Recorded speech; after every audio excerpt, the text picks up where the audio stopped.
Tantor Audio, a division of Recorded Books, presents Gunner by Daphne Loveling, narrated by Troy Duran and Gillian Macy. 1. Gunner. "All right, fuckers," Beast says to Thorn and me as we grab our stools and sit down. "Which one of us is paying for the first round?" The three of us arrived at the Smiling Skull after a long ride on a late summer day.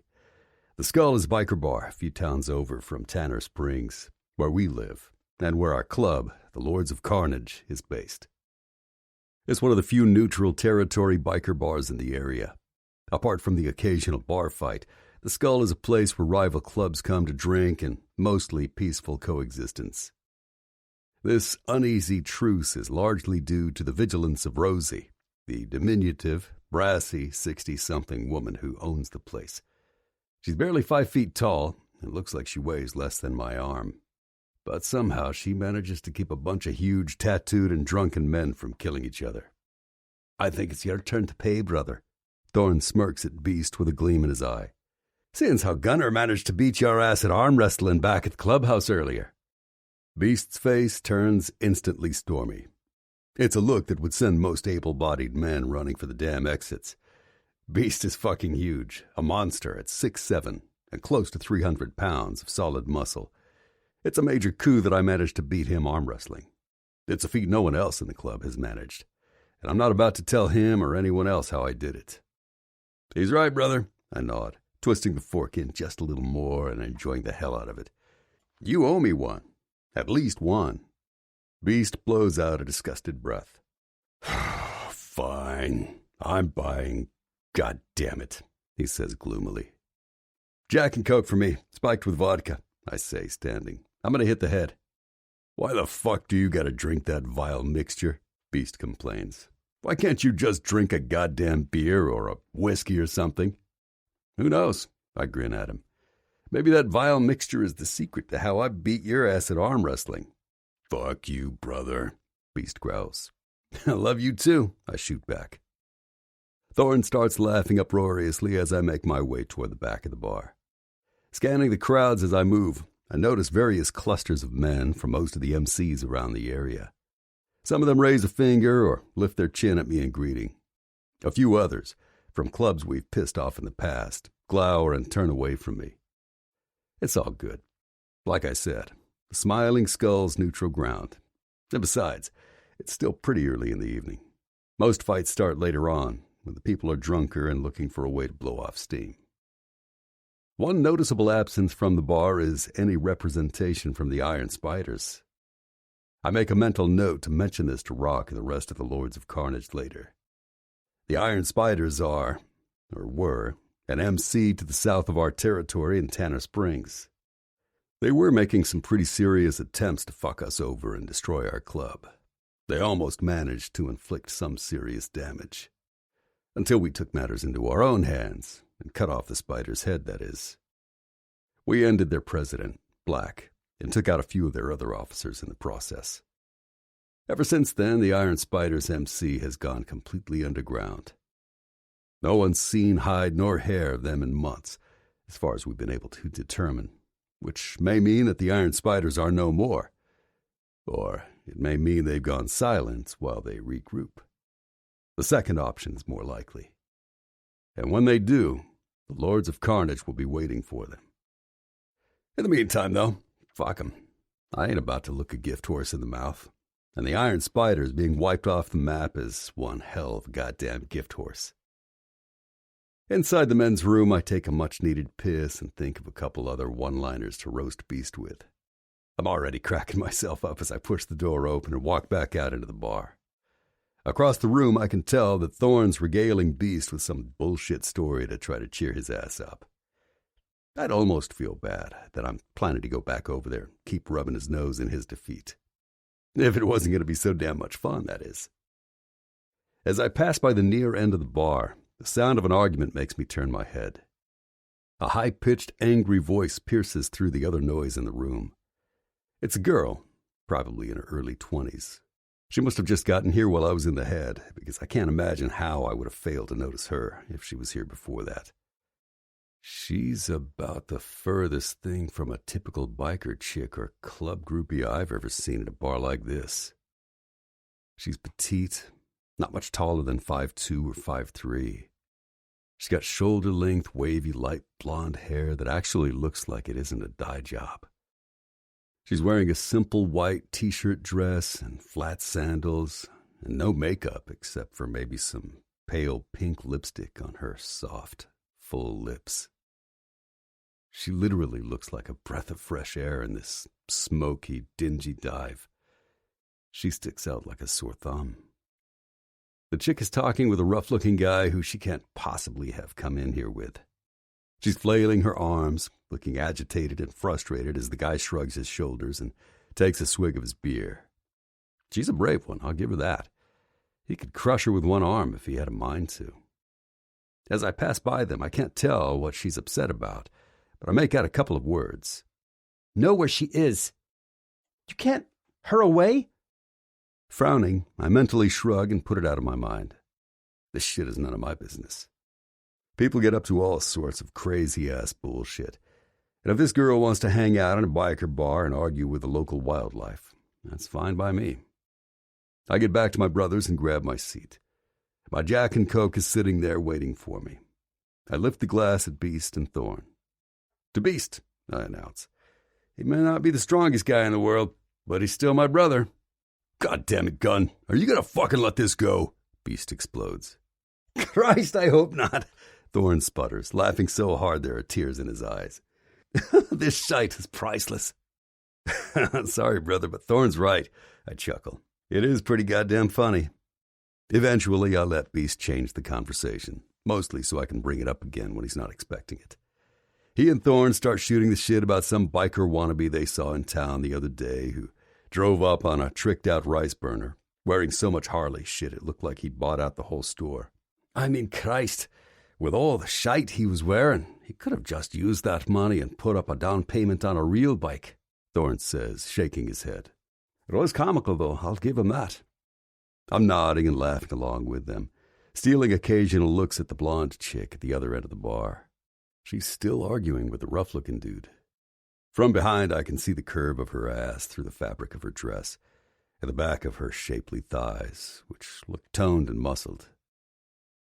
I take a swig of my Jack and Coke and think about how good it would feel to grab that ass and pull her onto my cock, sinking myself deep inside her. I imagine the sounds she'd make in her throat when I fisted my hands in her hair and started fucking her for all she's worth, and how her pussy would tighten around me as she came, right before I exploded inside her.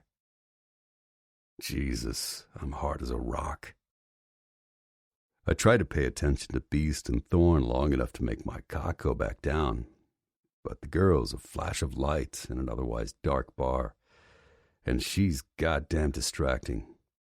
As I continue to cast glances in her direction, another guy joins them, of the same dirtbag stock as the first one. He's shaking his head and giving the girl a leering grin. Even from here I can see he's being patronizing as fuck. Whatever she's mad about, they seem to find it more amusing than anything. Eventually she throws up her hands, sets down the beer she's been drinking, and stalks off in the direction of the bathrooms. The first dude leans over to the other one and says something to him that makes him laugh out loud. Then, as I watch, the first dude slides his arm over toward the girl's beer and slips something small through the opening of the bottle. Oh, fuck no. There's no goddamn way someone is going to roofie a woman on my watch. Gentlemen, I mutter at Thorn and Beast, I have a little business to attend to. Watch my six in case I need backup. 2. Alex. Just when I thought things couldn't get worse than they already are, I come out of the bathroom of the Smiling Skull to see some guy punching Gonzalo. Not that I really mind that part. Gonzalo is a freaking asshole. He deserves to be punched more than anyone I know. But right now, what I need from him is to tell me where the hell my sister is. He knows. I know he knows. But he's acting like he has no idea what I'm talking about. He doesn't even seem to give a damn whether I believe him or not. Which I guess he doesn't have to. I'm at least a foot shorter than him, and probably 100 pounds lighter. I can't make him do a single thing. I don't even know why I came here in the first place, thinking I would ever be able to change any of this. Tears prick my eyes and sting my throat. I've never felt so helpless and alone in my life. And given the life I've had so far, that's saying something. So, even though I came back out here to continue pleading with Gonzalo, I let myself have just a couple of seconds of pleasure and satisfaction watching the other guy land a blow to his face that sends him reeling backwards into a table. "Fuck!" Gonzalo's asshole friend screams and lurches toward the biker. Gonzalo's on the floor now, and so the biker easily has time to pivot, grab the second guy by the shirt, and launch him face first into the bar. His skull makes a sickening crack against the surface. I flinch and take a step back, instinctively reaching for my beer for something to hold in front of me. The bottle's cool and soothing in my hand. I take a long drink to calm my nerves, then wait to see what will happen next. Gonzalo gets to his feet, rage in his eyes and blood on his lips. But before he can charge at the guy who hit him, 2 more men wearing the same patches on their leather vests are there. One, an enormous hulk of a man, grabs Gonzalo and pulls him backwards so hard that he lifts him completely off his feet. The other, dark and handsome with a strong square jaw, grabs Gonzalo's buddy by the neck and hauls him to his feet, his forehead bleeding profusely. "If my brother punched you," the huge biker says to Gonzalo in a low, menacing tone, "it means you deserved it, so I'd advise against continuing this fight, unless you want to carry your teeth home in a bag." "What the fuck?" splutters Gonzalo, blood and spittle flying from his mouth. "I've never seen this fucker before in my life." "Steady on, my friend," warns the other biker in a brogue I think is Irish. No one is paying any attention to me at all, which is just fine by me. Watching Gonzalo get owned by a bunch of toughs is quite entertaining.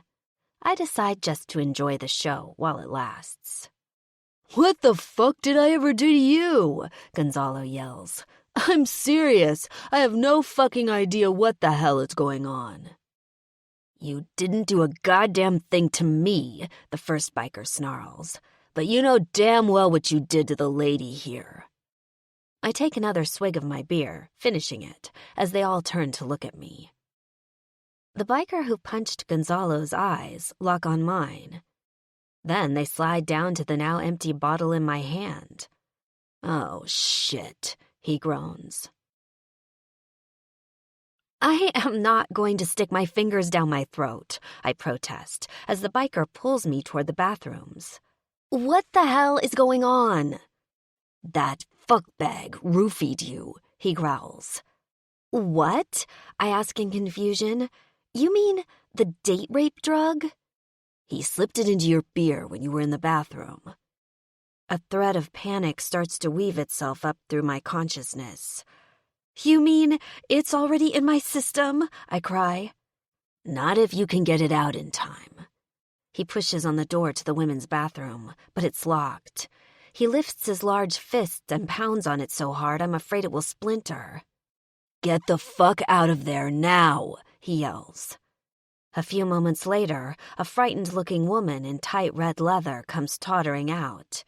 "Jesus, hold your horses," she starts to complain, but goes silent when her eyes lock on the furious-looking biker. "Sorry," she squeaks and skitters away. The man pulls me roughly through the door and locks it from the inside. "Go on," he urges. "You don't have much time." I have no idea how to do this. I know it's supposed to engage your gag reflex if you stick your fingers far enough down, but I've never tried it. Uncertainly, I stand in front of the toilet and lean over just a little, then stick my index finger inside my mouth until I touch the back of my throat. Instinctively, I recoil and start coughing.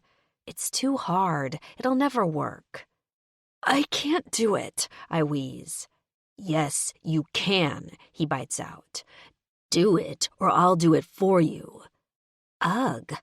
Okay, having a total stranger, especially a very hot one, I'm starting to realize, stick his finger down my throat is not something I want to experience tonight. And, judging from the fierce look on his bearded face, he's not kidding around. Gingerly, I stick my hand back in my mouth, close my eyes, and ram my fingers down my throat.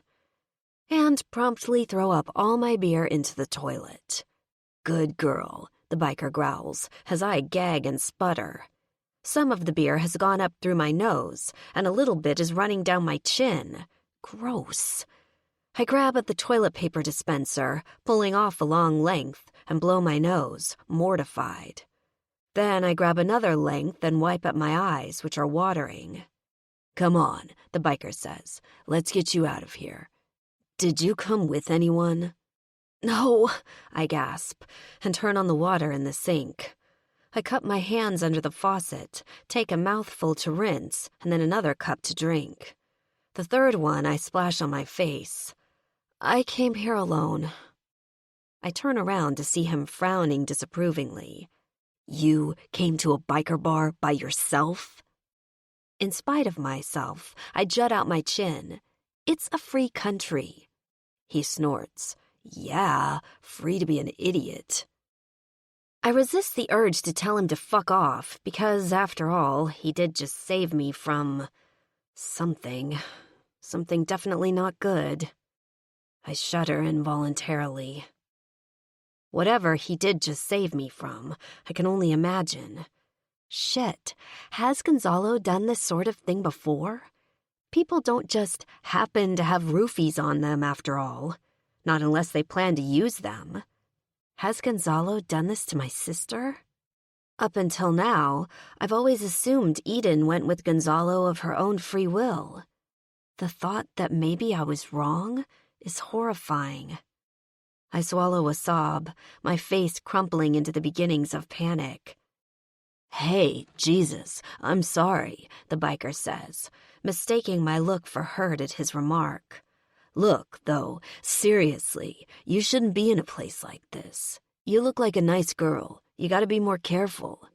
I have my reasons, I insist stubbornly. I didn't come here for fun. Yeah, what are they? One brow goes up as he stares at me pointedly. For the first time, I take a moment to really look at his face as I try to think what to respond. He's actually incredibly handsome. His hair is close-cropped. His dark beard only serves to accentuate the strong, square jaw beneath. Piercing blue eyes bore into me from under thick brows. Intricate tattoos cover the muscles on his arms. Even here in this gross bathroom, the guy pretty much radiates raw sexual power. I'm suddenly very aware that we're in this tiny room all alone. And that if we were anywhere else but a filthy dive bar restroom, I'd be hoping maybe he'd do something about it. It's none of your business why I'm here, I say uncertainly, my voice quavering. Thank you very much for helping me, but I think I should leave now. Yeah, you should, he agrees, and reaches to open the bathroom door. I walk through it, trying to keep my head high and not look like someone who just barfed her guts out into a toilet. Back out in the bar, my hand instinctively goes to the small crossbody purse that has my keys and ID in it. The hot biker follows me. Glancing around half fearfully, I notice that Gonzalo and his friend are nowhere to be seen. Where did they go? I ask, half to myself. The biker chuckles. I imagine Thorn and Beast gave them an incentive to get the fuck out of here if they knew what was good for them. I should be relieved that I escaped Gonzalo's bad intentions, but a spike of dismay shoots through me all the same. It was a stroke of luck that I even managed to find him here at this bar. Now that he knows I was looking for him, I've lost the element of surprise. I'm no closer to finding my sister than I was before I got here. maybe even further away. "Thanks again," I murmur lamely to the biker, choking back tears that are threatening to surface. If he notices I'm close to crying again, he doesn't say anything. "Don't mention it." The ghost of a smile plays across his sensual lips. "It's been a while since I got to punch an asshole. Felt good." "Well, bye." I nod distractedly and turn toward the front door of the bar. The biker's hand shoots out and grips my bicep, stopping me in my tracks. "Where are you going?" he asks. I frown in confusion.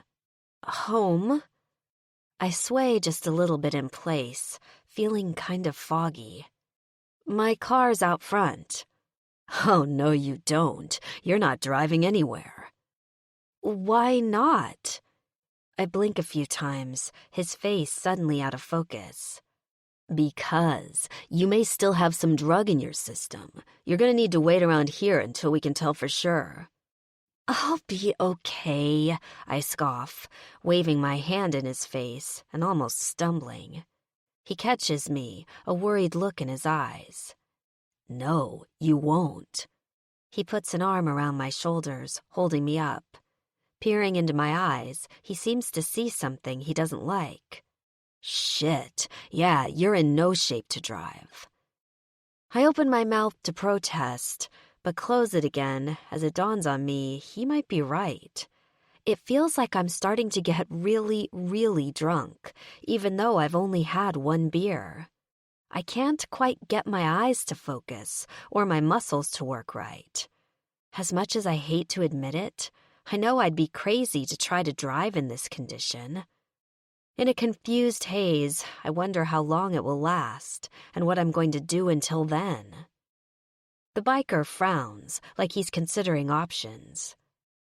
"Look, we better get you home so you can lie down," he says finally. "Beast, Thorn," he calls out to his two friends, who are back at their bar stools with drinks in front of them. "I'm taking off. See you later." "Later, brother," the larger one calls back, lifting a finger at us. The biker takes my hand and leads me outside into the cool evening air. I try to focus on walking and staying upright, but I'm distracted by how huge his hand is as it envelops mine, and how rough the skin is. I start to giggle to myself. I'm holding hands with a biker. It seems so absurd. Actually, everything's starting to seem kind of absurd. He stops us at a huge, low-slung, powerful-looking motorcycle. "You gonna be okay to ride on the back of my Harley?" he asks in a worried tone, letting go of my hand. "All you gotta do is hold on to me and not fall off." I think about it and flex my fingers open and close to make sure my arms still work. They seem to. "Sure," I mumble. "I can do that." Watching me carefully as though he's afraid I might fall over, he slings a leg over the seat and straddles the machine. "Okay, get on," he orders, nodding behind him. My balance is off, so I have to put one hand on his shoulder to get my foot over the bike. Under the fabric of his t-shirt, his muscles tense. Belatedly, I realize this is probably not a man most people just touch without asking. "Sorry," I mumble. The dress I'm wearing rides up a little as I raise my leg and climb over. Quickly, I yank it down under my butt, wishing I'd had the foresight to wear pants here instead. Once I'm settled on the soft leather seat, the biker wordlessly leans down and grasps my leg just above the ankle. He places one of my feet, then the other, on some small foot pegs I didn't notice before. "Keep your feet on those pegs," he warns. "You don't want to lose your balance or burn your foot on an exhaust pipe." "Okay," I agree. By now, I'm struggling to focus on what he's saying. Part of it is the drugs, but part of it is the distracting closeness of this stranger, who's already touched me more than any person has touched me in months. Put your arms around my waist, he commands. I've never been on a motorcycle before, and he's basically the only thing keeping me from flying off of this one, so I do as he says. One weird silver lining about being roofied is that I'm not as scared about doing this as I would be if I was sober. Though I probably should be. I've heard these things are death traps. Obediently, I lean forward and press myself against the back of his leather motorcycle vest, wrapping my arms around his waist like he told me to do. It's strange to be this close to a total stranger. The soft, worn leather of his jacket contrasts with the roughness of the Lords of Carnage skull and wings image sewn onto the back of it.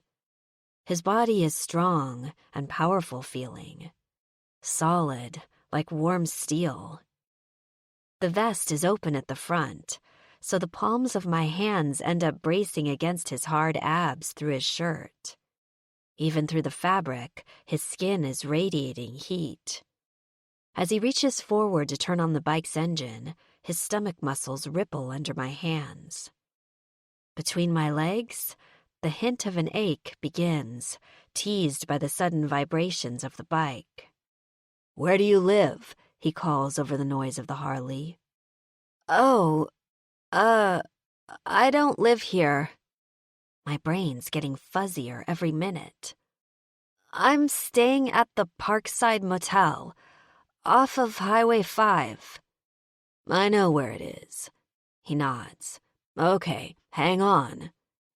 And I do, trying as hard as I can to ignore the confused buzzing in my head and the low throb between my legs. 3. Gunner.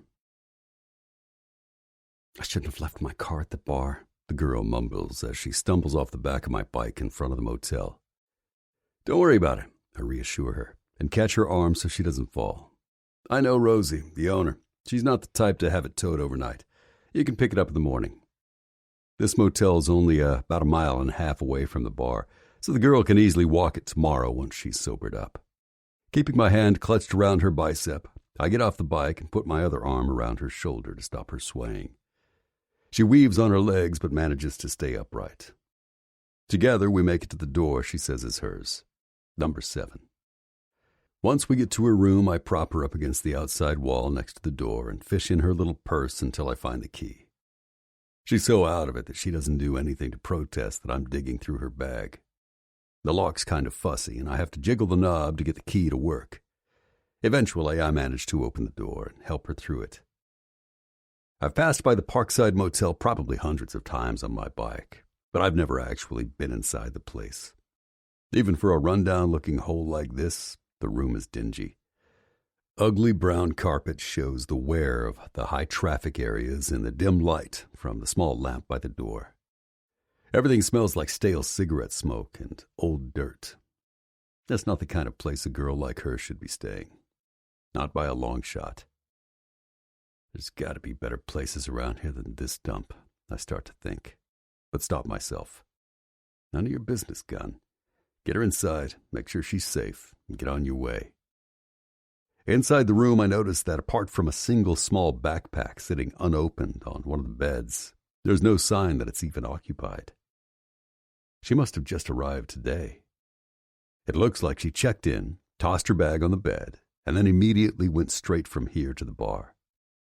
Which means she's either an alcoholic or a girl on a mission. And she sure as hell doesn't look like an alcoholic. The girl's practically sleeping against my shoulder, so I drag her over to the nearest bed and sit down on it with her. As soon as her ass hits the mattress, she gives an audible sigh of relief and collapses, flopping onto her back and closing her eyes. "I'm so tired," she complains. "My head hurts." I know. That's the drug, I tell her. Even lying there like that, legs kind of splayed off of the bed, she's fucking beautiful. I can't help but take a few seconds just to look at her. Her face is pale, almost translucent. I'm guessing that's partly because she's exhausted. There's a faint flush to her high, delicate cheekbones. Her lips are parted slightly. They're soft-looking and plump. In another situation, in another, less shitty motel room, I'd fucking love to see them wrapped around my cock. As if in agreement, my dick jumps to attention in my pants. Down, motherfucker. This ain't the time or the place. It sure as hell could be the woman, though.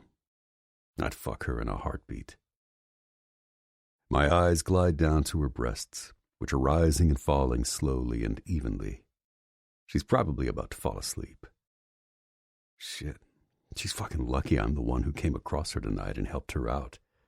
Helpless as she is right now, a lot of the fucking pigs in that bar would have taken advantage of this situation. Personally, I don't get my rocks off fucking a chick who isn't all there to enjoy it. Apparently, the piece of shit who drugged her doesn't feel the same way. As I sit there, watching the girl fall asleep, I wonder again what the hell she was doing in that bar tonight. Now that I know it looks like she came to town specifically to go there, I can't help but try to imagine the scenario in my head. She probably went there to confront that asshole. If he hadn't tried to roofie her, I might have assumed she was a jealous ex-girlfriend. She sure as hell doesn't look like the kind of girl who'd get involved with a dirtbag like that, though. I've seen stranger things, for sure, but I can't imagine why he'd drug her if he could have just fucked her without it. So, that doesn't seem like it's the story. Why the fuck are you here, little girl? I don't even know her name. I would have asked her once we got here, but I didn't have time before she fell asleep. And she's looking so peaceful, I don't want to wake her up now. Gingerly, I stand up from the bed, being careful not to jostle her too much, but it looks like she's down for the count. I slide her body up on the mattress so her head's on one of the pillows and her legs aren't hanging over the side. Pulling off her sandals one by one, I toss them on the floor over by the nightstand. Then I grab her purse and lift her up enough to pull the strap over and off of her. She frowns in her sleep and moans a little in protest, but quiets when I lay her back down on the mattress. Inside the little bag there's an older model cell phone, a small wad of bills, and a driver's license. I take the license out and walk over to the dim lamp to hold it under the light. Alex Andrea Cousins, from Virginia. Huh. So she definitely isn't from around here. I toss the license back in her bag and put it on the floor next to her sandals. Then I take a deep breath and look around the room. My work is done. She's here. She's safe. She'll be hungover, but mostly fine tomorrow. I should go and let her get her sleep. Maybe leave a note reminding her what happened and where her car is, just in case the drug fucks with her memory. But for some reason, my feet don't seem to be moving me toward the door. Fuck. I know she'll probably be all right if I leave her here by herself. I'm pretty sure we got at least some of the Rohypnol or whatever it was out of her system. But I just can't quite do it. I want to make sure she's okay when the drug wears off. God damn it. Looks like I'm spending the night in a shitty motel bed. And all for the wrong reasons. I walk over to Alex's bed and pull a corner of the bedspread up and over her. She stirs and sighs contentedly. Then, with an irritated shake of my head that I'm such a fucking dumbass, I grab the room key from the table by the door. It's still pretty early. Not nearly early enough to go to bed. I know there's a convenience store half a mile down the road in the opposite direction from the Smiling Skull. I'll grab myself a couple of beers and come back here and drink them until I'm tired enough to go to sleep. 4. Alex. My head is pounding worse than the worst hangover I ever had when I finally drift up into consciousness. At first, I'm so disoriented that I don't know where I am. Whatever I'm sleeping on is so hard that for a second, I don't even think it's a bed. It's sure as hell not my bed anyway, which means I'm not at home. My eyes still closed, I frown and try to remember what happened last night. It comes back to me slowly through the brain fog. I was driving from Virginia, to where I thought Eden was, to try to find her. I remember arriving at the motel, then dumping my stuff and going to the bar, then arguing with Gonzalo, and then there was the biker guy who beat him up, and the biker telling me he saw Gonzalo slip a roofie into my beer. Then things get hazier, but I think I remember starting to feel woozy, and the biker guy taking me out of the bar and putting me on his motorcycle. My eyes fly open. "Hey, you're up," says a voice over by the door. "Let's go get some breakfast." I sit up and give a little yelp of surprise. Wild-eyed, I look half terrified in the direction of the voice. It's the biker guy from last night. He's sitting in the single chair next to the table. "What are you doing in here?" I gasp. "I decided to stick around to make sure you were okay," he replies evenly. One corner of his mouth goes up in the hint of a smile. "How you feeling?" I start to panic, wondering what he's done to me while I've been asleep. But I'm still wearing the dress I had on yesterday, and my body doesn't feel any different, except for my pounding head. I risk a quick glance over at the second bed. The bedspread looks rumpled, as though someone spent the night lying on top of it. Warily, I look back at him. "I've felt better." He laughs, revealing white, even teeth in a vaguely wolfish grin. "I bet, but I'm hungry as hell, and you should be too. We should get some food in you. It'll help clear your head." He stands up from the chair and nods toward the door. "Come on, I'll take you to breakfast. My treat." I want to refuse. I almost do. But I'm down to my last $100 or so, and the prospect of getting a hot meal without even having to pay for it breaks down any resolve I have. "Okay," I accept softly. "Thanks, I appreciate it. But let me run to the bathroom first." "I'll be outside," he says, standing. I briefly consider running to the door and locking it from the inside once it closes behind him. But the plain fact of the matter is, this man is at least twice or 3 times as strong as I am. He could easily break down any door between us. And if he'd wanted to do something to me, he's had ample opportunity already. So instead, even though I wonder if I'm doing something completely crazy, I go into the tiny, cramped bathroom and carefully close the door behind me. I pee, then splash some cold water on my face and rinse my mouth out. Back out in the main room, I find my sandals, slip them on, and grab my purse. The key to the room is on the little table, and I toss it into my bag and wander out the door behind him. Outside, it's a bright, sunny day already. It doesn't feel like early morning anymore. I must have slept longer than I thought, thanks to the roofie Gonzalo put in my drink. The biker guy is already astride his motorcycle, waiting for me. I should have changed into jeans, I think ruefully, and almost go back inside. But then the bike starts up, and the man gestures for me to get on. Well, somehow I managed to ride here in this dress last night, so I guess I can pull it off again. I toss the long strap of my bag over my head so it's secure, then awkwardly get on and straddle the seat behind the man. "I don't even know your name," I call over the roar of the engine. "Gunner," he calls back.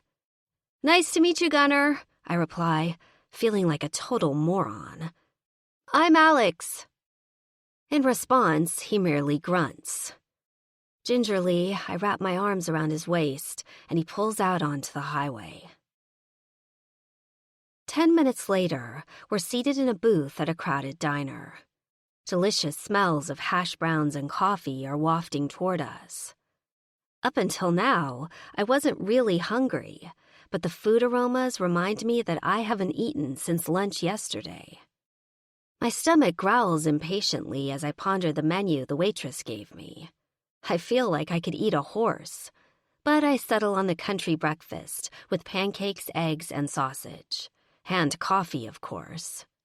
Good deal, Gunnar nods approvingly. I was afraid you were going to order some bullshit egg white no food omelet or something.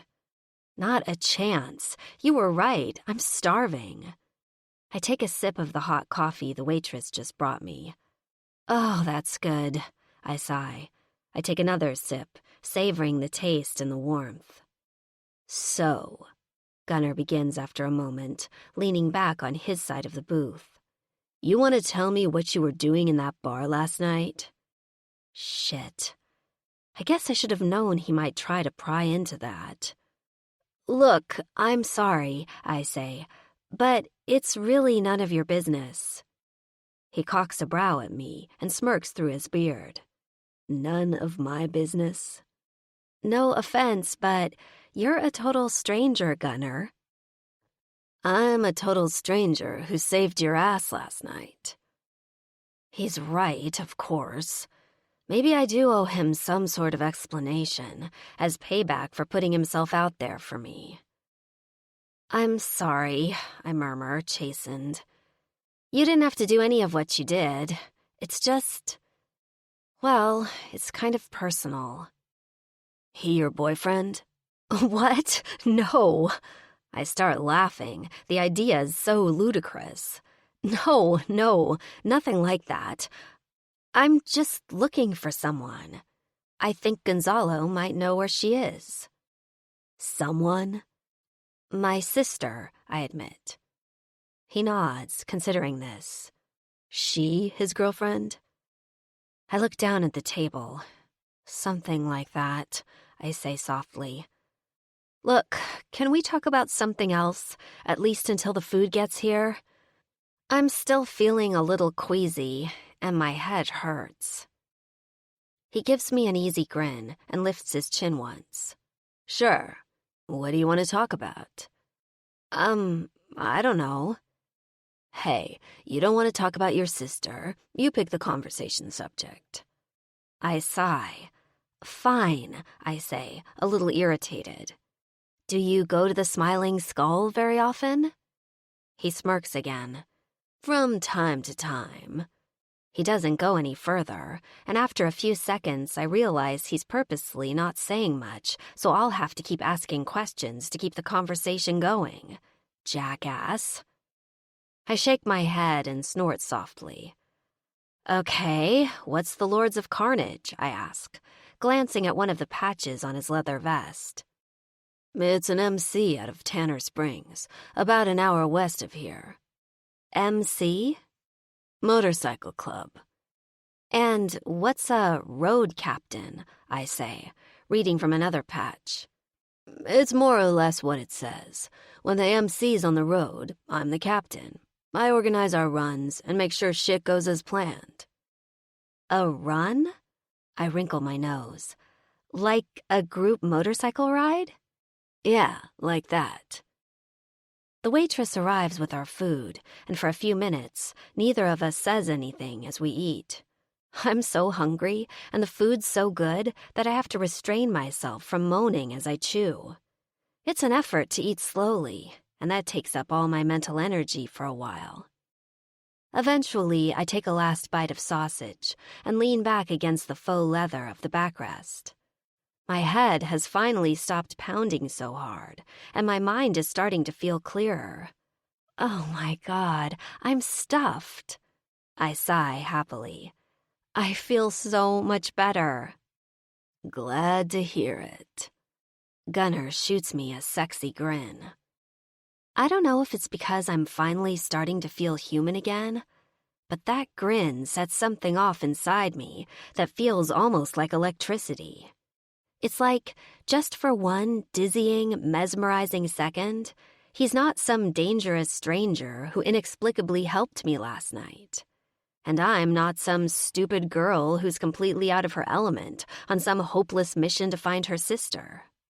For just one tiny moment, there's this little signal that feels like it's just between us, like the grin is just for me and no one else, like it's the prelude to something intimate. His eyes are locked on mine, and all of a sudden, all I can think about is how impossibly blue they are. Then I realize I'm staring at him and quickly drop my gaze. A long second passes. "So, now that you're feeling better," he continues as if nothing just happened, "you said you're looking for your sister." My head feels like it's starting to spin again, but this time it has nothing to do with the drug Gonzalo gave me. My mind just flashed back to an image from last night when I was on the back of Gunner's bike, my arms wrapped around him as he drove me to the motel. I remember the masculine smell of his leather and the hard muscles of his torso under his shirt. But mostly, I remember how sexual it felt, sitting back there, pressed up against him. My skin starts to feel all tingly at the memory, and even though Gunner's all the way across the table, all of a sudden, he feels uncomfortably close. "Yeah," I murmur, trying to focus on what he's saying. "So, if you're staying in a motel, you're obviously not from around here," he prompts. "No, Virginia." He gives a brief nod, almost like my answer passes some sort of test or something. "So, why the fuck are you staying in that dump? There's gotta be better places around here than the Parkside Motel." "It's all I can afford," I admit. Actually, I can't even afford that. His innocent question starts me down the path of lamenting again how much money I spent for a night in that hovel of a room. Then, suddenly, my heart jumps in panic. "Oh my gosh, what time is it?" I blurt out. Gunner glances over my shoulder to a spot above the counter where there must be a clock hanging on the wall. 10:30. "Shit!" I cry. "Checkout time's at 11. They'll charge me for another night if I don't leave the room in time. The manager told me they're very strict about it. I need to go." Gunner raises his eyebrows at me. I feel my face start to turn red. I don't need anyone knowing the direness of my financial situation. Certainly not this near-total stranger who's already saved my neck once. But the reality is a stark one. If I have to pay for another night, I won't even have enough money to make it back to Virginia. I'll sleep in my car if I have to, but I can't afford any more motels if I want to find Eden before my money runs out completely. "Please," I beg, ignoring the heat in my cheeks. "You've been so kind to me already. I really don't want to take any more advantage of you, but could you take me back to the motel to get my bag and check out?" Gunner contemplates me for a second, his face expressionless. Then he gives me a brief nod and raises his hand for the check. "Okay, I'll get you back there in time." "Thank you so much." While he pays the bill, I run to the bathroom and take a couple of seconds to compose myself. In the mirror, I look pale and frightened. I forgot to brush my hair this morning, and my white dress is definitely the worse for wear. I hope I get back to the motel in time to change into something else before I have to be out of the room. We end up making it back with 10 minutes to spare. Gunner waits outside and smokes a cigarette while I throw on a pair of jeans and a t-shirt, pull my hair into a pony, and give my teeth a quick brush. Stuffing the few items I've unpacked back into my small backpack, I grab the key and am out the door walking toward the front office at 5 minutes to 11, relief flooding my veins. 5. Gunner. I'm standing outside the motel room finishing a smoke when my phone buzzes in my pocket. I pull it out just as Alex emerges, backpack slung over her shoulder. She's changed into faded jeans and a fitted dark red t-shirt. Her hair's pulled back from her face into a messy ponytail. She looks fresh and casual and sexy as shit. "I just have to return this," she says, holding up the key and jiggling it. I lift my chin. "Got it. I'll be right here." She flashes me a brief smile and turns toward the front office. I pause for a moment to appreciate her spectacular ass in a different package. When she's disappeared around the corner, I regretfully drag my eyes away and look down at my phone. It's a text from Thorne. Church this afternoon. Rock has some business with the DDs to run by us. I nod at the phone as though it's Thorne himself and hit reply. I'll be there. I shove the thing back in my pocket and take a last drag of my smoke. I wonder what the Death Devils have in mind. They're a club to the east of us. In fact, I'm in Death Devils territory right now. The Devils in our club have been inching toward an alliance, which started in part because of a desire on the part of both our clubs to strengthen our numbers and to unite against a growing threat from the Iron Spiders before the Lords took out their president. Now, even though the Spiders' threat looks to be neutralized, it's still in our best interest to strengthen the partnership with the Death Devils if possible. We sold them the last of our weapons shipments a while back when our club decided to get out of gun running. Now they've largely taken over the business we walked away from. The Devil's president, Oz, is kind of a closed book, but his men seem to respect the shit out of him, and he hasn't fucked us over yet. I'm musing about what Oz's club might be wanting to propose to the Lords when shouting from the hotel's main office shakes me out of my thoughts. It's Alex's voice. I put out my smoke and go over to see what the fuck's going on.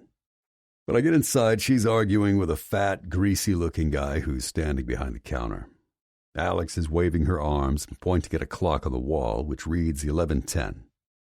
You know goddamn well that clock is fast, she yells. You do this on purpose. It's the customer's responsibility to be out of the room in a timely manner, the guy smirks. This clock is the one we go by.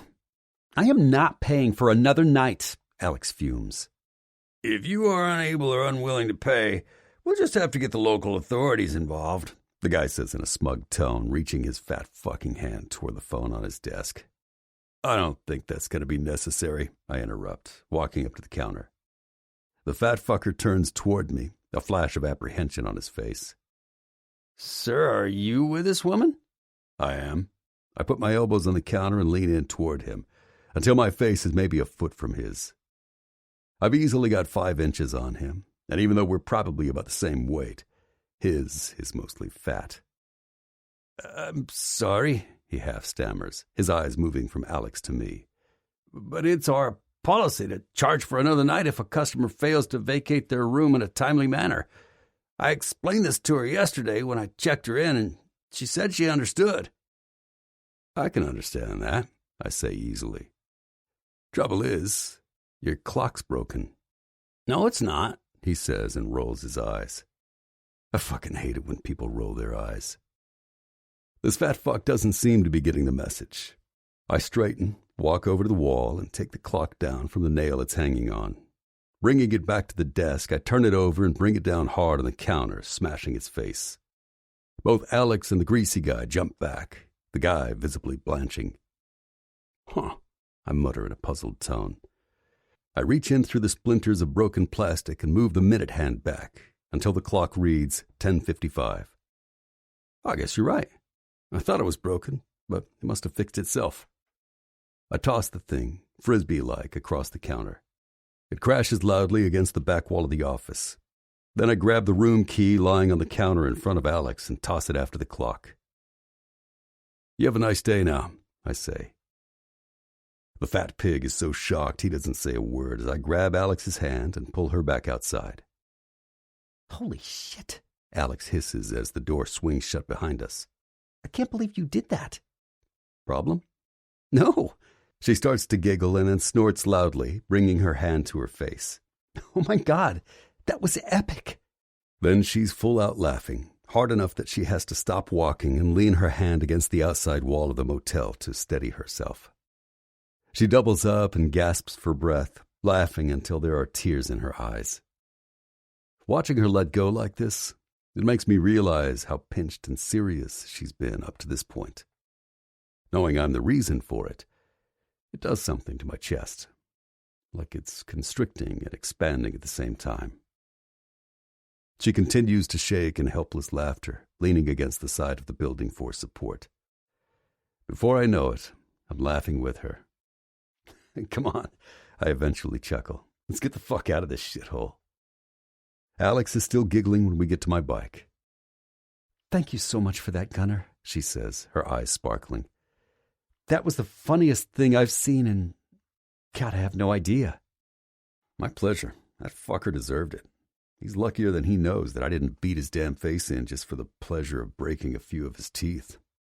Come on, I'll take you back to your car. I help Alex put on her backpack, then get on the bike.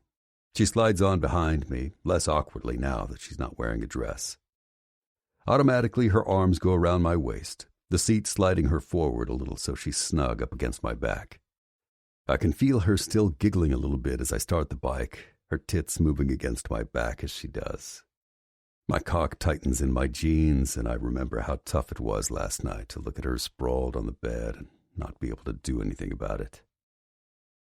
Shit. The sooner I get her back to her car and send her on her way, the better.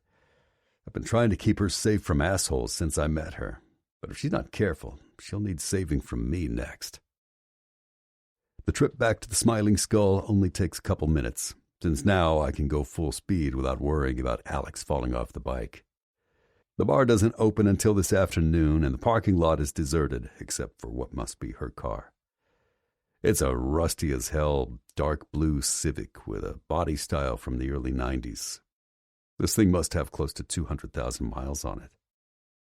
I think back to how hard she fought against paying for another night at the motel and realize Alex must be pretty goddamn broke if this is what she drives. I slow the bike and stop in the spot next to the Civic. Turning the engine off, I wait for her to get off, then stand to face her. Well, Alex says, flashing me a suddenly shy smile. Thank you so much for everything, Gunner. I never properly thanked you for buying me breakfast. And, well, for everything else.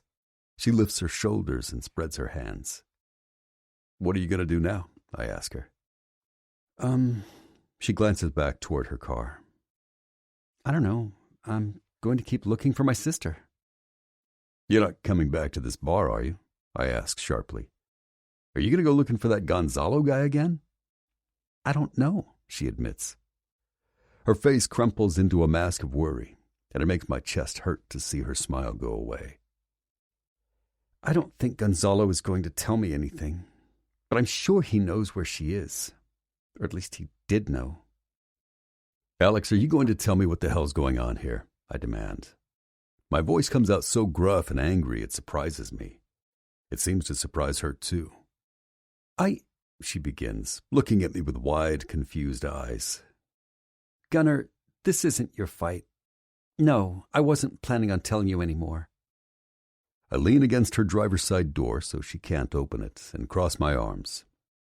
Well, that's going to change. Talk. Why? She asks, a sudden flash of defiance in her eyes. Because I said so.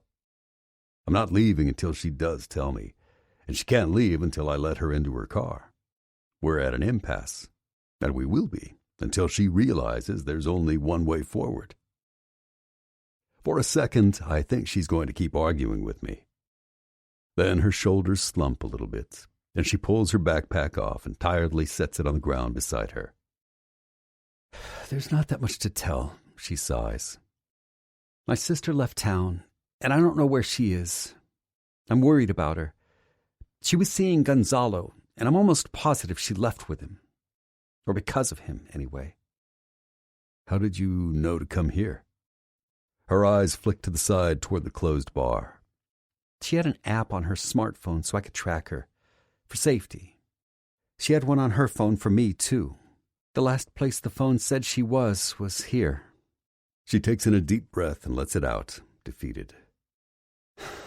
And then she must have taken the app off or deleted me because she disappeared. So you came here hoping to find her? Yeah, but instead I just found Gonzalo. Her face twists into an expression of disgust.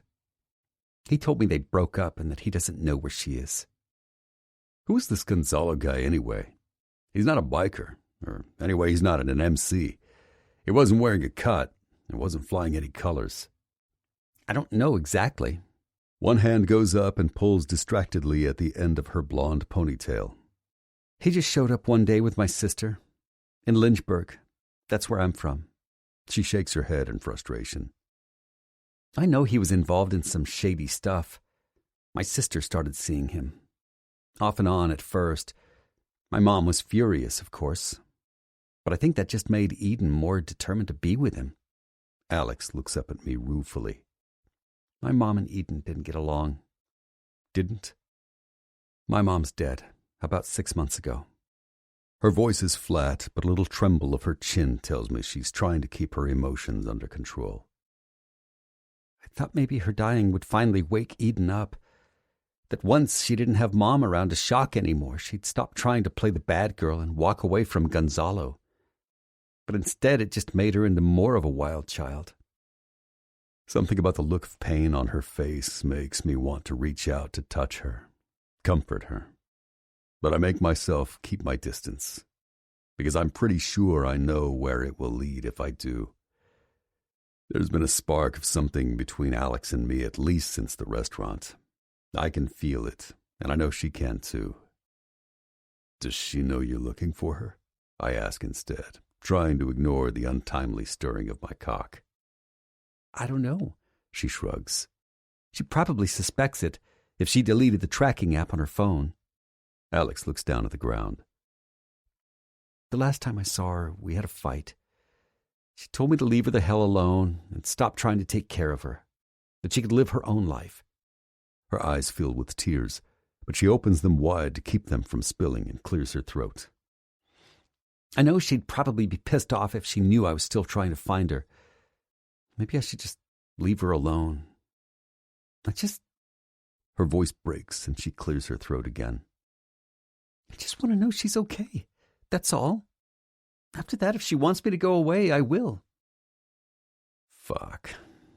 This is some heavy-duty shit. Looking at Alex last night in the bar, I just assumed she was some homecoming queen with a bad boy fetish, slumming it with the lowlifes for some kind of thrill. I can't help but have some serious respect for her now, knowing that she barged into a biker bar with no fear and no backup, just to find her sister. Of course, it was stupid as hell, too. But even so, it was gutsy. I'm about to say some stupid, cliched shit about how sorry I am when an idea hits me. It's probably crazy. Hell, it's definitely crazy. But once it's in my head, I can't push it out. Fuck it. Why not?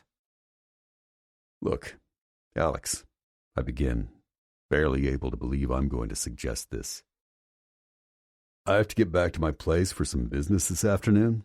I live about an hour west of here in Tanner Springs. She nods and starts to turn to her car, but I stop her.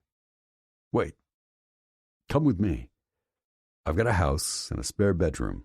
You can stay there, at least long enough to figure out if your sister's still in the area. Instead of being grateful, Alex looks alarmed. No thanks, Gunnar. She starts to stammer. I have to be getting back to Lynchburg. Her eyes flick away from mine as she says the name of her town. She's lying, I can tell. She's not going back. She just told me she's going to keep looking for her sister. But whether she's trying not to impose on me or she's afraid I'm going to try to take her home and force myself on her, I don't know. Horse shit, I rasp. You're not going back to Lynchburg. You and I both know that. She glances up at me guiltily.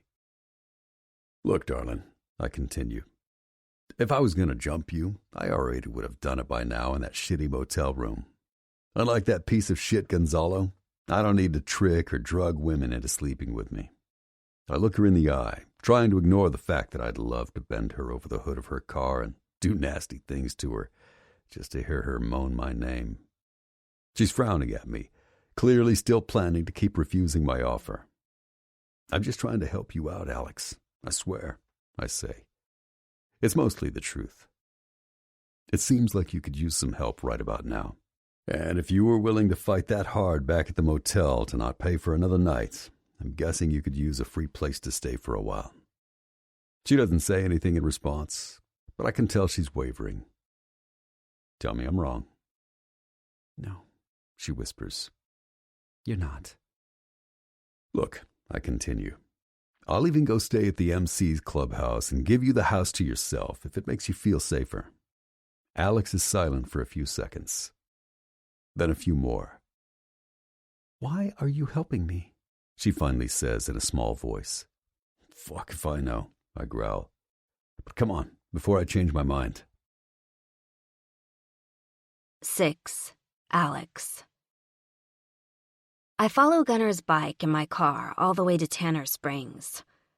The whole distance there, I argue with myself about whether I should really be accepting his offer to stay at his place. A couple of times I almost turned the car around. In the end, though, the offer's too good to pass up. The prospect of sleeping in my car for the foreseeable future doesn't thrill me. And no matter what, I'm committed to searching for Eden until I find her, especially after what happened with Gonzalo last night. It's a little daunting, though, the idea of staying in the house of someone I barely know, especially someone like Gunner. I'm already so far in his debt, and I'm uncomfortably attracted to him to boot. It's a feeling that makes me more than a little wary. I keep expecting him to drop the pretense of being a decent guy and demand payback. And, with men like him, the kind of payback they usually want is something they'll just take, whether you want to give it to them or not. Then, I realize I'm lumping him into the same group with people like Gonzalo and silently berate myself for judging him like that. Sure, I met Gunner in a seedy bar filled with bikers and lowlifes. But even though Gunner's a biker himself, he's already proved he's not like Gonzalo, not at all. At least not when he doesn't want to be. After all, he said himself that if he'd wanted to take advantage of me, he already had ample opportunity when I was passed out in the motel room. And that's definitely true. So, even though I don't understand his motives, I can't help but grudgingly believe him. He probably doesn't find you attractive. It's not like you're likely to be his type after all. You're hardly like the busty biker chicks in that bar. By comparison, you look like a 10-year-old boy. I should find that idea comforting. It really should be a relief. But instead, it gives me an odd, sinking feeling in my stomach. My God, am I disappointed he doesn't want to have his way with me? I'm so surprised and exasperated with myself that I actually laugh out loud in the car. God, Alex, you are ridiculous, I tell myself, with a snort of disbelief. My words hang there in the air, taunting me as I continue to ride behind Gunner toward a town called Tanner Springs. I only know we've arrived at our destination because of the rectangular green sign just outside the city limits. No buildings are visible yet. Shortly after we pass the sign, Gunner lifts a hand and makes a motion in the air to let me know we'll be turning right soon. I slow my car to just over the new speed limit and flip on my turn signal shortly after he does. A few seconds later, I see where he's planning to turn. We pull off the highway onto a residential road, which ends up leading to a neighborhood of small and medium-sized houses at the edge of town. I zigzag behind Gunner's bike for a few more minutes, winding through the streets. Finally, he hand signals a left turn and pulls into the driveway of a white bungalow with dark gray trim and a small porch in front. Not wanting to impose, I start to park my car on the street, but Gunner waves me up to pull in next to his bike. "You're staying here as my guest," he rumbles at me through my open window when I've shut off my engine. "You can park in the driveway." "Thank you," I mumble, and hoist myself out of the car. I reach in and grab my backpack from the passenger seat. When I've pulled it out and straightened, I catch Gunner casting an appreciative look at my ass. "Sorry, just enjoying the scenery." He grins sexily. "Come on, let's get you situated." I shoot him an accusing look and follow him to the front door, feeling indignant, but also kind of weirdly happy. Damn it. I can't believe there's a part of me that wants him to find me attractive. "This is not what you're here for, Alex," I tell myself crossly. Besides which, the last thing you need is to get yourself in the same kind of stupid mess Eden did. My sister is absolutely gorgeous, but she never seems to really believe it unless some guy is chasing after her. Her need to have male eyes on her, to feel important, has been the source of many of Eden's bad decisions, and there have been a lot of them. I'll be damned if I'm going to let myself go down that same path, especially when the whole reason I'm here is to make sure her bad decisions haven't gotten her in real trouble this time. Gunnar unlocks the door and holds the screen open for me to go in. The house is small, but inviting inside. The living room is painted in reds and tans and arranged with comfortable-looking furniture. A brick fireplace anchors one side of the room. The living room leads into a dining room with a dark wood table that's got some bills and other papers on it. I wasn't exactly expecting guests, Gunnar says easily as he leads me down a short hallway. Bathroom's over here to the right. Towels and shit are in the closet behind the door. He continues to the end of the hall, where there are 2 doors, one to the left and one to the right. The left one must be his bedroom, because he pushes open the right-hand side door and motions me through. "Here's your room," he says. It's small and sparsely furnished, with a double bed, a standing lamp, and a short square dresser. "The closet has my shit in it," Gunnar tells me, "but the dresser's all yours." "Thank you again," I murmur. "Stop thanking me, Alex. It's getting boring." "I'm sorry." My face grows hot. "It's fine. But seriously, knock it off, okay?" Gunnar pulls out his phone and grimaces a little. "Look, I gotta go. Some club business to take care of. Make yourself at home. There's another house key hanging on one of the hooks next to the back door. You can take that so you can come and go as you please." "Okay." I nod. He shoves his phone back in his pocket and looks at me. Our eyes lock for a second. And I realize, once again, that we're completely alone. God, his eyes are blue. My skin starts to feel kind of goosebumpy. I remember how rough and calloused his hands are. I wonder what they'd feel like roaming over my body. "Stop it." "Okay then, stay out of trouble."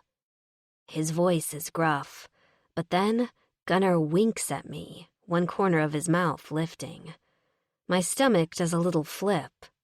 "When I get back, we can talk about how to find your sis." The clomp of Gunnar's boots gets softer and softer as he walks back down the hallway. Then the front door opens and shuts behind him.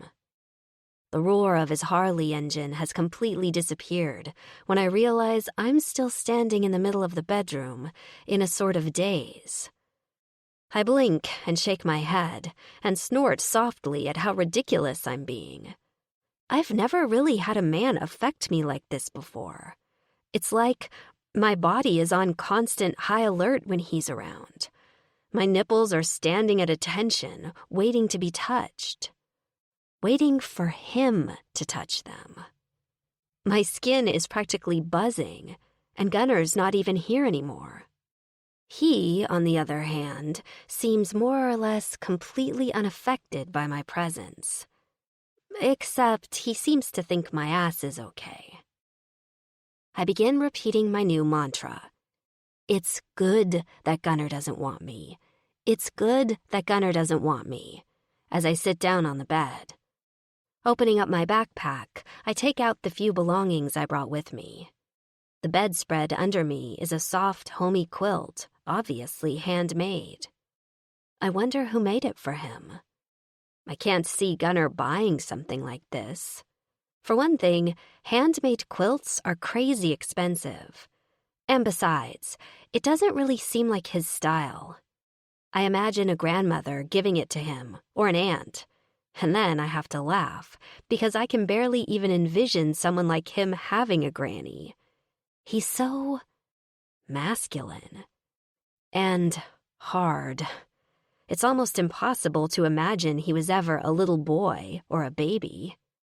Gunnar seems like he just sprang into the world like he is right now. Hot, Sexy as hell, muscled and tattooed. My skin does that tingly thing again. It's good that Gunnar doesn't want me. It's good that Gunnar doesn't want me. I pull out the couple of t-shirts and the few changes of underwear I brought with me and stash them with a couple of other items in the top drawer of the empty dresser. Then I take out the rumpled white shirt dress I was wearing yesterday. It needs to be washed, but I don't want to snoop around for a washer and dryer in Gunnar's house. Instead, I go to the bathroom and hand wash it, using some of the small bottle of shampoo I grabbed from the motel. I wring it out and hang it over a towel bar to dry, placing a hand towel I found in the little closet under it so it won't drip on the floor. That task done, I wander out into the hallway, feeling suddenly restless. Gunnar hasn't even been gone half an hour. I wonder when he'll come back. If he's still gone by dinner time, should I just assume I'm on my own and eat without him? He told me to make myself at home, but I wouldn't feel right about eating his food. I go into the kitchen, which is simple and kind of bare. Opening the fridge, I see there's hardly any food in it anyway, apart from a pizza box, a carton of milk, and some jars of pickles and condiments. It's actually sort of a relief to know I'll have to go out shopping for food. It gives me something to do until he gets back. I wander out into the living room, noticing again how comfortable and lived in it is, without being cluttered. It's obvious that a man lives here, from the simple furnishings and the dark colors. The only things hanging on the wall are a couple of pictures of classic-looking bikes and a large flat-screen TV mounted above the fireplace. There are no photos of family or friends, I note with disappointment. Nothing personal that will tell me anything more about who Gunnar is or the people who are important to him. In the dining room, I glance at the piles of papers and glimpse an unopened envelope on one stack. I bend over to see the name and address typed on it. Gunnar Storgard, I read. A tiny little thrill of excitement runs up my spine that I've learned his last name. But then I feel bad for snooping, even if the envelope was right there on top. To avoid any temptation to look at anything else on the table, I move off back down the hall to the guest room. I decide I'm going to go grocery shopping. Even though I'm almost out of money, I have to eat after all. And if Gunnar does come back in time for dinner tonight, I'd like to be able to make him something to thank him for his generosity. It won't be anything special, since I can't afford much. But luckily, from what I saw in the kitchen, it doesn't look like he'll be expecting a gourmet meal anyway. I lean down and grab my little purse off the bed, then turn to walk back out into the hallway. As I do, I notice that I can see straight through into Gunnar's bedroom from mine. Curiosity gets the better of me again. I tiptoe across the hall, even though there's no one else here, and peek inside. The curtains are drawn, so the room is fairly dark. I can make out a king-size bed with dark-colored sheets. The covers are flung aside, as though he just got up. Even though I know better, I close my eyes for a second and imagine the mattress and pillow are still warm from his body. I remember the clean, masculine scent of him from this morning when I was riding behind him on his bike. A noise from outside startles me out of my thoughts. I turn and skitter back to my room, but after a few seconds, I realize the sound isn't Gunnar returning. Letting out a breath I didn't even realize I was holding, I scold myself once again for being too curious where he's concerned. Groceries, I tell myself sternly, and then figure out how you're going to find Eden. The sooner, the better, so you can say goodbye to Gunnar Storgard for good. 7. Gunnar. I don't know what time church is supposed to start. Thorne never told me in his text. But since today is Sunday, it's a pretty fair bet it won't be before mid-afternoon. Even though Thorne, Beast, and I weren't at the clubhouse last night, Saturday nights here are pretty raucous. I'm guessing at least half the brothers will be nursing hangovers. And short of a true emergency, Rock would only call a meeting for once everyone's had some time to sleep it off. Sure enough, when I walk in the door of the clubhouse, a bunch of the brothers are already here, but it's clear nothing started yet. I lift my chin toward Thorn and Beast, who are over in one corner with Hawk and Brick. Thorn's laughing his ass off, and Beast's looking pissed. I'm guessing Thorn's getting a kick out of rehashing yesterday's arm wrestling story, since Hawk and Brick weren't around for it. I start to make my way over to join them in the ribbing when a tug on my arm stops me. "Hey there, baby," coos a familiar voice.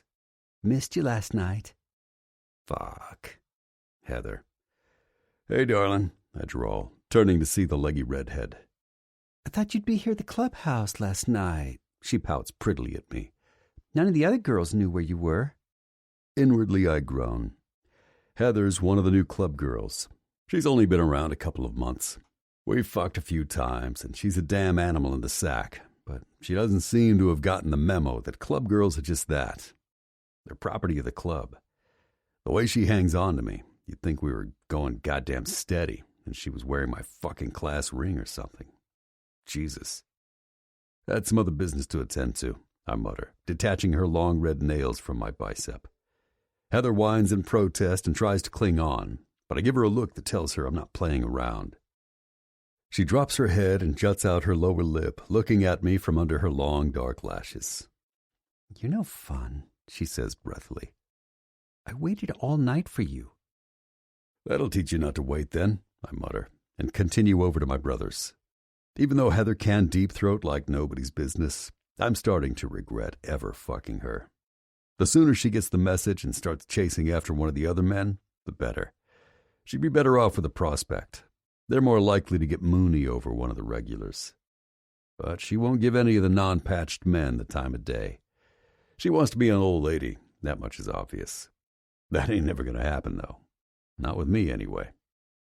Irritated, I shake Heather from my thoughts and go over and join the group. "Hey, brothers," I greet them. "Gun!" Thorn cries and slaps me on the back. "How the hell are you? We thought you'd come back to the Skull last night." "I'm good," I nod. "Do those fucks we gave a beatdown to ever show back up again?" He snorts. "Not a chance, brother. I'm guessing they spent the rest of their night trying to clean out the loads in their shorts. So about that, whatever happened with that girl from the bar last night?" He flashes me a knowing grin. "She have anything to do with why you never came back?" "She was pretty fucked up after that Gonzalo motherfucker put that roofie in her drink," I tell him. "I managed to get her back to the motel where she was staying without her falling off my bike." "And?" Thorn prompts. "And nothing, you fucking pig," I snarl. "She was drugged up.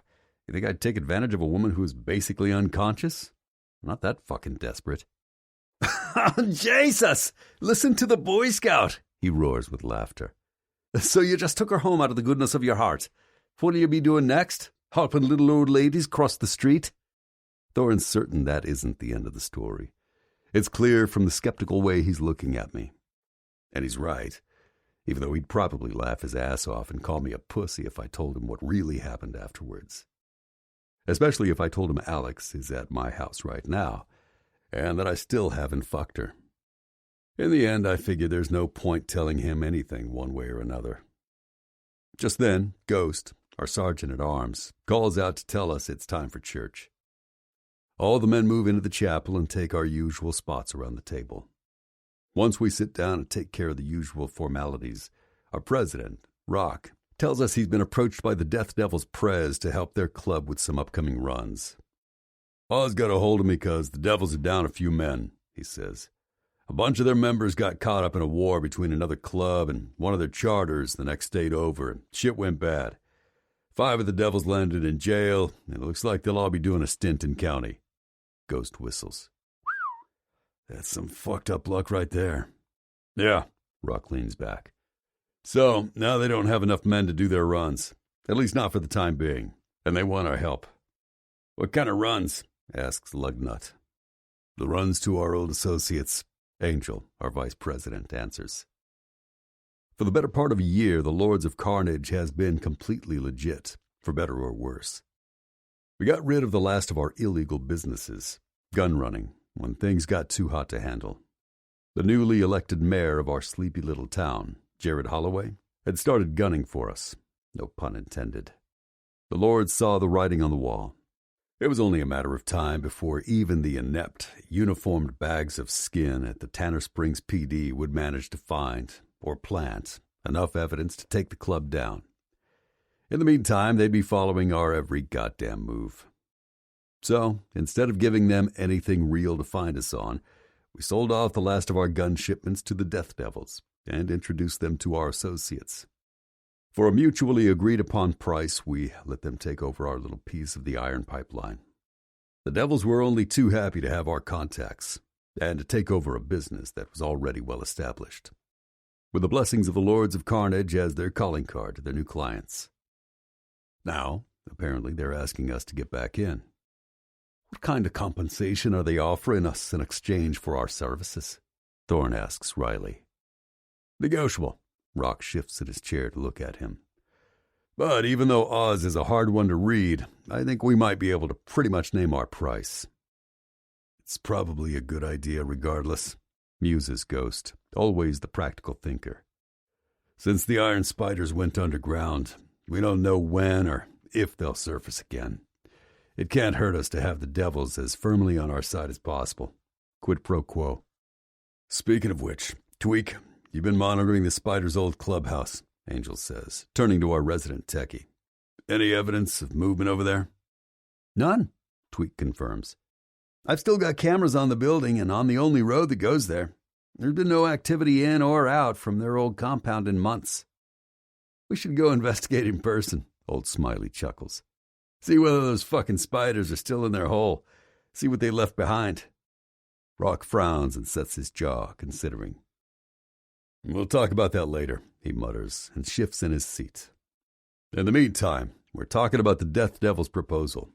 Are we good to provide them some backup on our old gun-running route? I'm good with it, if the terms are decent. Beast's grin is wide, almost hungry. Things have been a little too quiet around here lately anyway. We could use a little action. A couple of the men chuckle and nod. The last few months have definitely been a be careful what you wish for situation. 6 months ago, things were pretty damn hot for us. The Iron Spiders were trying to destroy our club from the south, and the mayor and police department of Tanner Springs were trying to pin anything and everything they could on us. These days, with the Spiders gone underground, and with them the crime and vandalism they brought to our town, shit's been pretty goddamn peaceful. Too peaceful, maybe. Yeah, I nod. As long as we keep this shit outside of Tanner Springs, I'm good with it. A few of the other brothers grunt their approval. A look around the table shows that many of them seem to be feeling as restless as I am. The Lords aren't built for peace.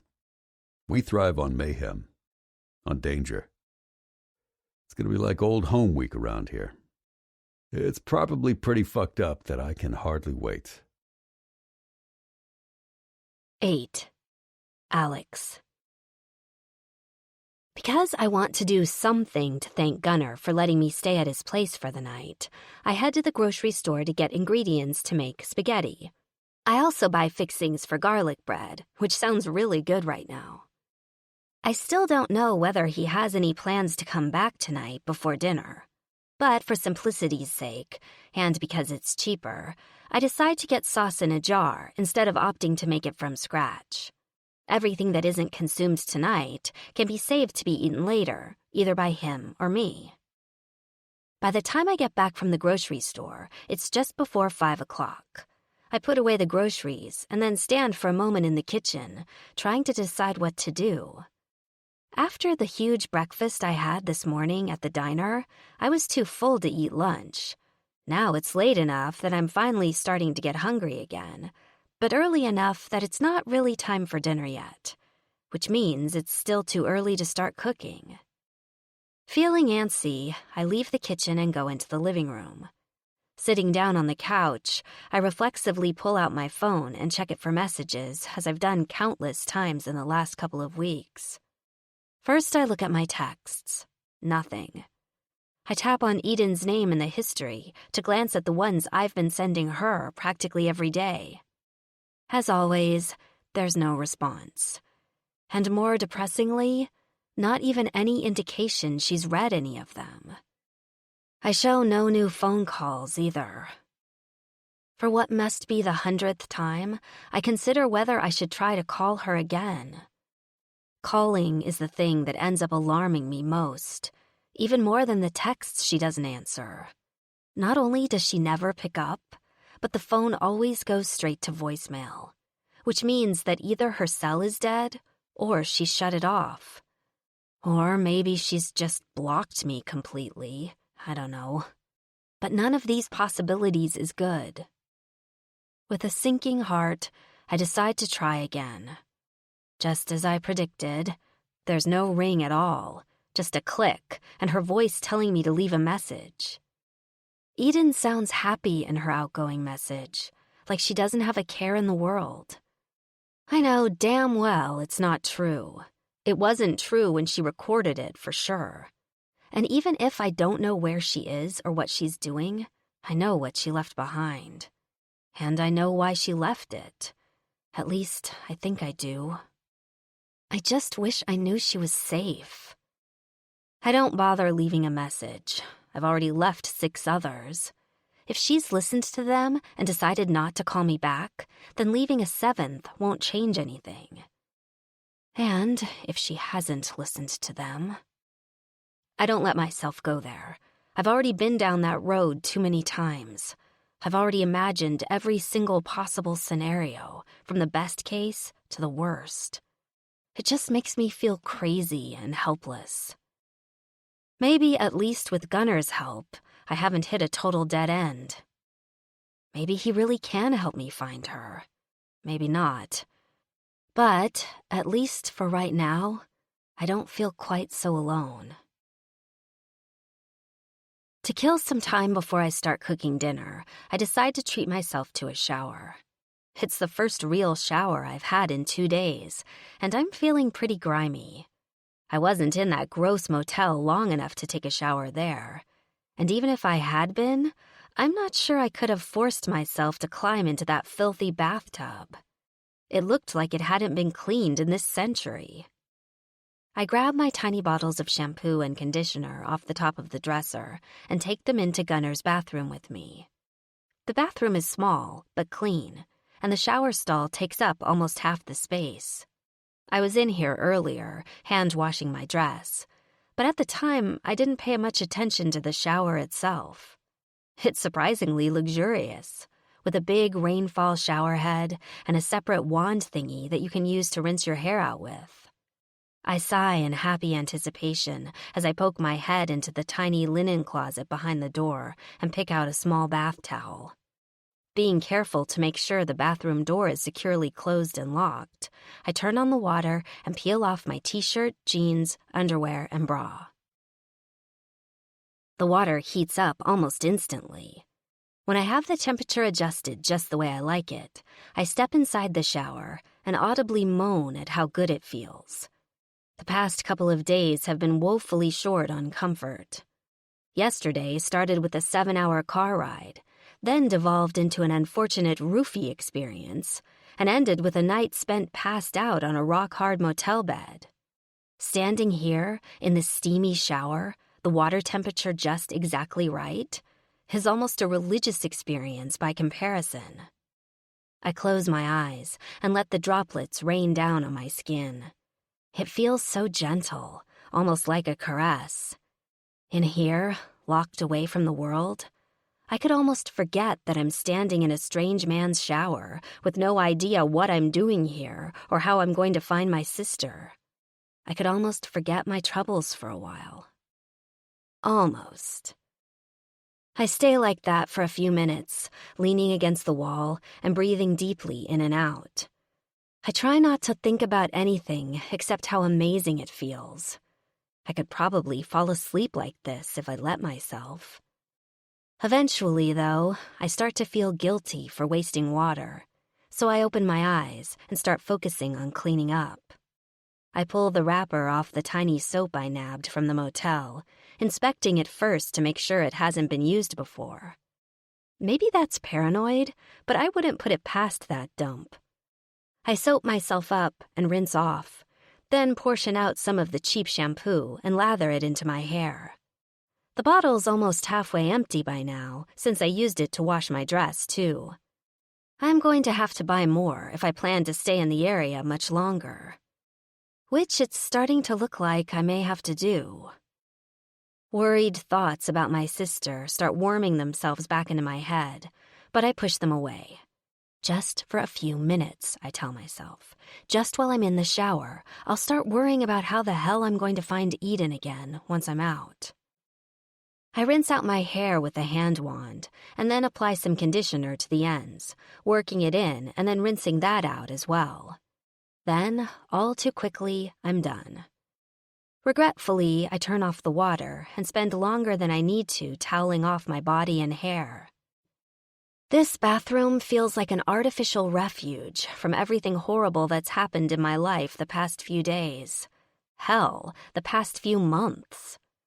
Childishly, I wish I could just stay in here and keep the world at bay. But of course, I can't. And that's not why I'm here anyway. Even though they aren't all that dirty, I don't feel like putting my clothes back on now that I'm clean. Instead, I wrap the towel around me and gather my jeans, shirt, and panties in one hand. At the last minute, I decide to grab the shampoo and conditioner as well. I don't want Gunnar to see them and think I'm planning on staying here any longer than necessary. Awkwardly, I turn the doorknob with my few free fingers and tiptoe out into the hallway toward my room. Hey! Adrenaline instantly shooting through my veins, I shriek loudly and whip around to see Gunnar standing in the hallway. Fuck!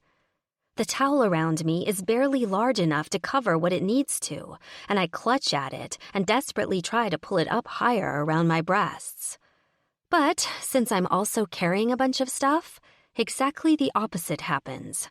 Somehow, I completely lose my grasp on it. Shampoo and conditioner bottles clatter to the floor, followed by my clothes. And the towel. Well, Gunnar grins, licking his lips. This is one hell of a welcome home. 9. Alex. Turn around! I yell at him as I bend down and frantically grab at the heap of fabric on the floor. My hands are shaking so badly that I can only paw at it and try to pull it over the most important bits. Above me, I hear Gunnar chuckle. Turn around. He rumbles with laughter. Oh, darling, not a chance. A roar of embarrassed rage rips from my throat as I leave the shampoo and conditioner behind. I pull the clothes and towel against my chest and crotch and stumble toward my bedroom. Inside, I fling the door closed, the taunting sound of Gunnar's chuckling following me. I sit down on the bed, breathing heavily, and try not to cry from embarrassment and shock. It's not funny, I want to yell at him, but I know it'll probably just egg him on. I stay there for countless minutes, frozen in an agony of shame. I have never wanted to disappear into the ether more than I do at this moment. I even contemplate packing up my stuff and climbing out the window. But, in the end, I know that would just make me feel even more idiotic. And somehow, I can't bear the thought of Gunnar laughing at me any more than he already is. I don't even know how long it takes me to pull on some clothes and force myself to open the bedroom door. The only thing that convinces me is knowing the sooner I push past the humiliation, the sooner it will be over. Out in the living room, Gunnar's sitting on the couch with a beer, flipping channels on his TV. He looks over at me and gives me an amused chin lift. Well now, darling, how was the shower? Fine, I mumble, my face going scarlet. Glad to hear it. His eyes leave mine, traveling southward, so slowly that I just know he's replaying in his mind what he saw a few minutes ago. I don't know how I'm ever going to live down the fact that he knows what I look like naked. Are you... I start to ask, are you hungry? But I'm afraid he's going to make an off-color joke. And I might just die of embarrassment if he does. I mean, I bought some groceries. I thought I could make you dinner. To thank you for letting me stay here tonight. Darlin', that show you just gave me was all the thanks I need, he growls. Gunner's eyes visibly darken as they slip back down to rest on my breasts. I feel naked all over again. My nipples tighten in response, heat beginning to pool between my legs. Can we please just not talk about that? I choke. Even more horrifying than being caught naked in his hallway is the fact that I'm actually getting turned on by him staring at me like that. After a long moment, he drags his gaze back up to my face. My expression must convey just how mortified I am right now, because he relents a little. Sure thing, darlin', he drawls. He turns his head back toward the TV. Doesn't mean I'm not gonna be thinking about it, though. I don't know what to say to that at all. So instead, I flee into his kitchen and start searching the cupboards for pots and pans to make dinner. I turn on the oven and put some water on to boil, hoping that having something to do will make me just the tiniest bit less focused on how humiliated I am. While the oven's heating up, I make some garlic butter for the bread. After making scores in the French loaf, I slide the butter between the slices, then put the whole thing on a sheet of aluminum foil that I'm surprised to find in a drawer. I've just dumped the sauce into the pan to heat up, and I'm getting out a cutting board to chop some vegetables when Gunner wanders in. He sets his empty beer bottle and goes to the refrigerator to grab another. You want one? He asks me. Sure, I mumble. God, anything to take the edge off how nervous I feel around him right now. He pops the cap off a bottle for me and sets it down next to the cutting board. Here you go, he says. Then, instead of going back out into the living room, he pulls up a stool to sit down at the kitchen island. I stifle a groan and start cutting. What are we having? He asks in an amused tone. Spaghetti, I reply. My favorite. I glance up at him sharply, certain he's making fun of me. What? He asks innocently, spreading his hands. I mean it. I fucking like spaghetti. Good, I say uncertainly. There's garlic bread, too. Even better. He takes a swig of his drink and sets it down. Can I help? I actually start laughing as I try to imagine him chopping veggies. Even him being in a kitchen at all is hard enough to picture. And he's right here, so I don't even have to try. No, that's okay. There's not that much to do. I hold up a small container. You like mushrooms? I like everything, he replies, raising a brow. Now that he's seen me naked, practically everything out of his mouth sounds like a sexual innuendo. I force myself to ignore that and start chopping. Your knife's dull, I say after a few seconds. You should sharpen it. Yeah, well, I don't cook much. He shrugs. Doesn't get much use. He takes another drink and thankfully decides to make a stab at a normal conversation. You have a good day? I risk a glance at him. It was okay, other than going shopping and taking a shower. Other than going shopping, I continue, reddening, I didn't do a whole lot. Any news about your sister? No.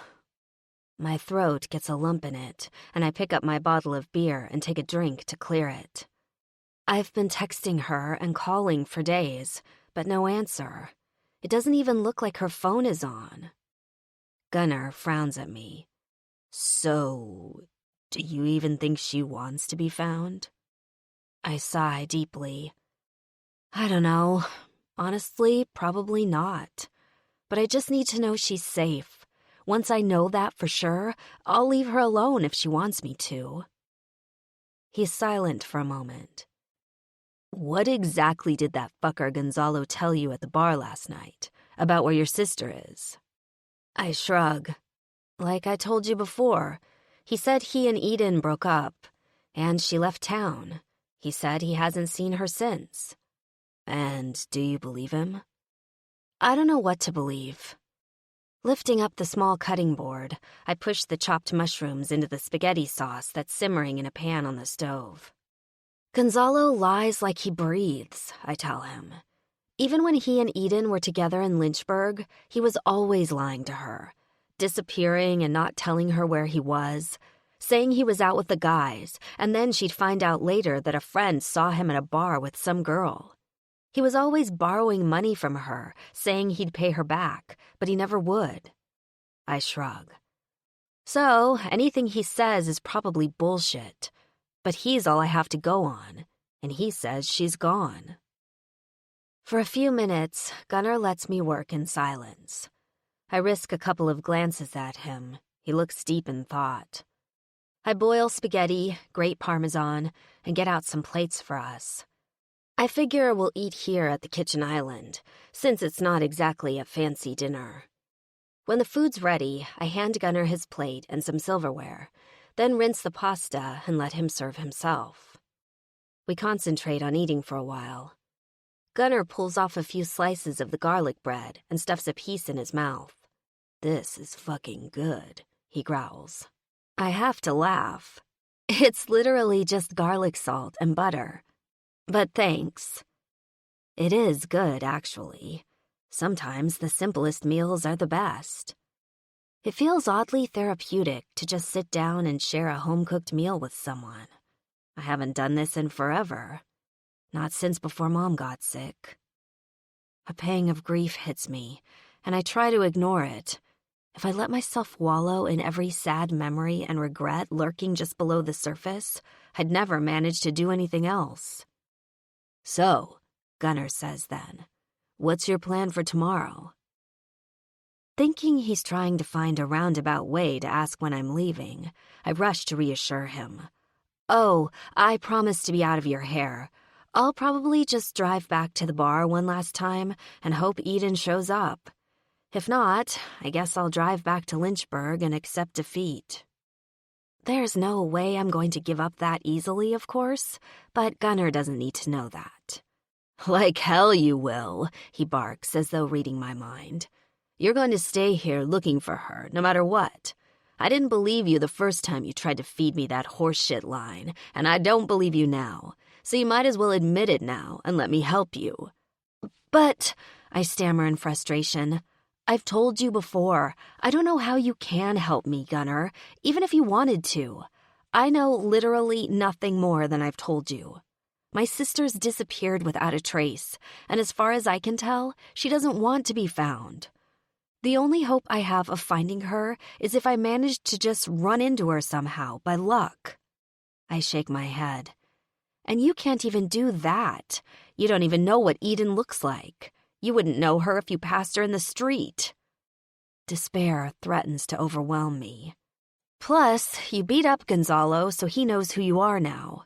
Even if you went back to the bar looking for him, he'll never talk to you." "That son of a bitch had it coming," he begins to protest, but I stop him. "I know," I nod. "And I appreciate it, Gunnar, I really do. God knows what he would have done to me if you hadn't stopped him from..." I can't quite bear to finish the sentence. "But even so, be honest. What more can you do to help than you've done already by getting me away from him and letting me spend the night here?" "Plenty," he says, a determined look in his eye. "Believe me. But if you want my help, and darlin', trust me when I say you need it, you're gonna have to answer some questions and tell me everything I want to know." 10. Gunnar. "Maybe I should just give up and go back home," Alex mutters gloomily. "Come on, darling. Don't give up yet. Just tell me more about why your sister left." We're sitting on opposite ends of my couch after dinner. The house still smells like garlic bread. I'm on my third beer, and Alex is still nursing her second. I'm still not quite sure why the fuck I'm trying to help her find her sister. She's probably right that Eden has no intention of being found. Still, the broken look in Alex's eyes makes me determined to at least help her get some answers, even if they end up not being the ones she wants to hear. "I don't know exactly," she admits. "I mean, I guess it was just the combination of a lot of stuff. I think maybe all of it ended up being too much for her, so she decided to run away from it. Alex's face turned sad. Maybe she thought if she could go somewhere new, get a fresh start, all the problems would just go away. What kind of problems? I ask. Alex heaves a deep sigh, then launches into her story. Eden's my older sister by 2 years, she begins. It was just the three of us. Eden, me, and my mom growing up. My dad lives somewhere out in California, but I've only met him like twice when I was little. Mom and Eden never got along very well, starting at least from when she was a young teenager. We didn't have very much money, for as long as I can remember. My dad didn't pay child support, and my mom figured it would cost more money and time than she had to try to force the courts to get him to do it. So she just left it alone. Mom had to work 2 jobs for pretty much my whole life to keep a roof over our heads. Alex pauses for a moment, then continues, more softly now. The 2 of us girls were mostly left to fend for ourselves when Mom was at work. Since Eden was older, she was in charge of making sure both of us were safe. I guess Mom must have felt guilty that she couldn't keep an eye on us more, because when she did come home, she'd ask us all these questions about exactly what we did while she was gone. She'd grill us about whether we'd left the house, which we weren't supposed to do, if we'd done our homework, whether we'd opened the door to any strangers, whether we'd finished the laundry, stuff like that. Eventually, around the time Eden was about 13, she started leaving me home by myself when my mom was working her shifts. She'd swear me to secrecy and tell me she'd beat me up if I didn't lie and say she'd been there the whole time. It didn't take Mom long enough to start getting suspicious that Eden was sneaking out, though. I'm not sure how she figured it out. I never told on her. But even so, I think Eden was convinced that I did. By the time Eden was 16 or 17, she and my mom were at each other's throats a lot of the time, and Eden and I had grown apart. She thought I took Mom's side all the time, even though I tried my best to stay out of it. Alex takes a deep breath, then lets it out. Eventually, Eden graduated from high school. Surprisingly, her grades ended up being really good. She laughs softly. You know, the whole time she was making the honor roll, and she never once told my mom. It's like she didn't want to give her the satisfaction of knowing there was a smart, responsible girl under all that show of bullshit. Alex looks so fucking sad, remembering all of this. I almost feel bad for making her tell me. But knowing all this might end up helping me figure out how to find her sister. What happened then? I ask. For all her complaining about the rules at Mom's house, she didn't move out right away. I was amazed. I thought she'd bolt out of there like a bat out of hell on her 18th birthday. But she stayed around. Alex takes a sip of her beer. She got a part-time job as a receptionist at a salon. Mom made her start contributing a little money toward rent and food, which was only fair, of course. I was 16 by then, and I got a job waitressing at a pizza place. For a little while, the financial situation actually eased up a little bit. With the 3 of us pitching in, we even had a little extra for each of us to have pocket money. Eden and my mom still fought like cats and dogs, but the stress was a little less bad. Then my mom got sick. Oh, fuck. Alex already told me her mom is dead. I think I know where this story is going. The kind of brain cancer she had is called glioblastoma. Alex's voice has gone oddly flat, like she's trying hard not to let any emotion show.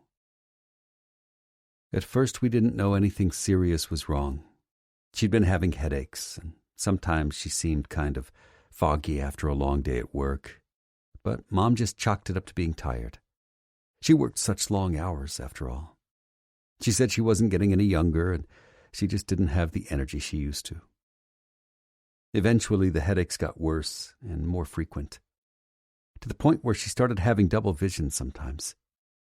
She told us they were just migraines, even though she'd never had one before. Sometimes she seemed kind of confused, like she wasn't able to think straight. She tried to hide it from us, but we still noticed. When I tried to talk to her about it, she'd brush me off or get angry and tell me she just needed to rest. Of course, Alex continues, her voice turning bitter. Mom didn't have health insurance. None of us did. We couldn't afford it. So she avoided going to the doctor for a really long time. She shakes her head and snorts softly. Not that it would have done any good anyway. Glioblastomas basically aren't curable. They're really aggressive, and they even make their own blood supply. By the time they grow enough to start causing symptoms, it's too late. They've invaded the brain tissue enough that the best thing you can hope for is to slow it down. Mom refused treatment, saying it made no sense to fight something that would just end up taking her in the end anyway. She said, her voice breaks, she said it was a waste of money. Alex closes her eyes for a long moment. I want to pull her into my arms, but I don't, instinctively knowing she'd pull away. When she opens her eyes again, they're shining with unshed tears. Around that time is when Eden started hooking up with Gonzalo. Alex looks at me, disgust evident on her face. Those last few months, when I was doing my damnedest to take care of Mom at home, Eden basically went AWOL. She moved out and hardly ever came to see us. Her voice turns angry and hard. At least she came to Mom's funeral, she spits out. I guess I should be grateful for that, huh? Alex, I begin. You don't have to. I don't even know why I'm looking for her at this point, Alex interrupts me. There's an edge to her tone now, sharp and cutting as glass. God, it's obvious she wants nothing to do with us, isn't it? With me? She looks hurt and bewildered, like she can hardly believe what she's doing. Why the hell am I worried about her? She asks me, her eyes pleading, when she obviously doesn't give a damn about me or keeping together what's left of our family. Fuck. Alex's face is a picture of pure suffering. I don't know what to do or say. I'm a joker, a fighter, not a goddamn counselor. But she needs something. She's told me all this, revealed more than I ever thought she would to me. And even though I can't know for sure, I doubt she's ever said it to anyone else. I owe her some kind of a response. And so I try. You're worried about her because she's your sister, I tell her. Plus, it kind of sounds like she's running from shit she can't face right into a shit show she can't control. I shake my head. That Gonzalo fuck is a goddamn pussy, but he's bad news. You're right to be worried about her. I think back again to how he roofied Alex, and a wall of pure rage builds up inside me so strong it feels almost like it's going to burst right out of me. I know damn well what that piece of shit was trying to do to her. And if I hadn't been there, he would have gotten away with it. God damn it. I can't believe I didn't beat him to death right then and there. My fist clenches so tight my knuckles crack. If I ever see Gonzalo again, I won't let the opportunity slide a second time. I know he is, she whispers. And I'm scared I won't be able to find her and get him away from her. And then what if she gets hurt and I never even know? The way she looks at me, not wary or sarcastic, but open and trusting, it fucking undoes me. Her eyes turn up to me, soft and wet and vulnerable. When they lock onto mine, something shifts. Her pupils get large and dark. Her lips part just a little bit, and her breathing speeds up, rasping a little in her throat. Somehow, while she's been confiding in me, she's dropped her defenses. Her body's turning toward mine, willing and ready. I stay far the fuck away from any entanglements with women. I've got more than enough shit to deal with in my life as it is. Last night I thought I was just afflicted with a rare case of Mr. Good Fucking Samaritan when I dragged her ass out of that bar and onto my bike. This morning I didn't know what the fuck I was trying to prove by letting her come stay at my place. I told myself it didn't matter if she's sexy as hell. I'm not a goddamn animal, I can get my needs satisfied anywhere I want. I don't have a thing for damsels in distress. But it turns out I was wrong. Somehow, Alex Cousins has dug her hooks into me. Deep. And fuck, I haven't even kissed her. But that's gonna change. Right goddamn now. 11. Alex. Ever since he surprised me after the shower and I lost my towel, I've been feeling hyper-aware of Gunner's physical presence. There's this heat to him that practically radiates off of his body whenever he's anywhere in the vicinity. It's like he sends out these sexual waves or something. It's incredibly distracting. During dinner, it wasn't so bad because at least there was a kitchen island between us. After we ate, I made sure to scoot as far to one end of the couch as possible to keep a comfortable distance away from him. But somehow, as he coaxed me into telling him more about Eden, I guess I somehow started moving closer? Or he did? But whatever happened, before I realize it, I look up at him and he's right there. His eyes are deep blue, penetrating. They stare into mine for a few moments, then dip down to look at my lips, which I realize I'm biting in anticipation. My whole body goes rigid. I'm frozen in my spot. Because I know if he makes the slightest move toward me, I'm completely lost. I'll let him kiss me. I'll let him do anything to me. God, I want him to do everything to me. So badly. Way back in a corner of my mind, there's a tiny voice that's pleading with me to resist, to move, to do something to break the spell. But that voice is drowned out by the louder one, the one that's hammering in my ears, begging him so hard to touch me that for a horrible moment, I think I'm actually yelling it out loud. Slowly, one corner of his mouth goes up in a wicked grin, and I'm sure I've said it out loud.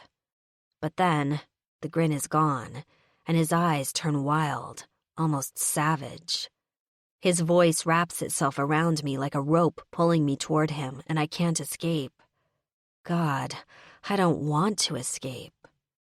Jesus Christ, Alex, he growls low and deep in his throat, almost angrily. I can't resist you no matter what the fuck I try. Then his mouth crashes down on mine, and it's not tender or sweet or even kind.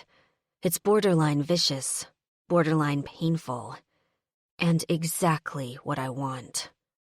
A moan rips from my throat as he grabs a fistful of my hair and forces my mouth open, his tongue finding mine and claiming it. Instantly, I'm dizzy, my center of gravity shifting, and then I realize he's lifted me up and brought my whole body down onto him so I'm straddling him. As our mouths devour each other, I feel the hot steel of his knead between my legs, pressing against my throbbing core. Gasping at how good it feels, my body takes over, and before I even know what's happening, I'm grinding myself against him, my body in control, my mind only a helpless witness to it all.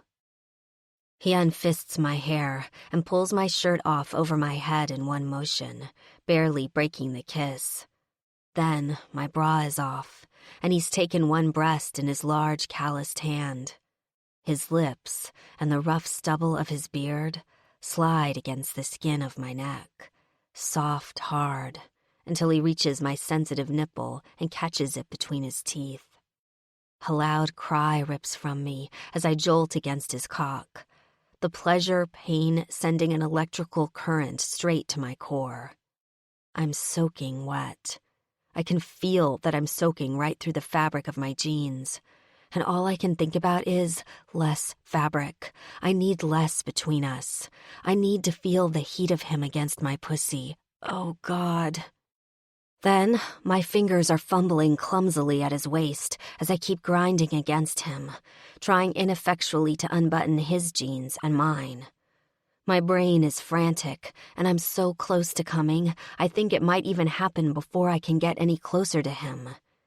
He sucks and teases at the tight bud of my areola until I think I might go insane with need.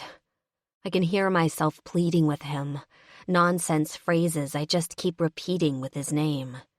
But he seems to know what I mean, because with a grunt, he picks me up off the couch and carries me down the hall to his room. Then I'm on the bed on my back, and he's unbuttoning and yanking off my jeans. I lift up my hips and help him.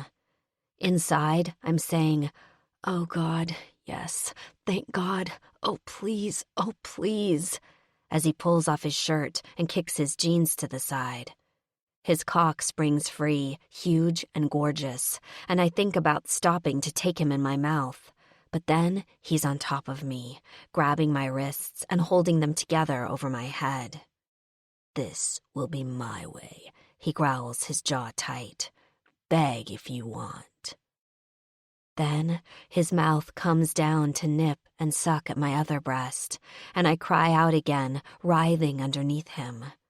He teases and teases, his free hand maneuvering the head of his cock to slide against my soaking lower lips and entrance. I gasp again and angle my hips, trying to trick him into sliding partway in, but he yanks roughly up on my wrists, showing me who's boss. I can only wait for him to enter me, to make me come, half out of my mind and my breath rasping painfully in my throat. He slicks against my painfully swollen clit over and over. He chuckles low in his throat at my thrashing, loving that he's driving me higher and higher, but refusing to give me what I need. I can hear his breathing speed up, too, and I know he's getting closer. I pray like hell for the moment he'll lose control and have to take me. Finally, just when I think I'm going to go completely insane, he lets out a low, tortured groan and raises himself up. Gunnar reaches down over the side of the bed for his jeans, and then he's rolling on a condom, and I want to cry with relief as he slides it on his pulsing shaft. He looks down at me, lids hooded with desire. Our eyes lock for a long moment, the calm before the storm. Then, with an almost angry growl, he grabs me by the thighs and pulls me roughly toward him, thrusting his hips hard as he enters me all at once.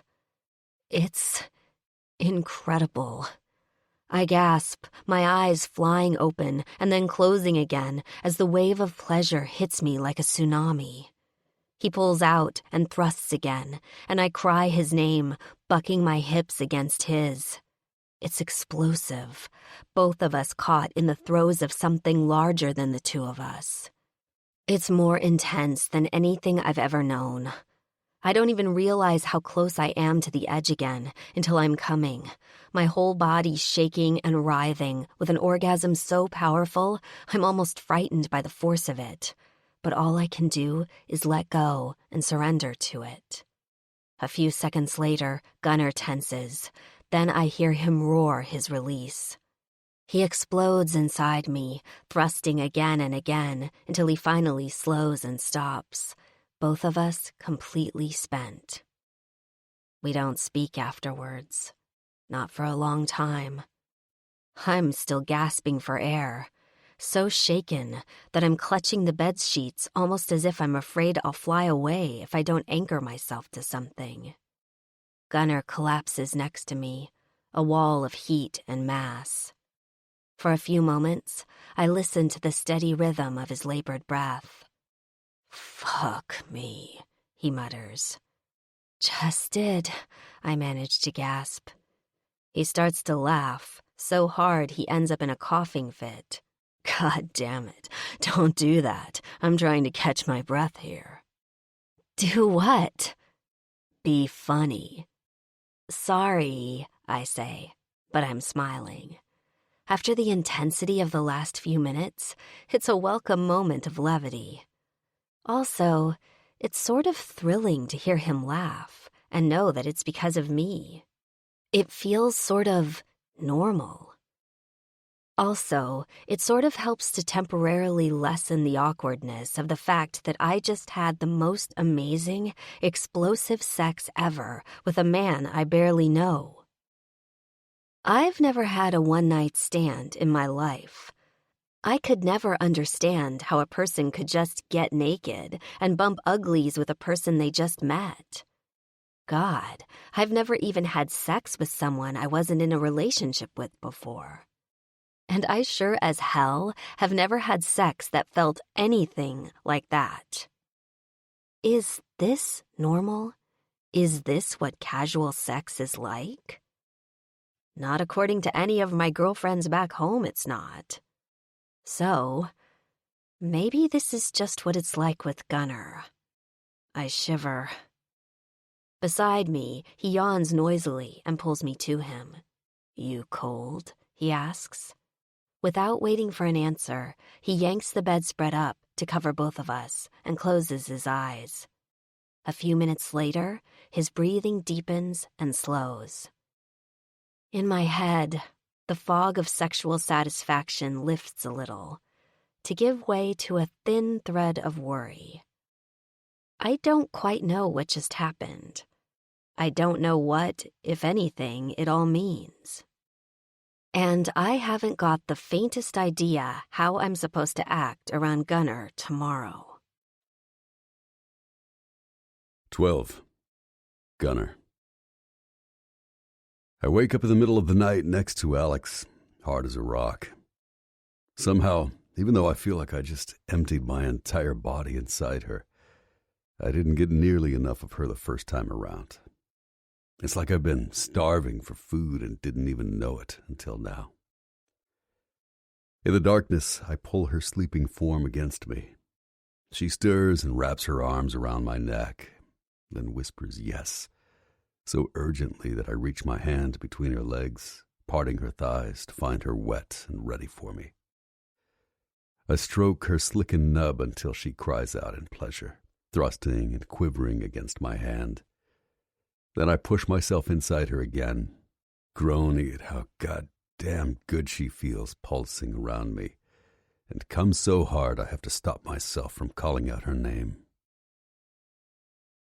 The next morning, I'm up before she is. As I watch her sleep and think about waking her up to take her again, alarm bells go off in my head. This was probably a mistake. I mean, it felt fucking good as hell. So it definitely wasn't a mistake in that way. But I can't have Alex thinking what happened last night means more than it does. I don't want her to get the wrong idea. And it's not just that. I liked it too much. Way too much.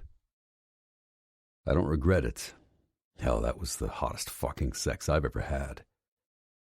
But my dick is starting to fuck with my head a little bit. Alex is addictive. That's not good. I should be fucking women I can take or leave, which up until now has been all the women in the general population, regardless of how hot they look or how good they are in bed. Alex moans softly in her sleep and rolls over. A lock of hair falls over her face. I frown and resist the urge to move it so I can look at her some more. Fuck, I can't have this. Alex staying here at my place was a bad goddamn idea. She hasn't even been here one night, and she's already sleeping in my bed. Not that I begrudge her staying here, not at all. But if I'm going to help her, we'll be spending a lot of time together until we get to the bottom of where Eden is. And with Alex, the sex is good. Really, really fucking good. And I don't need any complications. Hell, neither does she. Staying with her here, after tonight, well, that would be a hell of a complication if we got even more tangled up with each other. I'll sleep at the clubhouse until Alex leaves town, I decide, ignoring the disappointment that floods my head at the thought. I'll let Heather take care of my dick until Alex is gone, to keep the edge off. Heather will fucking love that. She's been doing everything she can to get my attention lately anyway. I slide out of bed, take a quick shower, and manage to leave the house before Alex wakes up. I'm up early enough that the club's garage isn't even open when I get there. The garage, Twisted Pipes Custom Chopper and Auto, is our main legit business. At the garage, Hawk's the man in charge. It's his brainchild. He built the place from the ground up with the club's approval. Most of us with any sort of knowledge of bike and auto repair work here, which is all of us. But the custom work we do is the responsibility of a few of the more talented guys. Hawk, Brick, and Ghost do most of the custom engine work. Brick's a fucking wizard with a custom paint job. I do a lot of the shit like twisting pipes on special custom-built choppers, which is what I'm working on now. A set of custom exhaust pipes for a Harley Ironhead XL. I lose myself in the work for a while. Eventually, other brothers start streaming in. First is Beast, looking like he's coming in from a night of hard drinking. Then Hawk arrives, looking serious and ready to work like always. After him, it's Thorn, with a shit-eating grin on his face that tells me he's ready to greet the day and start bugging the shit out of people just to get a rise out of them. Bullet, one of our newer members, trails in next, looking like he needed about 2 more hours of sleep. Eventually, Gino shows up. He's the club's treasurer and does all the bookkeeping for the garage. There's the usual banter and shit-giving. Gino makes some of his piss-water coffee in the office. Brick wanders in about half an hour after Gino. He's brought his own coffee from his old lady Sydney's coffee shop downtown. He brings in some pastries and shit, too, which Sydney makes in the shop. Predictably, the brothers swarm him as soon as they see the bag he's carrying. Sydney's baking is fucking delicious, and she always makes extra for us. All the food's demolished in about 10 minutes. The morning passes pretty quickly. With Alex out of sight, it's a little easier for me to force her out of mind, too. At least her body and what happened last night.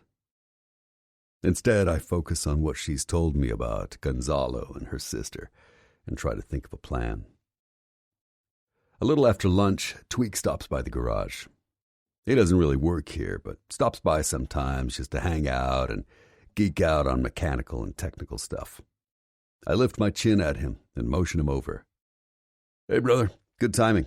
I've got some shit I wanted to talk to you about." "What's up, brother?" He looks over at the bike I'm working on with an appraising eye. "Nice pipe work." "Thanks." "What do you want to talk about?" "I've got someone I want you to run a check on. Background, location, any priors, who he hangs out with, any intel you can find on him. Trouble is, I only have one name for him. I don't know if it's a first or a last. Gonzalo." Tweak nods thoughtfully. "I can do that." "What else do you know about him?" "Only that he was hanging out at the Smiling Skull over the weekend. I don't think he's a biker, or if he is, he wasn't wearing a cut." I pause for a second.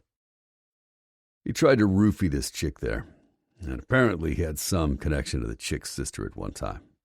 Tweak's radar goes up. "What chick?" "Keep your dick in your pants," I tell him. "Just some chick from out of town that came looking for the sister, who's gone AWOL." "And you're helping her?" Tweak's expression is perplexed. "Yeah," I say flatly. My tone makes it clear that that's all I'm going to tell him about it.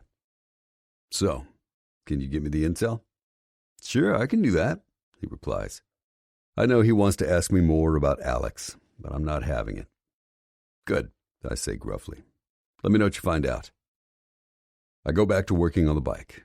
Tweak asks me a couple more leading questions. I just grunt and keep working. Eventually, he wanders away. After work, I go into the back and clean up a little. The Lords are having church later to talk logistics for our upcoming gun run with the Death Devils. But before that, I'm going to go pay my ma a visit and stop off at my place and get some shit so I can stay at the clubhouse for the foreseeable future. It's been a few weeks since I've seen Ma, and I know from experience there'll be hell to pay if she has to call me and ask me to come over. Ma's a force to be reckoned with when she's pissed. I ride across town to the small green Cape Cod-style house where I grew up. When I get there, a familiar figure in a Lords of Carnage cut greets me out in the front yard.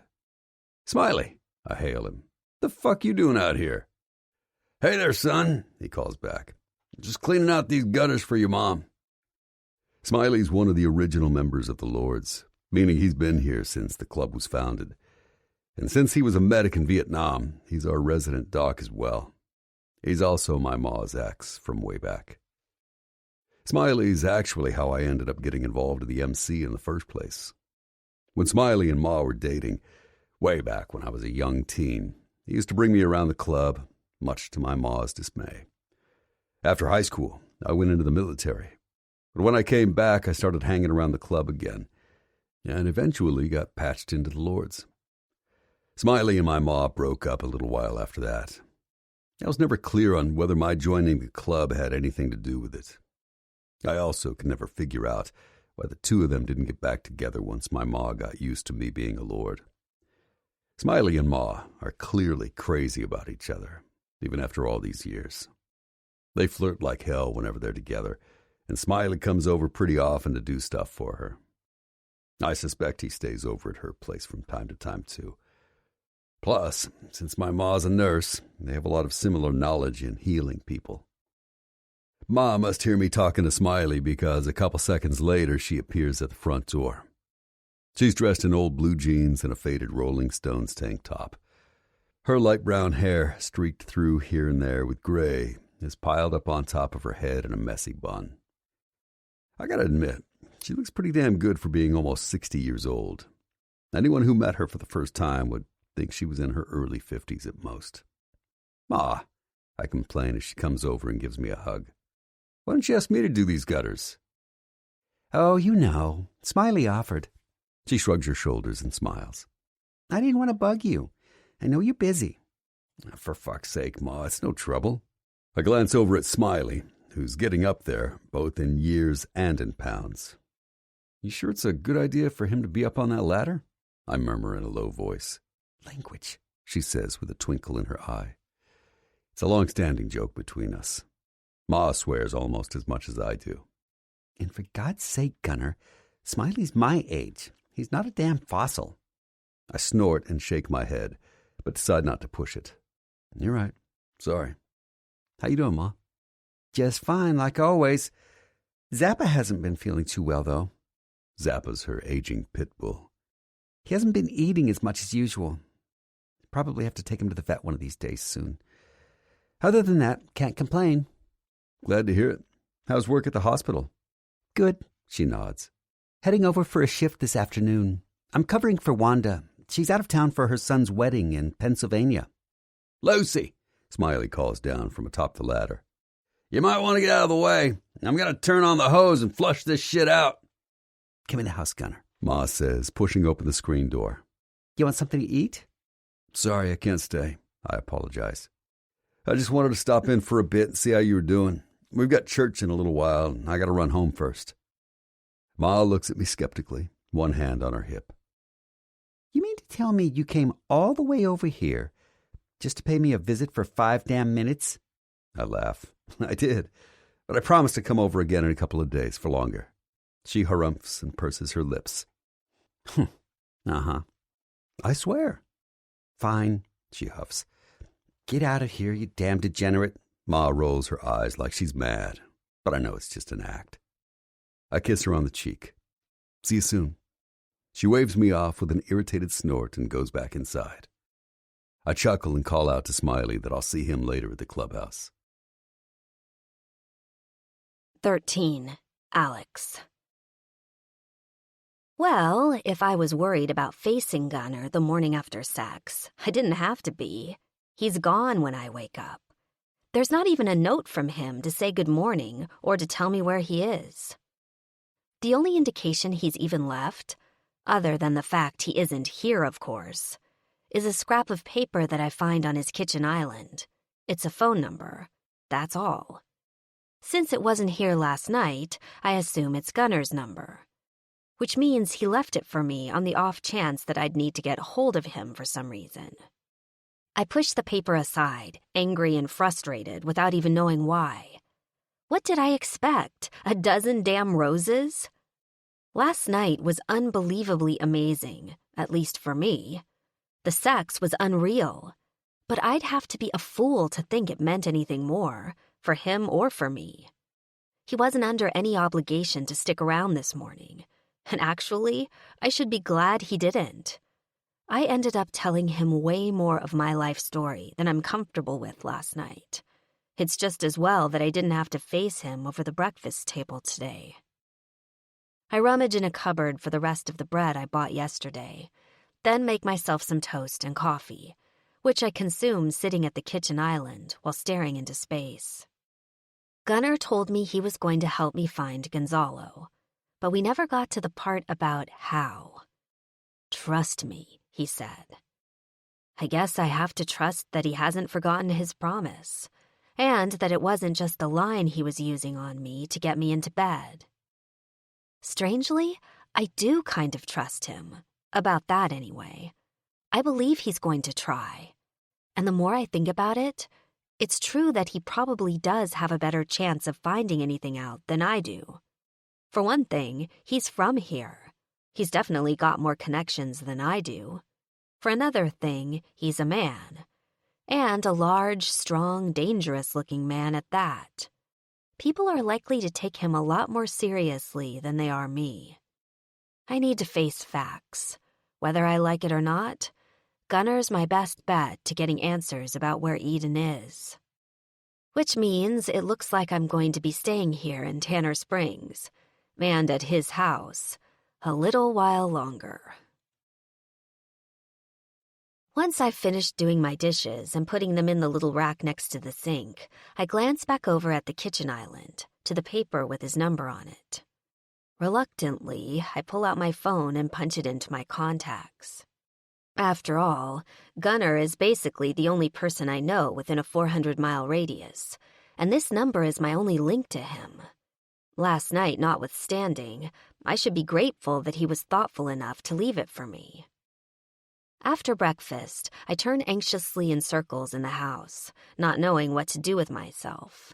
It's driving me a little crazy that this isn't my space, and I don't have any of my stuff with me. All I can do is wait for Gunnar to come back so we can talk more about how he plans to help me track down Eden. In the meantime, though, there is one thing I need to do. A call I was hoping I wouldn't have to make. But at this point, I know it's inevitable. Going to sit on Gunnar's front porch, I search in my phone for the number I want and press the call button. A couple of rings later, someone answers on the other end. "Valueland Grocery," a familiar female voice says. "Renee," I answer. "This is Alex. Is Todd there?" "Hey, girl," Renee says cheerfully. "Yeah, he's here. Hold on a minute." Renee puts me on hold, and I listen absently to the staticky muzak, interspersed with short ads about our weekly specials on vegetables, canned goods, and meats. About a minute later, there's a loud click as the phone picks up. "Valueland, this is Todd." "Hi, Todd. This is Alex." "Hey." My manager's voice is clipped and suspicious, almost as though he already suspects what I'm about to say. "So," I begin, inwardly cringing. "I'm calling to ask if I can get a couple more days off. I'm still out of town and well, things have gotten a little more complicated than I thought they would be." "Alex," Todd says in an irritated tone, "I already arranged your schedule to give you 2 days off in a row." I know, I agree hastily. "And I appreciate it. I just need a few more days. 3, max. I'll even switch shifts with anyone who's available. "Alex, I'm not going to point out how lucky you are to have enough hours to get benefits," he interrupts. "Half the cashiers in this store would kill to have as many hours as you do." "I know, but—" "I'll give you 1 more day." "But that's not—" "No buts," he says, cutting me off impatiently. "If you can't get it together after tomorrow, I'm giving your hours to someone else." I try to argue with him, but Todd's not having it. Never mind that I've worked at Value Land more than a year, and until now, I've never once asked for so much as an hour off from the schedule he sets, not even when my mom died. Never mind that he knows how much I need this money. He just doesn't care, and I know I can't make him. I hang up the phone dejectedly, the full weight of what this means hitting me. I'm basically going to be fired from Value Land. Screw it, I think irritably. It's not like working as a grocery store cashier is my life's ambition. And it's not like the money I make there has been enough to save Mom's house anyway. That ship has sailed. Foreclosure proceedings started not long after she got diagnosed. Without Eden's help, there's nothing left to be done. One way or another, the house is going back to the bank soon. Which means my last reason to go back to Lynchburg before finding my sister just evaporated into thin air. Fuck it. I'm in Tanner Springs for the duration. Eden may not want to talk to or hear from me, but she's the only family I have left. One way or another, I'll pursue this to the end. I will find out where my sister is and what happened to her, no matter what it takes. After that, I'll cross the next bridge when I come to it. For hours, I wait for Gunnar to come back or call me. I try to watch soap operas on TV. I flip through some of his paperbacks.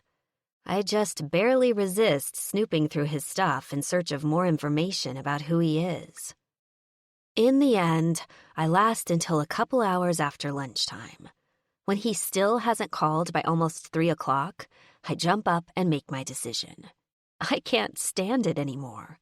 I'm done waiting around, twiddling my thumbs for Gunnar to get home. Who knows how long it will take for him to get around to helping me after his club business is taken care of.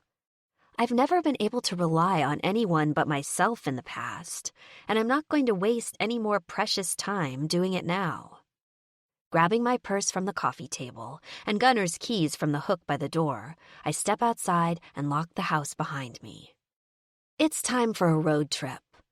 I have exactly one idea of a lead on tracking down Gonzalo again, and I'd rather do that than sit here doing nothing, even if it gets me nowhere. If I'm lucky, I'll have just enough gas in my tank to get me to the Smiling Skull Bar and back to Tanner Springs. 14. Gunnar. When I show up at my place to grab some clothes and shit before church, Alex's car is gone and she's nowhere to be found. At first, I think she's changed her mind about staying here and she skipped town. I call out her name as I stride through the living room, swearing loudly in the silent house. I'm pissed at myself for not getting her cell number before I left the house today. Stupid mistake, you dumb fucker. You should have known there was a chance she might run after last night. My mind is racing wildly, wondering how the fuck I'm going to figure out where she's gone, when I stop suddenly at the doorway to the second bedroom. There, sitting on the dresser, are some small travel bottles of shampoo and conditioner, a paperback, and a hairbrush. The sight of such ordinary objects, just the normalcy of how they look sitting there, calms me down almost immediately. I take a deep, relieved breath and open the top drawer of the dresser. A few shirts, a couple pairs of panties, some socks. In the bathroom, the simple white dress is still drying on the towel rack. Jesus, I mutter, running a rough hand through my short hair. I'm a little weirded out by how worried I was that she'd left. I go into the kitchen to grab a glass of water. Glancing over to the counter of the kitchen island, I notice the scrap of paper I wrote my number on. Rummaging in a nearby drawer for a pen, I scrawl a quick note under the number. Staying at the clubhouse tonight. I'll see you tomorrow, and we'll talk about finding your sister. I've got a guy working on intel about Gonzalo. Text me when you see this. G. This way, I kill 3 birds with 1 stone. She'll know she's safe staying here tonight. I'll know when she comes back here, and I'll get her phone number, which I should have fucking done in the first place. Going back down the hall to my room, I grab a small duffel bag and fill it with a couple of changes of clothes to take with me. Then I head over to the clubhouse. Later, in church, Rock goes over the final details of the run we'll be doing with the Death Devils, including which of us will be going. The run is no more dangerous than usual as far as gun exchanges are concerned, but Oz has asked for 6 lords to back up his club. Rock chooses which ones of us will go. He's not coming with us, as having 2 MC presidents there might be perceived as a challenge to Oz's authority and a sign of weakness in front of their connections, especially because they used to do business with us. Angel is going with us in his place. Rock tells us what time we'll be heading out the next day. Then he bangs the gavel and church is over. The men seem pretty keyed up about this run, Angel observes as we file out of the chapel. Yeah, I chuckle. I think some of them still miss the thrill of gun running. You? Angel asks, cutting his eyes to me with a grin. I can't deny. Booze and pussy taste especially good when there's little danger on the other side. Angel laughs out loud. You got that right. Matter of fact, he continues, eyeing a couple of the club whores. I think I'm going to test out that theory right now. He ambles over to Melanie and Tammy, who are more than pleased to get the attention of the club's esteemed vice president. They immediately jump to their feet and teeter toward him on their heels, hands sliding under his leather cut and over the crotch of his jeans. Angel grabs each of them by the ass and then nods toward the stairs leading to the apartments of the second floor. On the way, he nabs a bottle of whiskey from the bar to take up with him. They look like they're having fun, Heather's voice croons in my ear. Want to do likewise? Heather, I mutter. This ain't anything other than... I know, she smirks prettily. I'll take what I can get. Turning up the corners of her cherry-red lips in a seductive little smile, she breathes. I need your cock, Gunner. Give me what I need, baby. It's not really what I want. Because, truth be told, what I want more of is Alex. But I tell myself that the best way to get that girl out of my mind is to remind myself that Alex was just sex, nothing more, no matter how fucking good it was. A little roughly, I grab Heather's arm and lead her upstairs, trying to ignore her little coos of excitement. When we get up there, I pull her into my apartment and shut the door. Immediately, she's down on her knees, unzipping my fly. I close my eyes and frown, trying to push Alex out of my thoughts. But all that happens is her face appears right in front of me. Her eyes flutter closed, her arms wrapping around my neck as she whispers, yes. My cock is immediately hard as a steel bat, which Heather attributes to her feminine wiles. Oh, baby, she moans. Yeah, I've missed your cock. Fuck. I'm not up for this. The last thing I want right now is Heather sucking me off, much as I hate to admit it. I pull her up forcefully, ignoring her cry of protest, and haul her to her feet. Sorry, babe. Ain't happening tonight. Why? She mews in protest. You know you want me. She reaches out and palms my hard shaft. I can make you feel so good, Gunner. You know how good I can make you feel. Enough. I grab her wrist so abruptly she yelps a little. I said we're done here. I nod my head toward the door. Get out, I say angrily. But out! With a last reproachful glance, Heather wobbles out the door on her stilettos and closes it behind her. I almost feel bad. I'm not exactly angry at her, though she's not very good at taking no for an answer. I'm mad at myself for fucking Alex in the first place, and for thinking Heather, or any other girl, would be just as good. Like Alex was just another place to stick my dick. Alex is way fucking more than that. And if I'm not careful, she's going to be an addiction. Locking the door, I check my phone, but she hasn't texted me yet. I frown and try to turn my thoughts to something else, but it's no use. I'm still painfully hard, and that ain't going to change by itself. I liberate my pulsing cock from my jeans and lean against the wall, closing my eyes. I know I shouldn't do this and think of her, but fuck it. I'm too far gone. I stroke myself, as slowly as I can stand it, and imagine instead that I'm pushing myself deep inside Alex as she moans and writhes for me. I can hear her voice, hear that hitch in her throat before she cries out and starts bucking against me. Jesus, that's all it takes. With a loud groan, I shoot my load, the force of it almost painful. This is bad, I think, when it's all over. Staying away from Alex is going to be a lot harder than I thought. Back downstairs, I ignore Heather's attempts to make me jealous by falling all over any lord who will give her a second glance. I decide I'm going to concentrate on drinking away my troubles. I grab a bottle of Jack and a shot glass from Jewel and go over to smoke lug nut at pool a couple of times. Midway through the first game, I finally get a text from Alex, but it's not what I expect. Having some car trouble. Can you help? Instead of texting back, I punch the callback number and wait for her to pick up. She answers on the second ring. "What's up?" I growl. I'm stuck out here on the highway. Her apologetic voice comes over the line. I'm not sure what's wrong with my car, but it's overheated and I don't have any water or anything to put in it. And it started to get dark. Could you come pick me up? Out where? I repeat. Where are you? Alex hesitates. I'm on Highway 12, she finally tells me. About 15 miles west of the Smiling Skull. 15. Alex. Even over the phone, I can tell Gunnar is furious. Damn it. I never intended to even tell him about this trip, unless something useful came out of it. I knew he'd be angry and try to stop me from going if I'd let slip what I intended to do. And on one level, I can't blame him. But I just couldn't stand not doing anything. I've never been good at waiting around for things to happen. The trip east toward the Smiling Skull was uneventful. I showed up at the bar a little after 5 p.m. with only the vaguest notion of what I was going to do.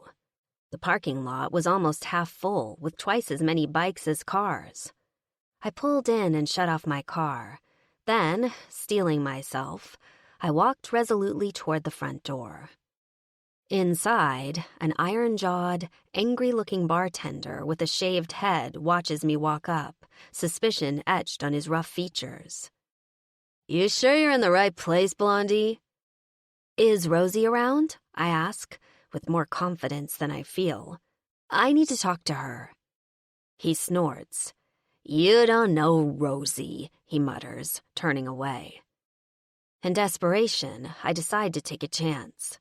"Gunnar sent me, from the Lords of Carnage?" The bartender turns back to me with a dubious expression. "He told me Rosie would help me out," I explain. He clearly doesn't believe me, but at this point I'm guessing he just wants me out of his hair, or lack thereof. Picking up a phone, he punches a button and murmurs into it.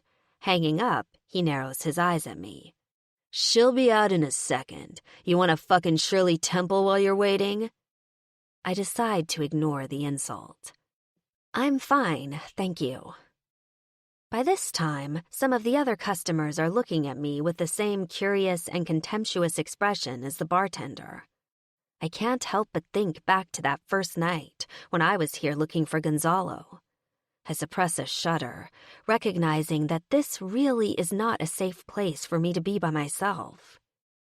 An old woman comes out into the bar area. She's short, at least an inch shorter than I am, and looks to be in her late 60s, at least. She's thin to the point of emaciation, and wearing a white shirt, a black vest, and a red bandana around her neck. Her no-nonsense silver hair is cut short and severe.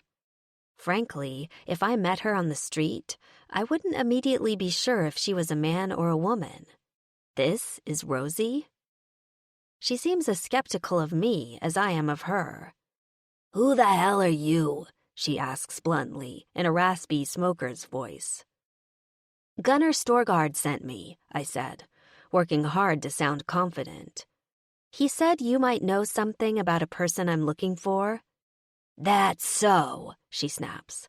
Well, if Gunnar needed information, why the fuck didn't he come here himself? He's helping me out, I explain hastily. He's a friend of mine. Rosie throws back her head and cackles. Honey, Gunnar don't have friends, especially friends without dicks. Well, anyway, I stumble, reddening. He is helping me, and he told me you might be able to tell me where Gonzalo is. Out of the corner of my eye, I think I see a couple of people glance at me, but I can't be sure. Gonzalo? Rosie's voice is sharp. Why the fuck would I know where that asshole is? I just thought he might have been here recently. Or you might know where he lives. Or something. I trail off, feeling idiotic. Or something. Rosie mocks my tone, cackling again. Look, girlie. She takes a step closer, putting a gnarled fist on her hip. I don't know what you're about, and I don't give a shit. I don't know you from a hole in the ground, and I've got shit to do. If I were you, I'd get the hell out of here. But if you could just tell me whether... The bartender suddenly appears at Rosie's side. You speak of the English? He booms at me, poking his finger aggressively to the side of his head. Rosie told you to get the hell out. A hatchet-faced man with long, greasy hair seated at the bar chuckles loudly. When I glance over at him, he shoots me an aggressively sexual leer. I open my mouth to reply to Rosie, but stop. I realize no one here is going to tell me a damn thing. And I'm starting to feel very uncomfortable and very conspicuous. The longer I stay, I realize, the more likely it is that something bad will happen to me. Okay, I'm leaving, I murmur, taking a step backwards. I'm almost a little afraid to turn my back, but I force myself to do it and walk out of the bar as calmly as I can. Outside, I realize my heart is pounding.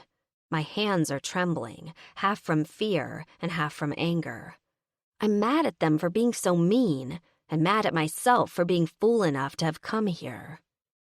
Back in my car, I lock the doors and take a few deep breaths to calm myself. This whole thing was a total bust. Closing my eyes for a moment, I try to think whether there's any way I can salvage anything from this trip. There's a town just to the east of here. Maybe I should just take a chance and go drive around, hoping I happen to see something.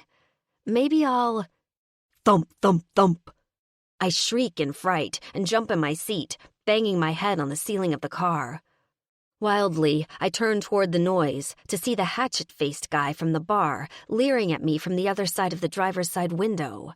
He's grinning and laughing, obviously happy he scared me. Before I realize what he's doing, he reaches for the door handle. I scream, turning the key in the ignition. The car roars to life. I know I locked the doors, but I'm still terrified that somehow he might get in. I slam the car into reverse and hit the gas, not caring whether I run over him or not. He yells angrily and pounds on the hood of my car. I throw it into forward and squeal out of the lot, barely looking to see if there's oncoming traffic as I hit the highway and drive away as fast as I can. For a few seconds, all I can do is try not to hyperventilate or crash the car as I accelerate, glancing in my rearview mirror several times to make sure no one's following me. Eventually, as I continue back in the direction of Tanner Springs, the panic starts to dissipate little by little. What takes its place is a wave of despair, as I realize that for the second time, I've walked all alone into a dangerous situation like a complete idiot. And for all that, I'm no closer to finding out anything about my sister. I've never felt so helpless and stupid in my life. It seems the fates aren't done with me, though, because not long after I'm out of town, the car's temperature light comes on. I look down at the temperature gauge and see the car is seriously overheating. Swearing, I pull over to the side of the road and reach down to put the car in park. As I do, I realize I've been driving in low gear all this time. God damn it! I yell, pounding my fist on the steering wheel. I'm stuck. I don't know anything about cars.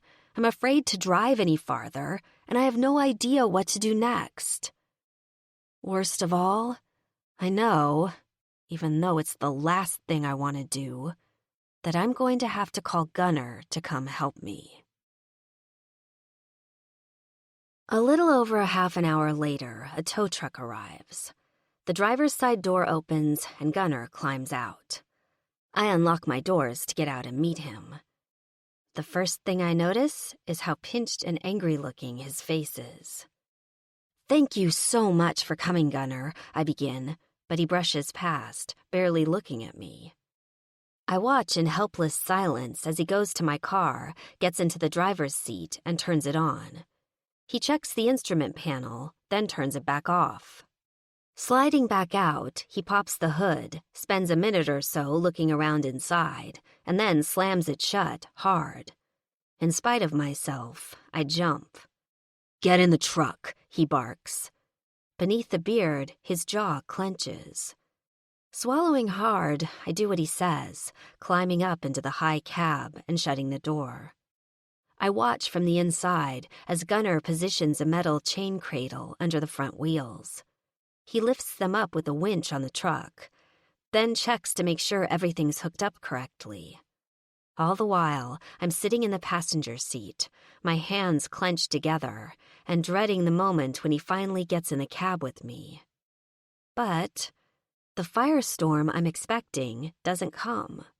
When he's finished, Gunnar climbs in and turns on the tow truck's engine without a single glance at me. He pulls out onto the highway, shifting gears as he speeds up, and soon we're on our way back to Tanner Springs. The whole way home, he doesn't say a single word. It's like I'm not even there. This is a million times worse than if he had just yelled at me like I was expecting. The ride seems to last forever, but eventually we hit city limits. Once we get into town, he drives me straight to his house and pulls up to the curb. Putting the truck in park, he finally turns to me. "Your car is fucked," he grunts. "I'm taking it to our shop." "Gunnar," I begin. "Go inside," he orders, his face contorted into a snarl. "Thank you," I whisper helplessly and open the passenger door. I've barely slid out of the cab when he reaches over to slam the door roughly behind me. He puts the truck in gear and roars off into the evening. I'm left standing dejectedly on the sidewalk, knowing he won't be back again tonight. Every single decision I've made today was the wrong one. Tiredly, I drag myself up the front walk and into the house. I just want to go to bed. Maybe things will be better tomorrow morning. In any case, they can hardly be worse. 16. Gunnar. The next day, I wake up in my apartment at the clubhouse, restless as hell and ready for action. It was all I could do last night not to lose my fucking shit on Alex. I couldn't even ask what she was doing out there on that highway because I was so fucking furious. I know she went to the Smiling Skull to look for Gonzalo again. I can't believe she'd be so goddamn stupid after what almost happened last time. Well, at least for now, I've nipped that problem in the bud. She's carless now, and she will be for the foreseeable future, since that's the only way I can make sure she doesn't get it into her head to go off looking for Eden by herself again. All her overheated car needed was coolant. I was pretty sure that's what the problem was when I talked to her on the phone. I even brought some with me in the tow truck. But on the way to get her, I realized I could keep her car in the shop if I told her it was a more serious problem. If she wants to go back to the Skull again now, she's going to have to hitchhike. And I don't even think Alex is crazy enough to do that. Last night I was so goddamn mad I didn't trust myself to even talk to her. Shit, she could have gotten herself seriously hurt. She could have wound up in the exact same boat as her sister, wherever the hell that is. Then I'd have two women to rescue instead of one. The thought of Alex disappearing makes my blood turn to ice in my veins. I'm still fucking furious with her this morning, but as I take a shower as cold as I can stand it and pull on some clothes, I grudgingly start to wonder whether I'm partly to blame for her going off like that. I know Alex has been stuck waiting at my place with no news, and I know she feels like the clock is ticking on finding her sister. I realize I haven't been all that great about communicating with her. Tweak's been doing everything he can to track down the intel we need to find Gonzalo, but Alex doesn't know that. She's probably been going out of her mind with worry. As stupid as her stunt was yesterday, I have to admit I probably had a small part in it. Just before I go downstairs to grab some coffee and breakfast, I take my phone out and thumb a quick message to her so she'll at least know I'm not going to leave her hanging for another day. I'm going on a run with the club. I'll talk to you later on today. I'm midway through breakfast when I get a response from her. I'll try to fit you into my busy schedule. I can't tell if she's mad or not. She might be mad. Well, too fucking bad, I think irritably. I'm mad too. Sighing, I shove the phone in my pocket and take my cup out into the main room of the clubhouse.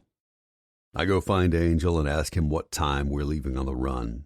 He tells me that it's been postponed for a couple of hours, so I go outside and spend a little time making sure my bike is tuned up and ready to go. When I'm finished, I figure I'll go see if Tweak has had time to get any of the intel I asked him for. I wander through the bar area and into one of the back rooms that Tweak has set up as his command station. He's there, sitting at a desk surrounded by 3 large, flat-screen computer monitors, tapping away and lost in thought. "Hey," I murmur, pulling up a chair and flipping it around so I can lean my arms across the back of it. "You had any time to work on finding out about that Gonzalo fucker?" "Good timing," he replies, barely looking up. "I was just checking into some stuff. Haven't had a lot of time yet to dig." He motions me closer. "That him?" I peer at an image on the far monitor. "Yeah, that's him." It's a mugshot. I look closer. Gonzalo Medina, I read. So Gonzalo's his first name, not his last. "What did he get busted for?" Tweak snorts. "What hasn't he been busted for? Drug possession, felony theft, aggravated assault. I got a feeling I'm just getting started." I nod. "You got his 20 yet?" "Not yet, but I'm pretty sure he lives in the area. Apparently he grew up around here, in Death Devil's territory." His words give me an idea I hadn't thought of before. "Okay," I grunt. "Let me know when you have an address for him. And call me right away if you find out anything else important." Tweak tears his eyes away from the screen to look at me. "Like what?" "No idea," I admit. "Anything that makes your eyebrows go up. Remember, we're looking for the sister of this chick I'm trying to help." "So, about this chick," he begins. "I might have more to go on if you bring her in here, so I can ask her some questions myself." He gives me a knowing smirk. "But if you don't want to share her with the club, that's fine by me." "Fuck you, Tweak," I snarl, my anger getting the better of me before I can stop it. "Alex ain't a club whore. I don't want her here at the clubhouse with you filthy motherfuckers." "Whoa, whoa, whoa!" Tweak scoots his chair away from the computer, holding up his hands. "Calm yourself, brother. Shit, I didn't know you were so serious about her." He gives me a look I can't quite read. "You claiming her? Because you know damn well no one's going to touch what's yours. You give the word, she'll be safer here than anywhere else." "I'm not claiming—" God damn it. "It ain't like that, Tweak. I just want to make sure she's protected. I'm doing her a favor, and I'm not going to let her get hurt or used on my watch." "Shit, gun," he protests. "You know all you got to say to the men is she's off limits." I know he's right. My brothers would never touch her as long as I say the word. Still, it doesn't sit right with me, bringing her here, having the other lords ogling her like she's a piece of meat. Tweak is right, though. I should probably bring her in. It doesn't make any sense not to let him ask her questions directly. 6 lords meet the Death Devils at an agreed-upon spot between our clubhouses. Then our 2 clubs set out riding south toward the Kentucky border. We're picking up a shipment of guns from a cartel that our club used to do business with. Once we pick them up, we'll be bringing them to a warehouse in Devil's territory that they own, to be stored there until the Devils can arrange a meetup with the organization they're selling the guns to. Oz tells us the shipment has 3 crates of pistols that are coming up to us from Florida, by way of Atlanta. The Lords are providing the security on both ends, both the pickup and the delivery. The terms of the arrangement have been negotiated between Rock and Oz. Part of our compensation's financial. The other part is mutually assured partnership in the future against any potential enemies to one or the other of our clubs. We get to the pickup spot in mid-afternoon. It's a secluded place out in the country, in a densely wooded area that makes me a little jittery. There's lots of cover where armed men could hide, and I find myself scanning the landscape for the slightest sign of movement. The Lords of Carnage had a business relationship with this cartel, called the Crow Clan, for many years, but we never met up here before. I can tell Angel and Ghost are thinking the same thing as I am as we climb off our bikes. Angel shoots me a warning look, and I lift my chin just slightly to acknowledge it. We've driven in with a group of devils on bikes just behind a dark blue panel van that will transport the crates back to their warehouse.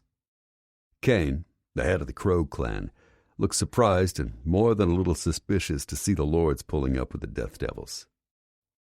"Gentlemen," he says in a subdued, rasping voice that I know only too well. A deep, jagged scar on his throat, long since healed, betrays the source of his strange croak. "It's been a long time since the Lords of Carnage have graced our presence. To what do I owe the pleasure?" Instead of answering, Angel looks over at Oz, letting him take the lead. "Lords happen to be in the neighborhood," Oz says pleasantly. "They thought they'd come say hello." Kane snorts, his eyes flicking from the devils to the Lords. "A fucking party. You may have heard that a few of our men are indisposed at the moment," Oz continues, a slight edge in his voice. "The Lords have agreed to provide some extra security in their absence." Kane sneers slightly. "Hope you can hold on to these guns once they're in your hands, Oz," he rasps. "Though, that's not really my problem." "No, it's not," Oz agrees coldly. "Speaking of which," he crosses his arms in front of him. "Should we get down to business?" If Kane is pissed that Oz doesn't want to sit around jawing all day, he doesn't show it. He motions to a couple of his men. "Bring the crates," he hisses. They turn back toward an old, battered pickup truck that has the logo of a plumbing company on the side panels. Opening up the back of the covered truck bed, they slide out 3 crates, one by one, as the rest of us watch in silence. Around me I can feel the alertness of the other Lords, at the ready in case of anything unexpected. "Open the crates," Oz orders once they're set in front of us. Kane's men do as he says. Oz's sergeant-at-arms and vice president move forward to take a look. They each pull out a gun to examine them. Even from here I can tell they're not the quality the Lords was used to getting from them. "These are shit," Oz's VP growls. "You couldn't get $200 for these on the open market." "Maybe so," Kane rasps. "But they'll easily sell for $500 or $600 in New York City." He's right. The markup on these guns in NYC could easily be upwards of 500%. I don't know who Oz is selling these guns to, though I'm assuming it's to one of our former customers. Maybe they'll be happy with these pistols. Either way, it ain't my place to judge, and I couldn't care less, as long as the deal goes through without incident. Oz's VP brings him the pistol he's been examining. Oz racks it, sights it, and nods briefly. "And the ammo?" "It's all there," Kane affirms. Oz nods to his VP, who takes the pistol back from him and tosses it in the crate. From inside the van, one of Oz's men appears with a dark-colored duffel and hands it to Kane. Kane nods at one of his men, a large, squarish guy with crude features, to take it. He holds the bag up at Kane's chest level, let him open it, and examine the contents. After a few seconds, he nods. "Okay, we're good." Next to me, I hear Ghost exhale slightly. "Gentlemen," Oz looks around the room once. "It's been a pleasure." He turns to go, and his men follow behind him. The Lords stay in position, watching Kane and his men until they've piled into their vehicles and moved out onto the deserted gravel road. As they retreat into the distance, Angel nods at us and we break formation. The Death Devils and the Lords make our way back to our bikes and the large van. As we do, I decide to take a chance. "Oz," I call. "Can I have a word?" It's unusual for a patch holder of one MC to approach the president of another MC without the explicit direction of his own prez. But this ain't about club business. This is personal. And Oz may be able to give me information that no one else can. Angel shoots me a look, but I ignore it. Oz stops in his tracks and turns to me. Clasping his hands in front of him, he stands at attention, like a statue. It's a demeanor I've seen him adopt many times, though I barely know Oz. He's famously hard to read, impassive to the point of strangeness, until he's pushed past his breaking point. I don't know this from experience, but I've heard stories. You do not want to fuck with Ozymandias. "Yes," he says in a polite but distant tone. "I'm looking for some information on a punk-ass thug who may live in your territory. Name's Gonzalo Medina." He stares at me for a long moment. Then he blinks once. "Yes? You know him?" He reaches up to stroke his long salt and pepper beard. His expression doesn't change. "I know him." "What can you tell me about him?" Oz's eyes bore into me. "Is there a reason why I should give you this information?" "It's personal," I admit. "Not club business. I know you don't owe me shit, but Gonzalo might have the sister of a friend of mine. She's disappeared and we don't know where she is." I meet his gaze. "If you could point me in the right direction, any direction, I'd appreciate it." Oz's expression flickers just an imperceptible hair when I mention Alex's sister. He opens his mouth, measuring his words. "Medina's crew is based out of Red Hawk," he finally tells me in a clipped voice. "They deal mainly in heroin, shit quality, sold to junkies who are so desperate they'll take anything." He hesitates. "They have a reputation for violence where women are concerned, and use of drugs for compliance. If your friend's sister is with him, she either enjoys that sort of thing or..." He waits a beat. "She does not." Fuck. This is worse than I thought. I think back to Gonzalo trying to drug Alex, and my blood boils as I realize he might not have only been trying to drug her for his own pleasure. The full extent of what might have happened to her if I hadn't seen it and intervened hits me like a baseball bat. If Eden is still with Gonzalo, she's in a world of danger. And one thing is clear. I have to be careful how much of this I tell Alex. It would kill her to know what her sister might be facing. I need to find Eden as soon as I can, and hope it's not too late. "Do you happen to know where their HQ is located?" I ask Oz. "I don't personally concern myself with the likes of Medina and his crew," he murmurs, a look of distaste briefly distorting his features. "But they should not be difficult to find in Red Hawk." "Thank you," I say. The president of the Death Devils nods mildly and turns away. The conversation is over. "What the hell was that about?" Angel asks. "It's a personal matter," I tell him. "They know somebody I'm looking for." "Is that right?" He frowns. "Is this something the club should know about?" "Probably." I look Angel in the eye. "I'm going to need to ask for some help from the Lords." Angel's demeanor instantly changes. "You know we got your back, brother. Anything you need, we're here." I lift my chin. I know. Glancing at the others, I continue. But I'm not too sure Rock's going to be happy about what I'm asking. I'm going to need to bring someone to the club. The sister of the woman I'm looking for. She needs help. "She's someone from Tanner Springs?" Angel eyes me curiously. "No." I shake my head. "I'll tell you more later. Right now, let's get back to town. After what Oz just told me, I don't want to waste any more time." 17. Alex. I wake up the next morning to the depressing prospect of spending another whole day hanging around Gunner's house. Within half an hour of getting up, I'm already going completely and utterly stir-crazy. Back in Lynchburg, I never seemed to have even a moment to myself. Between working as many hours as I could scrape together at Value Land, taking care of Mom while she was sick, and trying really hard to keep up on paying bills and not losing the house, I could have used roughly 36 hours in every day. And even then, I probably would have only managed about 4 hours of sleep a night. But here in Tanner Springs, with all sorts of time on my hands and nothing to do but wait, every minute seems to last an hour. And now, I don't even have a damn car anymore. It's not until I go into the kitchen for some breakfast that I see the note Gunner left for me on the counter underneath his phone number. "Staying at the clubhouse tonight. I'll see you tomorrow, and we'll talk about finding your sister.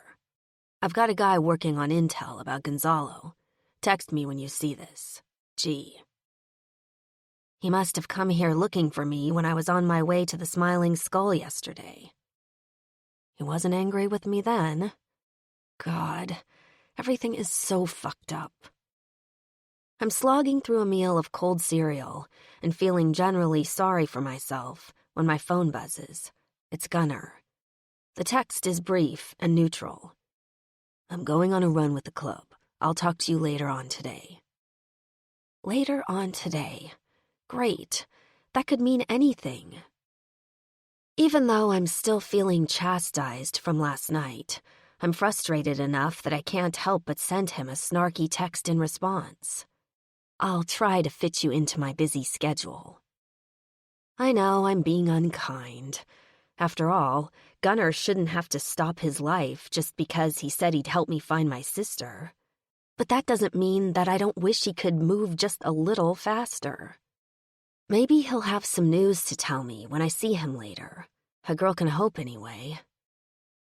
After taking a shower and wandering aimlessly through the house for a while, I decide I need to get out of here and get some fresh air. I might as well spend the day exploring Tanner Springs on foot. I have no idea how far it is to the downtown area, but it's not like I have any pressing appointments later. Frankly, the longer it takes me to get there and back, the less time I'll spend driving myself crazy turning in circles here at the house. I slip on a pair of flip-flops and head outside. Since I don't know much about the town, except that we're on the east end of it, I decide just to head west. I walk slowly to kill time, and eventually start seeing signs pointing me to the business district. I turn left and continue walking in that direction. Pretty soon I come up on a main street, lined with shops on either side. The street covers several blocks, and my spirits lift just a little bit. If I take my time, I can probably waste a few hours wandering up and down, exploring the shops. I cross the street to the shady side and start strolling. I pass by a thriving hardware store, a pharmacy, an ice cream place, a couple of beauty salons. Briefly, I consider going into one of the salons and getting a badly needed trim, but I'm pretty sure I can't afford it. After about 20 minutes of wandering, I reach the end of the main drag. I cross the street and head back in the other direction. I go past a clothing store I can't afford, a pizza place that's not open for the day yet, and eventually stop in front of an inviting-looking coffee shop called the Golden Cup. I decide to spend a few dollars of my meager stash on a cup of something caffeinated. I skipped making coffee this morning, and sitting down for a few minutes sounds really inviting right now. Besides, after last night, I could use something to cheer me up. Inside, the atmosphere is warm and comforting. Dark wood and exposed brick walls give the shop a funky, homey vibe. About a third of the tables are occupied. Behind the counter, a strikingly pretty redhead is talking on a cell phone. When she sees me walk in, she flashes me a friendly smile and puts the phone down behind her. "Hi there, welcome to the Golden Cup," she says. "Hi," I smile back at her. I realize this is the first real interaction I've had with anyone in Tanner Springs except for Gunnar. The cashier at the grocery store doesn't count because she didn't actually say words and seemed determined to avoid eye contact at all costs. "I just finished decorating some cake bites," the red-headed woman says, pointing to a sample plate in front of her. "Feel free to help yourself." "Thanks." I'm not about to turn down free sugar, especially not on my budget.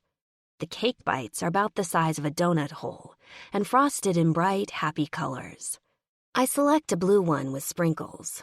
Instead of popping the whole thing in my mouth, I bite it in half to make it last. The cake itself is moist and chocolatey, just sweet enough and absolutely delicious. "Oh, wow," I say when I've swallowed. "That's amazing." The redhead grins at me. "Thanks. I'm glad you like it. Some of the moms who come in here requested them for their little ones, so they can give them a treat that's not as big as a cookie or a muffin, or as messy. I'm pretty sure these will be a big hit." I pop the other half of the cake bite into my mouth. So good. "I'm Sydney, by the way," she says. "I don't think I've ever seen you in the shop before." "I'm not from around here," I tell her. "I'm just in town for a few days. My name's Alex." "Nice to meet you, Alex." "Thank you." I cock my head. "Is this your shop?" "Yes, it is," she says proudly. "I've been open about a year." "It's really nice," I say sincerely. "Comfortable." "Thanks." She looks around the shop. "I took kind of a leap of faith opening it. I came here to Tanner Springs more or less on a whim. Luckily, everything seems to be working out." "Oh, you're not from here either?" I ask. I feel a little weird asking, like I'm prying, but she doesn't seem to notice. "Nope, I'm from Jersey," she says. "You?" "Virginia, Lynchburg." She nods. "Are you visiting family here?" Sort of," I murmur evasively. Sydney seems to sense my reticence and doesn't push it. "Well, Tanner Springs is a pretty nice town once you get to know it," she tells me.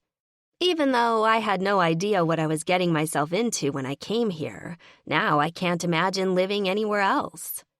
She glances up at the chalkboard with the list of drinks on it. "Do you know what you want, or should I stop babbling at you and give you a minute?" I laugh. "I'll have a small mocha." The cake bite put me in the mood for something sweet. "You got it." Sydney tells me the price, and I hand her a bill. She gives me back my change. "Have a seat, and I'll bring it out when it's ready."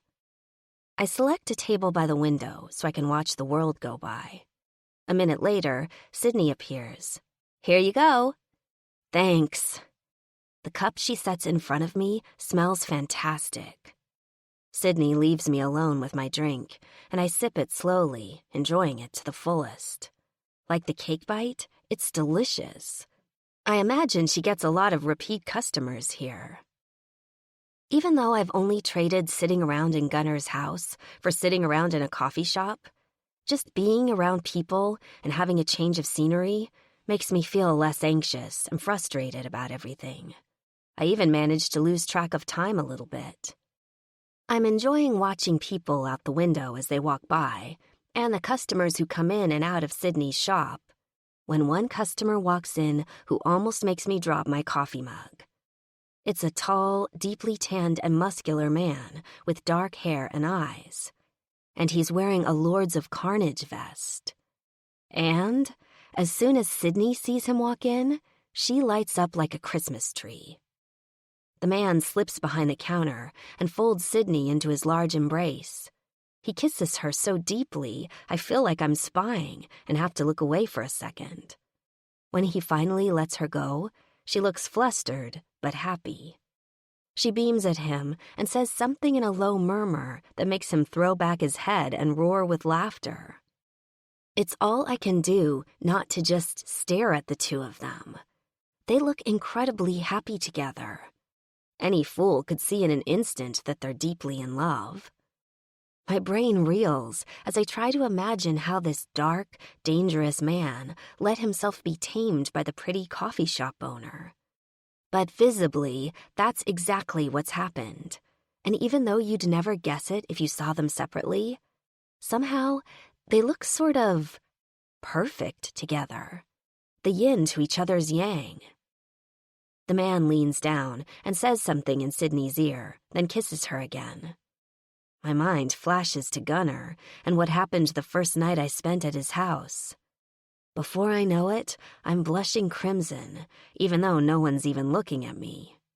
The man with Sydney picks that exact moment to glance over toward me. Instantly, I look away and stare out the window like I've just noticed something incredibly fascinating. A few seconds later, he slips back out from behind the counter and leaves, the shop bell sounding after him. I don't know what possesses me to ask Sydney about the man. Her life is none of my business, after all. But she's been so open and friendly, I just can't help myself. I guess maybe I'm hoping to find out something, anything, about who Gunnar is and who the Lords of Carnage are. When I approach the counter with my empty mug, she thinks I'm just bringing it to her to bust my table. "Oh, thanks," she says, taking it from me. "Would you like a refill?" "No, thanks. I should get going." "Well, I hope you'll stop in again." "I will," I promise, and then force myself to keep going. "Sydney," I begin, feeling awkward, "can I ask you a question about your boyfriend?" Good Lord, if there was ever a guy that the word boyfriend didn't begin to describe, it's that one. Her eyes widen for a second, and then she laughs. "His name is Gavin, Brick to the MC." MC. Oh yeah, motorcycle club. Oh, I take a breath. Well, actually, the Lords of Carnage were kind of what I wanted to ask you about. Sure. I suppose you've seen them around town. She smiles kindly. They might look dangerous, but they're actually pretty devoted to keeping Tanner Springs safe. You don't have anything to worry about from them. Oh, no, actually, I know one of them. Gunnar. I stumble a little over his name. It feels strange to be talking about him to someone else. You know Gunnar? She eyes me with a curious expression. Really? Yes, he's, helping me look for someone. For some reason, I stop short of telling her I'm staying at his house. My sister, she left home, and I just need to find her and make sure she's okay. Sydney shakes her head, looking amused. Gunnar, huh? Well, my goodness. What? I ask, a little afraid that she's going to tell me something I don't want to know. Oh, nothing, really. She gives me a reassuring grin. Gunnar's a really good guy, beneath the rough exterior. And I'll tell you one thing, if he says he's going to help you find your sister, you can bet he'll do it. You're in good hands with him. She winks conspiratorially, maybe in more ways than one. Just then, a customer comes in, and I'm left to ponder Sydney's words as she waves goodbye to me. It seems pretty obvious she meant it sexually. I'm guessing Gunnar's got a reputation. I know from experience how good he is in bed. Maybe that's something all the other women know, too. My stomach rolls at the thought, my mouth tasting sour despite the delicious coffee drink I just finished. Damn it, I hate that Gunnar makes me feel like this. If it wasn't for Eden, I'd leave town right now and never look back. Except that my car's in the club's shop now, that is. Gunnar was so mad at me last night, he didn't even tell me what was wrong with it. A thin spike of worry jolts through me at the thought of having to pay a repair bill. But then I realize Gunnar probably won't let me pay for it anyway. Far from being a relief, the thought of being even further in his debt is almost worse. Why didn't I just stay home in Lynchburg? I murmur out loud to myself as I leave the coffee shop. This whole thing was a fool's errand. I'm never going to find Eden. I've lost my job, I'm running out of money, and I'm completely in over my head with a confusing, sexy man I wish I'd never met. My phone vibrates in my pocket. I pull it out in irritation, sure it's Gunnar demanding to know why I'm not at home. But it's not Gunnar. It's Eden. My heart begins to race as I read the short, blunt message, the brutal words that tell me in no uncertain terms to leave her the hell alone. It's over, I think, choking back a deep sob that threatens to rip from my throat. I was an idiot to think I was coming here to save her. I should have known she never wanted to see me again. Blindly, I start to stumble forward again, tears blurring my eyes. But then, just as I'm about to put the phone back in my pocket, something literally stops me in my tracks. Behind me on the sidewalk, a teenage boy bumps into me. He swears in irritation, but I barely hear him. I hold the phone up again, stare at the screen. All at once, I feel dizzy, like I'm going to pass out. My hands start to tremble so badly, I almost drop the thing as I find Gunnar's number and press call. When he answers, I'm so upset I can barely speak. "Gunnar," I choke out. "This is Alex. Please come get me. Something's wrong." 18. Alex. Gunnar tells me he's just getting back into town from his run with the club. It doesn't even take him 15 minutes to get to the Golden Cup, but it feels like hours. As soon as he ends the call, I start pacing back and forth in front of the coffee shop. My pulse is racing, and I'm having trouble breathing. A few moments later, the door to the shop opens, and Sydney comes out. "Alex, are you okay?" she asks in a worried voice. "No," I whisper. My heartbeat is pounding in my ears. "I don't think I am." "Come back inside and sit down." A hand goes around my arm and pulls gently. "I can't," I wheeze. "I have to wait out here for Gunnar. He'll be here soon." "Well then, I'll wait out here with you," she says firmly. "You look like a ghost." Thankfully, Sydney doesn't ask me to explain. She sits down on the curb with me and tells me her customers can wait. A few minutes later, Gunnar comes flying up and skids to a stop in front of us. He jumps off the bike and is in front of us in a second. "I'm not sure what's wrong," Sydney tells him. "She looks sick, but she says she's not." "I know," he says. "Thanks for taking care of her." He turns to me. "You okay to ride?"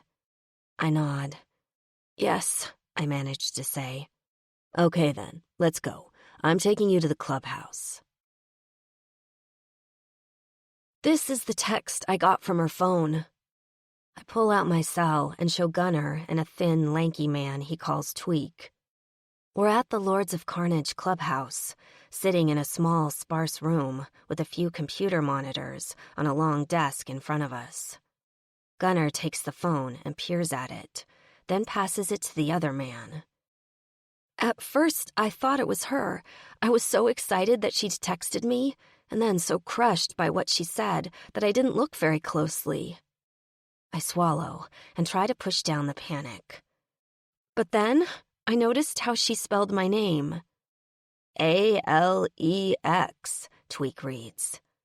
My name's spelled with an I tell him. Eden would never have made that mistake. This can't be her. Gunnar takes the phone back from him and reads the entire text out loud. Alex, I don't want to see you. Go back to Lynchburg and leave me the hell alone. He frowns at me. Go back to Lynchburg? I nod. I know. I turn to Tweak. Yesterday, I did something stupid and went to the Smiling Skull myself, I explain. Gonzalo wasn't there, but maybe someone there heard me asking about him and warned him someone was looking for him. Maybe he put 2 and 2 together. Tweak nods. That makes sense. Shit, Gunnar rasps. All the anger he didn't let out at me last night comes rushing to the surface. God damn it, Alex. I told you to let me take care of this. If Gonzalo's figured out you're still here sniffing around... I know, I say, cutting him off. I know. And I'm sorry, Gunnar. I really am. I was an idiot. I glance back down at the phone. And this is bad. But maybe it's good, too. It tells us something. Maybe Eden really does need help. And maybe this tells us she really is with Gonzalo. She's right, Tweak says to Gunnar. It's better than nothing. Gunnar's jaw clenches angrily. He looks at Tweak.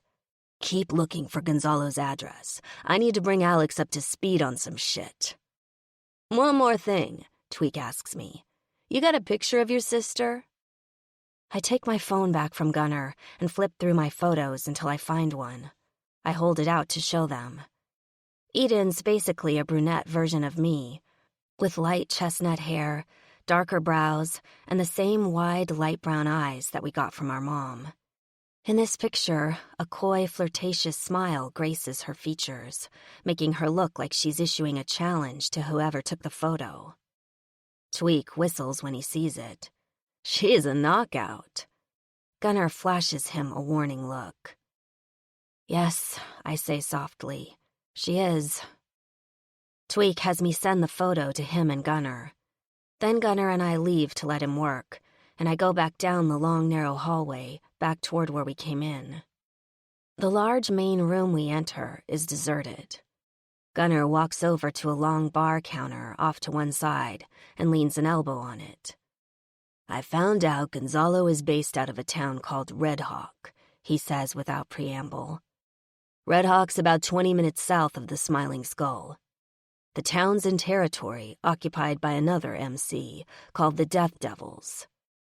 As I digest this information, he continues.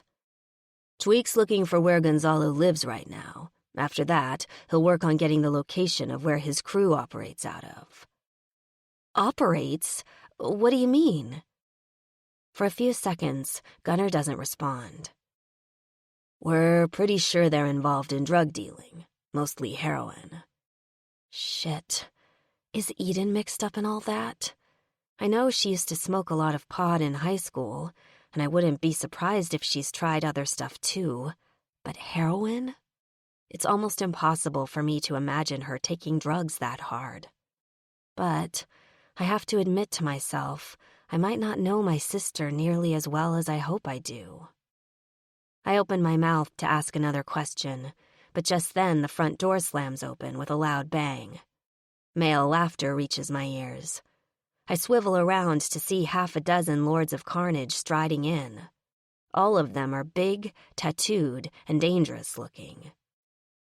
Gun, one yells with a lewd chuckle. You brought me a present? Hell, it ain't even my birthday. Shut it, Sarge, Gunnar growls. He leans close. Stay close to me, he tells me, at least at first. None of the men will try anything once they know you're with me, but until then, you're better off not wandering. For the first time since I hopped on his bike to come here, it occurs to me that this place could be just as dangerous as the Smiling Skull. Maybe more dangerous. Even though I'm with someone I'm pretty sure will protect me, a wave of fear squeezes my lungs until it's a little hard to breathe.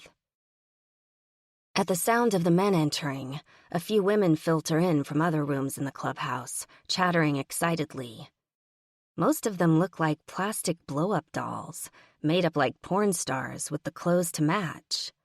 Even so, the men are looking at me with open curiosity, and some with unconcealed lust.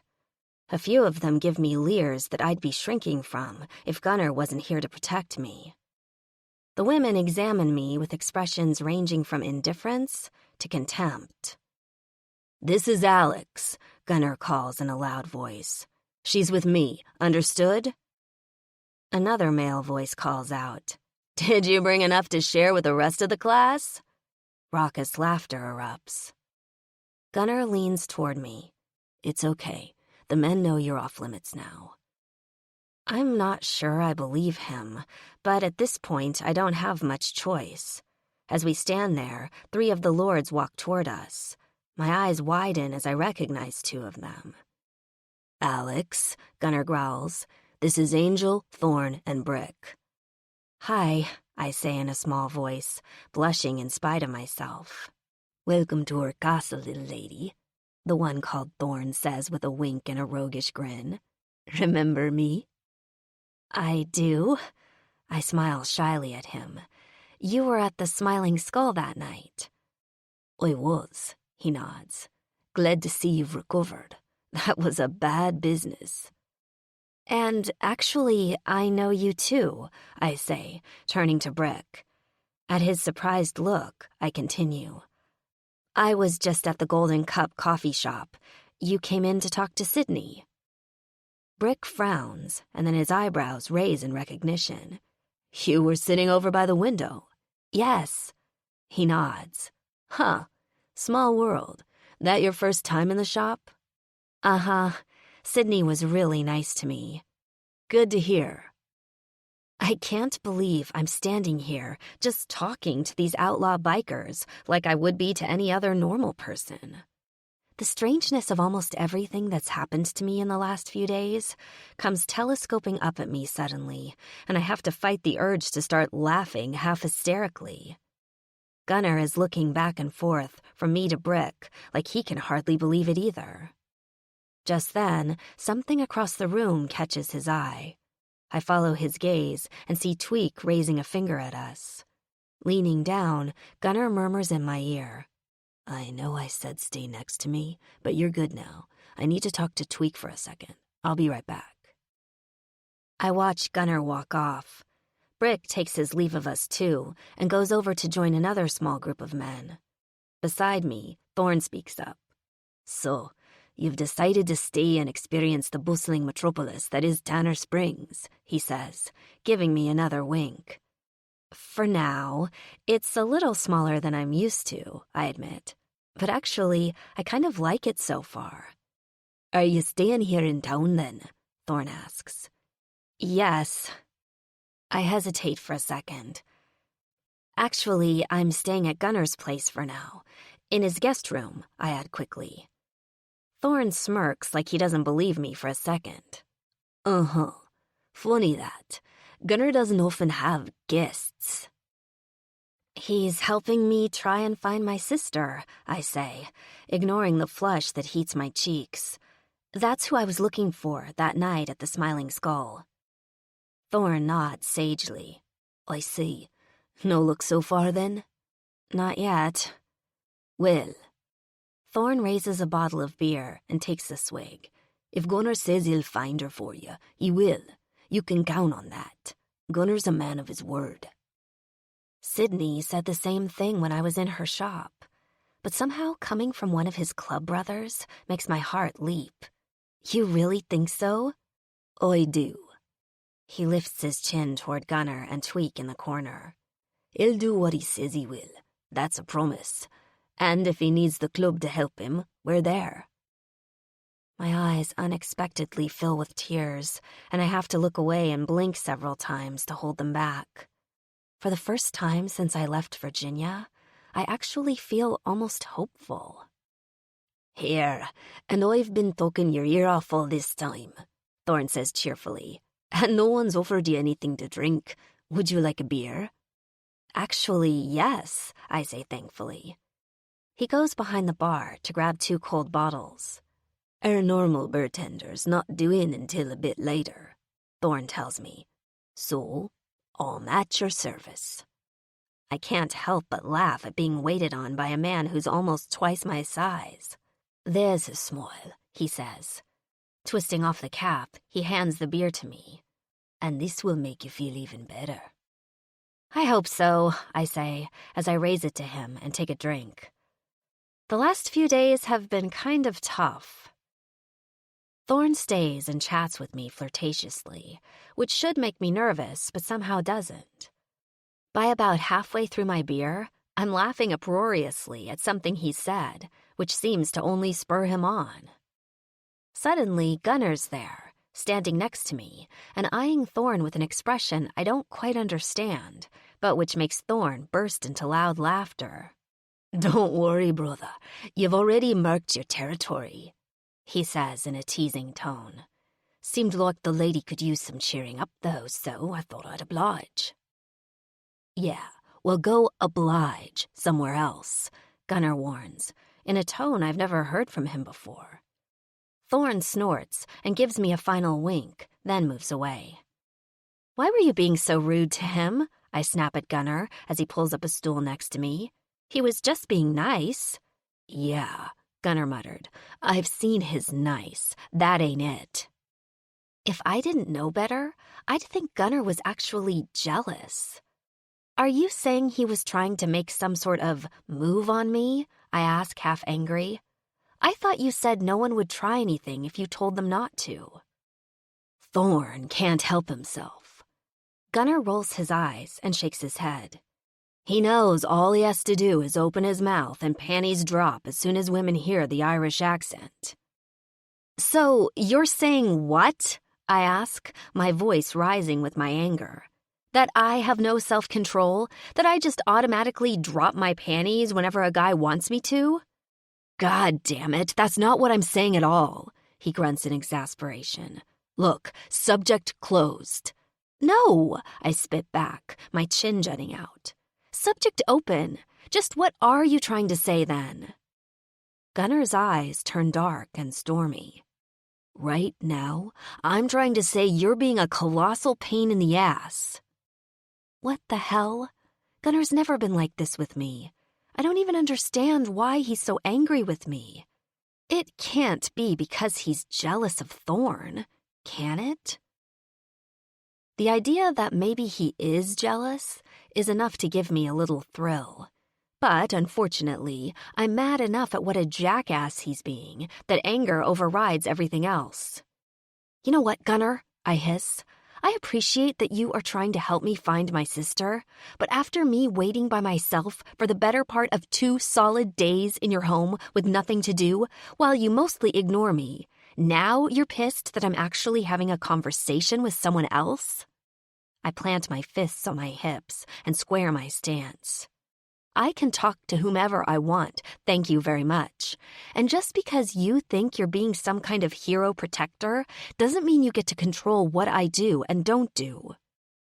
Little girl, you don't know what the hell you're talking about, he growls.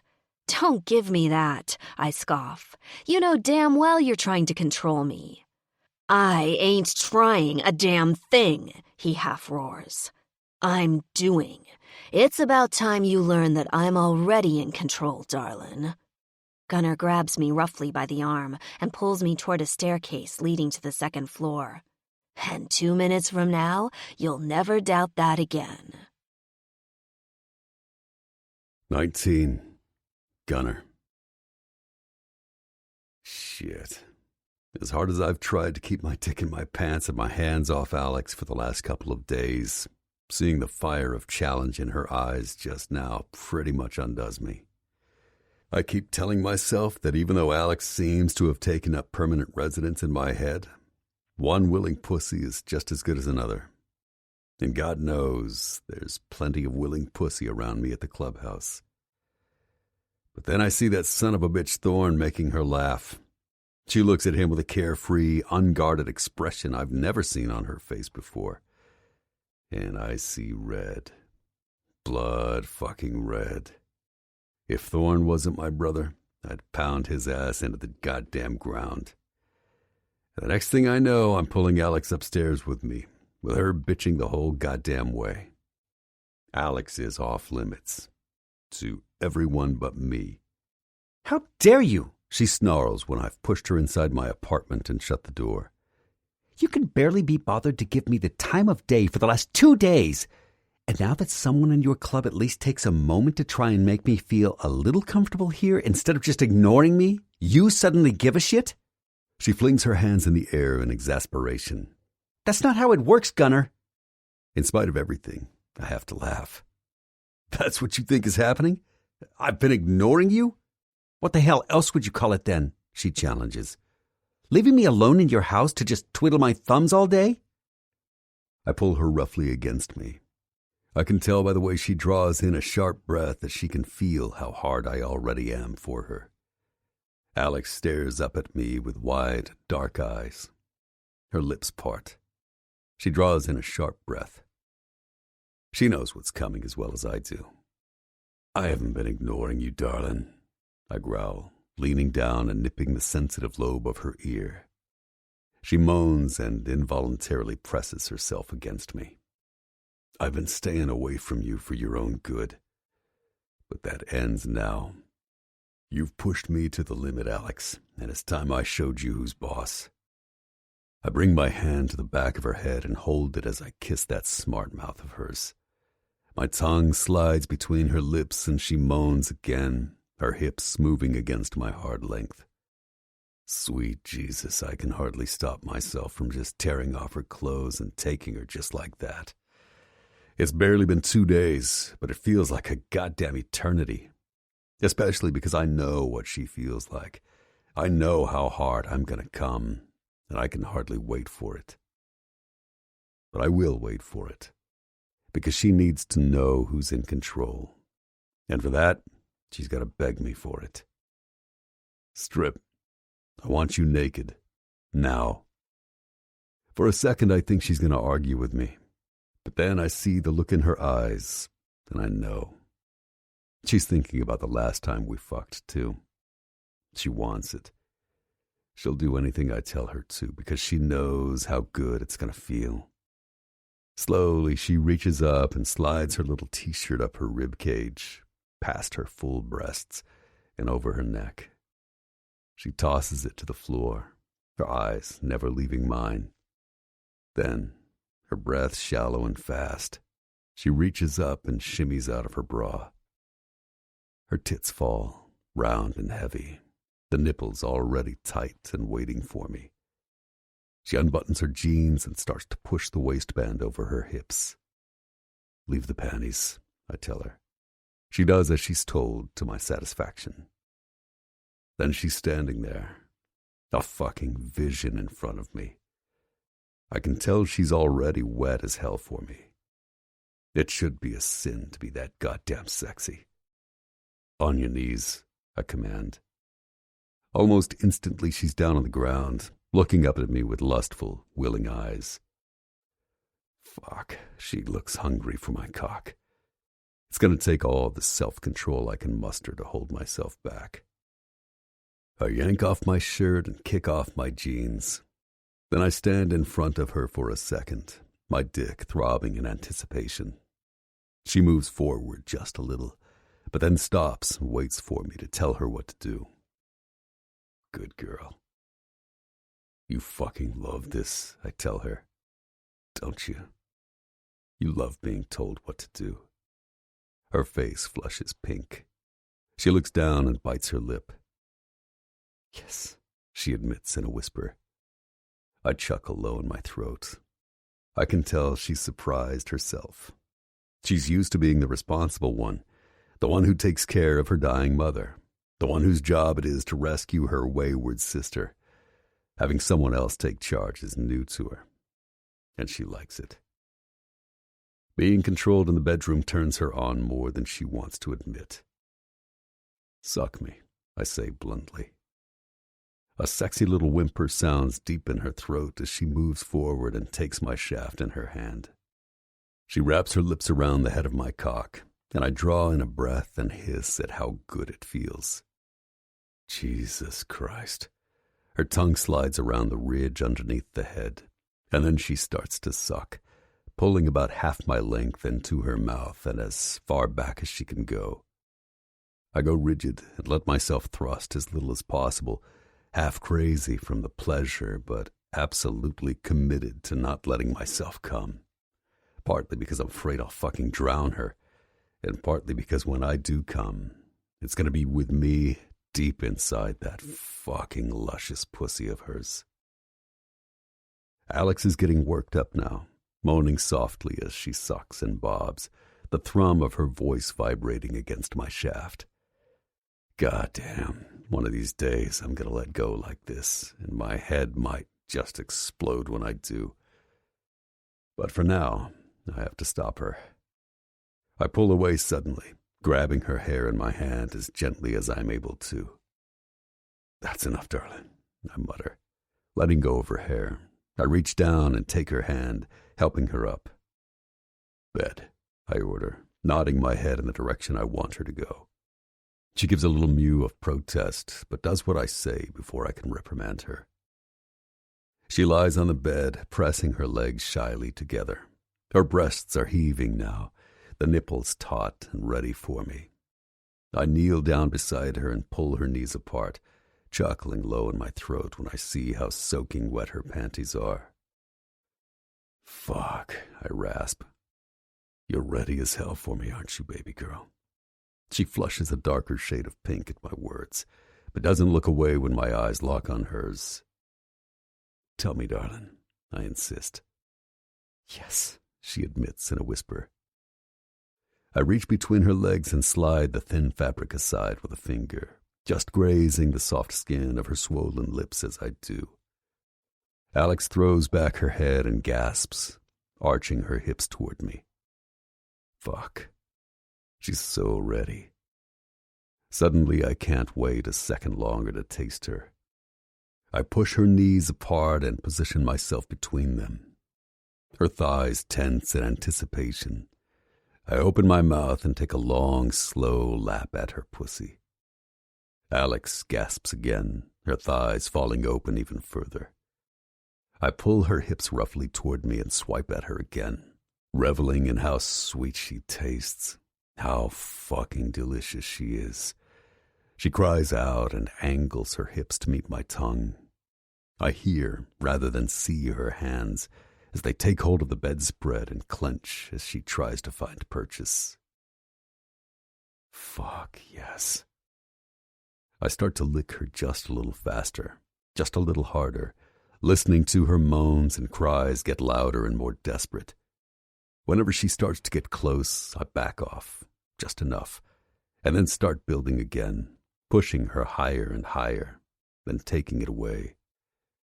"Gunner," she moans. "Please make me come. Let me come." "I decide when you come, baby girl. It is not yet." I tease her more. My cock's so hard it feels like I'm going to go off like a goddamn time bomb. I could come like this without even touching myself. I'm so turned on by how fucking delicious she is and how much she wants this. Pretty soon, Alex is dangerously close, a hair trigger, and I know exactly and where to lick her to push her over the edge. Her head begins to thrash against the mattress, her breathing fast and shallow, her body tense like a rubber band. "Your pussy tastes so goddamn good.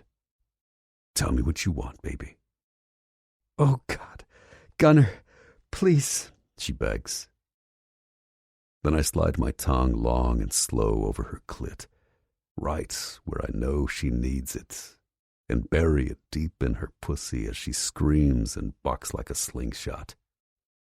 Her whole body jolts at once, convulsing in the throes of an orgasm so intense that I can almost feel every one of her muscles contracting. I keep licking and suckling at her nub as she shakes and quivers under my tongue. It's easily the hottest goddamn thing I've ever seen, felt, or heard in my entire goddamn life. Alex is still shuddering when I raise myself up and flip her over so she's on her hands and knees. I rip her panties off her with my bare hands and toss the remnants on the floor. Somehow I remember to slip on a condom before I kneel between her legs and sink myself deep inside her. Jesus fucking Christ, I groan. I freeze for a second, half afraid I'll come before I even get started. After a moment, I manage to calm myself down enough to draw out slowly and then slide back in. "Oh, God, yes," Alex moans. Her pussy clenches around my cock. My hands grip her hips tightly. Fuck, I already knew how good she felt from the first time, but it's still a surprise. "Fuck me," she whispers. Her hips arch against me, pulling me in deeper. That's all it takes. With one hand, I reach around, sliding a finger around her thick slit. I brace myself against her with the other hand and begin thrusting, slow at first, but before long, faster and faster. Alex's muscles pulse around my cock, our bodies finding a rhythm that pulls us both in. Then I'm right there, on the edge, and it's only a matter of seconds before. "Gunner!" Alex cries out again and begins to shake as a second orgasm rips through her. I thrust again, once, twice, and then I release myself deep inside her, coming so hard I worry for a second that the condom will break. I think I yell, but I can't be sure of anything except this, and her, and how good this feels. And then I'm lying down, still inside her, pulling her against me as the two of us ride out the wave. If I thought fucking her again would get Alex Cousins out of my system, I was dead fucking wrong. I'm kissing her deeply, her head tilted back to meet my mouth, when there's a loud bang on the door. In my arms, Alex jumps. "What the fuck is it?" I roar, holding her fast so she won't spring up off the bed. "Gun, sorry to interrupt your recreational activities," Thorne calls out, his tone amused. Son of a bitch. "What the fuck do you want, Thorne?" I ask in a warning voice. "Tweak sent me up to get you. He's got an address." 20. Alex. I'm shaky and unsteady on my feet as Gunnar helps me up off the bed. I'm already sore between my legs, and I know I'm going to be even more sore later. But somehow, I'm glad to be sore. It feels good to take a physical memory with me of what just happened between us. There's a bathroom through that door. Gunnar points with one hand, pulling off the condom with the other. "Go ahead and get cleaned up. We should go downstairs and find out what Tweak's got." I do as he says, shutting the bathroom door behind me carefully. My head is still kind of reeling from what just happened. Being around Gunnar makes me feel like I never quite know what's going on or what's going to happen next. One minute, I think he's ignoring me and only helping me out of some sense of obligation. The next, he's got his tongue between my legs and driving me out of my mind. Just now, when he came inside me, it felt so good I almost cried. It was even more intense than the first time with him. God help me, it's never felt like this before, with any man.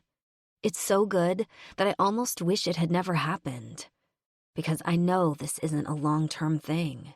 It's basically just a one-night stand, artificially prolonged, because for some reason, Gunnar's agreed to help me find my sister. And even though I don't know him that well, everyone says he's a man of his word. Which means I know he won't rest until we've located Eden.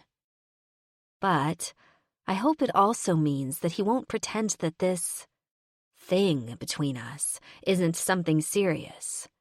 I'm not stupid. I know it's just sex. But even though I know it's ridiculous of me, I can already tell that when this is all over, I'm going to suffer. Somehow, Gunnar has sort of gotten to me.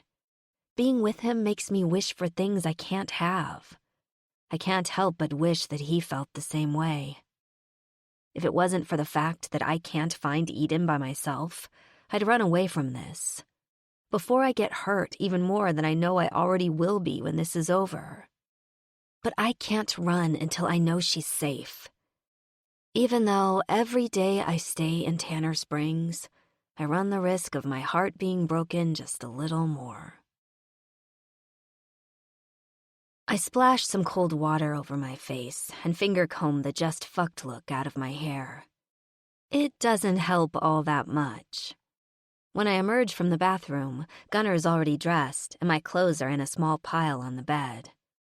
Wordlessly, I start pulling them on, feeling awkward that I'm still naked and he isn't. Once I'm finished, he strides to the door and holds it open for me. I almost laugh at the unexpectedly chivalrous move, and he must see my lips quirk up. "What?" he says. "Nothing," I murmur. "Just, this is a pretty far cry from the way we came in." Gunnar catches me around the waist as I walk through. I'm not a total caveman, he growls into my hair. Even though he just made me come twice, I'm instantly wet for him. I wouldn't say that, I say breathily, teasing him. Laughter rumbles up from deep in his throat.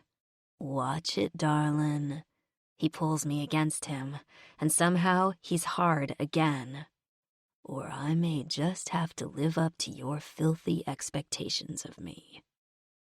We walk downstairs, him following behind me.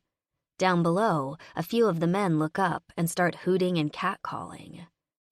I realize they must have heard us, me especially, and I have to fight the urge to run back into the apartment and hide. I guess we were a little louder than I thought. Ignore those idiots, Gunnar grunts, reading my thoughts. Come on, let's go back and find Tweak. He leads me to the back of the bar and into the small room with the computer monitors where we were before. You got us an address? Gunnar asks him without preamble. Yeah. Tweak gestures toward the middle screen, which shows a Google Earth aerial view of a small squarish house, with a large cluttered yard on what appears to be a small rural country road. That's where Gonzalo lives, I'm pretty sure. It's about 15 minutes outside of Red Hawk. Tweak tells Gunnar the address, which he doesn't bother to write down. Okay, Gunnar says. I'm gonna go talk to Rock about taking a few of the brothers out there. You told the Prez about any of this yet? Tweak asks. No, but Angel knows. He'll back me up. Tweak nods. You want me to come with you guys? Not yet. I need you here. Keep digging up intel, in case this ends up being a dead end. We still need to find where Gonzalo's crew does their business. Yup, Tweak responds, and turns back to his computer screens. Just like that, the conversation's over, and I'm practically running to keep up with Gunnar as he strides back out into the bar area. I want to come with you, I pant. Gunnar turns on his heel and practically glares at me. Abso-fucking-lutely not, he growls. It's too dangerous. Damn it, Gunnar, I practically wail. I've been sitting around on my hands for days now. I can't do nothing while you go out and get her. Yes, you goddamn can, he retorts. You realize how dangerous this is? If you go with us, we'll have to protect you, which means less energy and focus on protecting and rescuing your sister if she's there. You get that? But... No fucking buts, he cuts me off. If you want her to be safe, you need to stay out of it and wait here. Thorn appears at my side. He's right, Derlin. Let the Lords handle this for now. It's the best chance you have to get your sister back. Gunnar glares at Thorn, but says nothing. I sigh loudly and admit defeat. Fine, I spit out. So what? I just stay here? Didn't you say you'd meet Sydney? Thorn asks. Why don't we ask Brick to call her?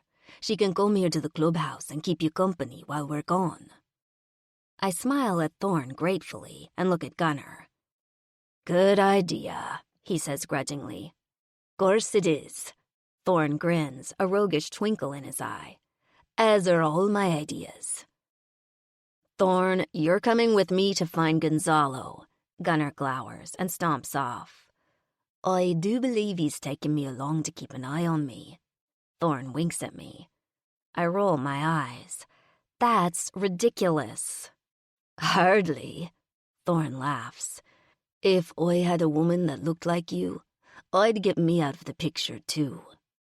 I open my mouth to protest, but Thorn's already sauntering over to Brick. They speak a few words, then Brick looks over at me, nods, and pulls out his phone. I guess Sydney will be coming to keep me company after all. It only takes about 10 minutes for Gunnar to assemble a group of 4 other men, including Thorn, a man named Beast who I recognize from the Smiling Skull, and 2 others named Hawk and Bullet. The 5 of them take off, leaving me alone to kill time until Sydney arrives. I wander over to the bar, where a woman who introduces herself as Jewel is now behind the counter. She serves me the club soda that I ask for and tells me to let her know if I need anything. Spying a cluster of low, comfortable couches, I make my way over to them and sit down with my drink to wait. I'm absently flipping through some random social media posts, nursing my club soda, when a clacking of approaching heels makes me look up. A tall strawberry blonde in a skin-tight black miniskirt and a hot pink tank top with a Harley logo is gazing down at me, her pink lips contoured into a slight sneer. "You're wasting your time, Missy," she scoffs. Missy? My dislike of her is instant, but I fight to keep it off my face. "Excuse me?" "I don't know what sob story you've given to Gunnar to make him feel sorry for you," she continues, putting one fist on her hip. "But don't get any stupid ideas. You're not his type." Is this seriously happening right now? "Not his type?" I say in disbelief. "What the hell are you talking about?"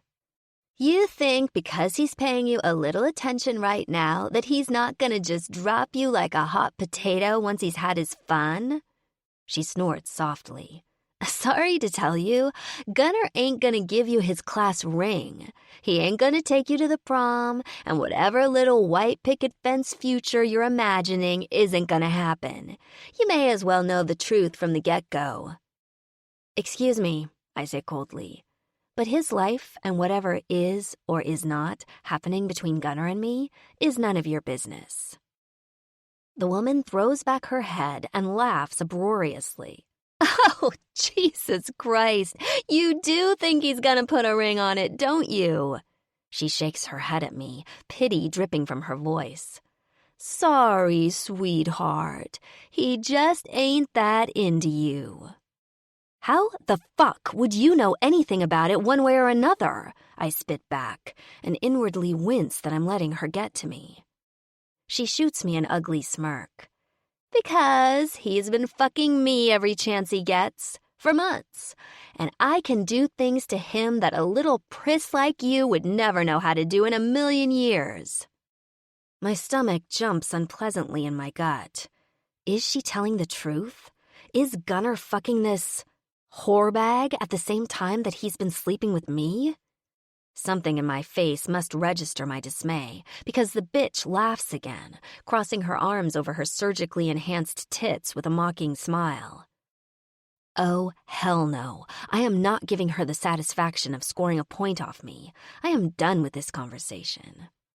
"Look," I bite out, getting to my feet. With her in stilettos that are at least 3 inches high, she's got a good 6 inches over me. But I don't care. My blood is starting to boil.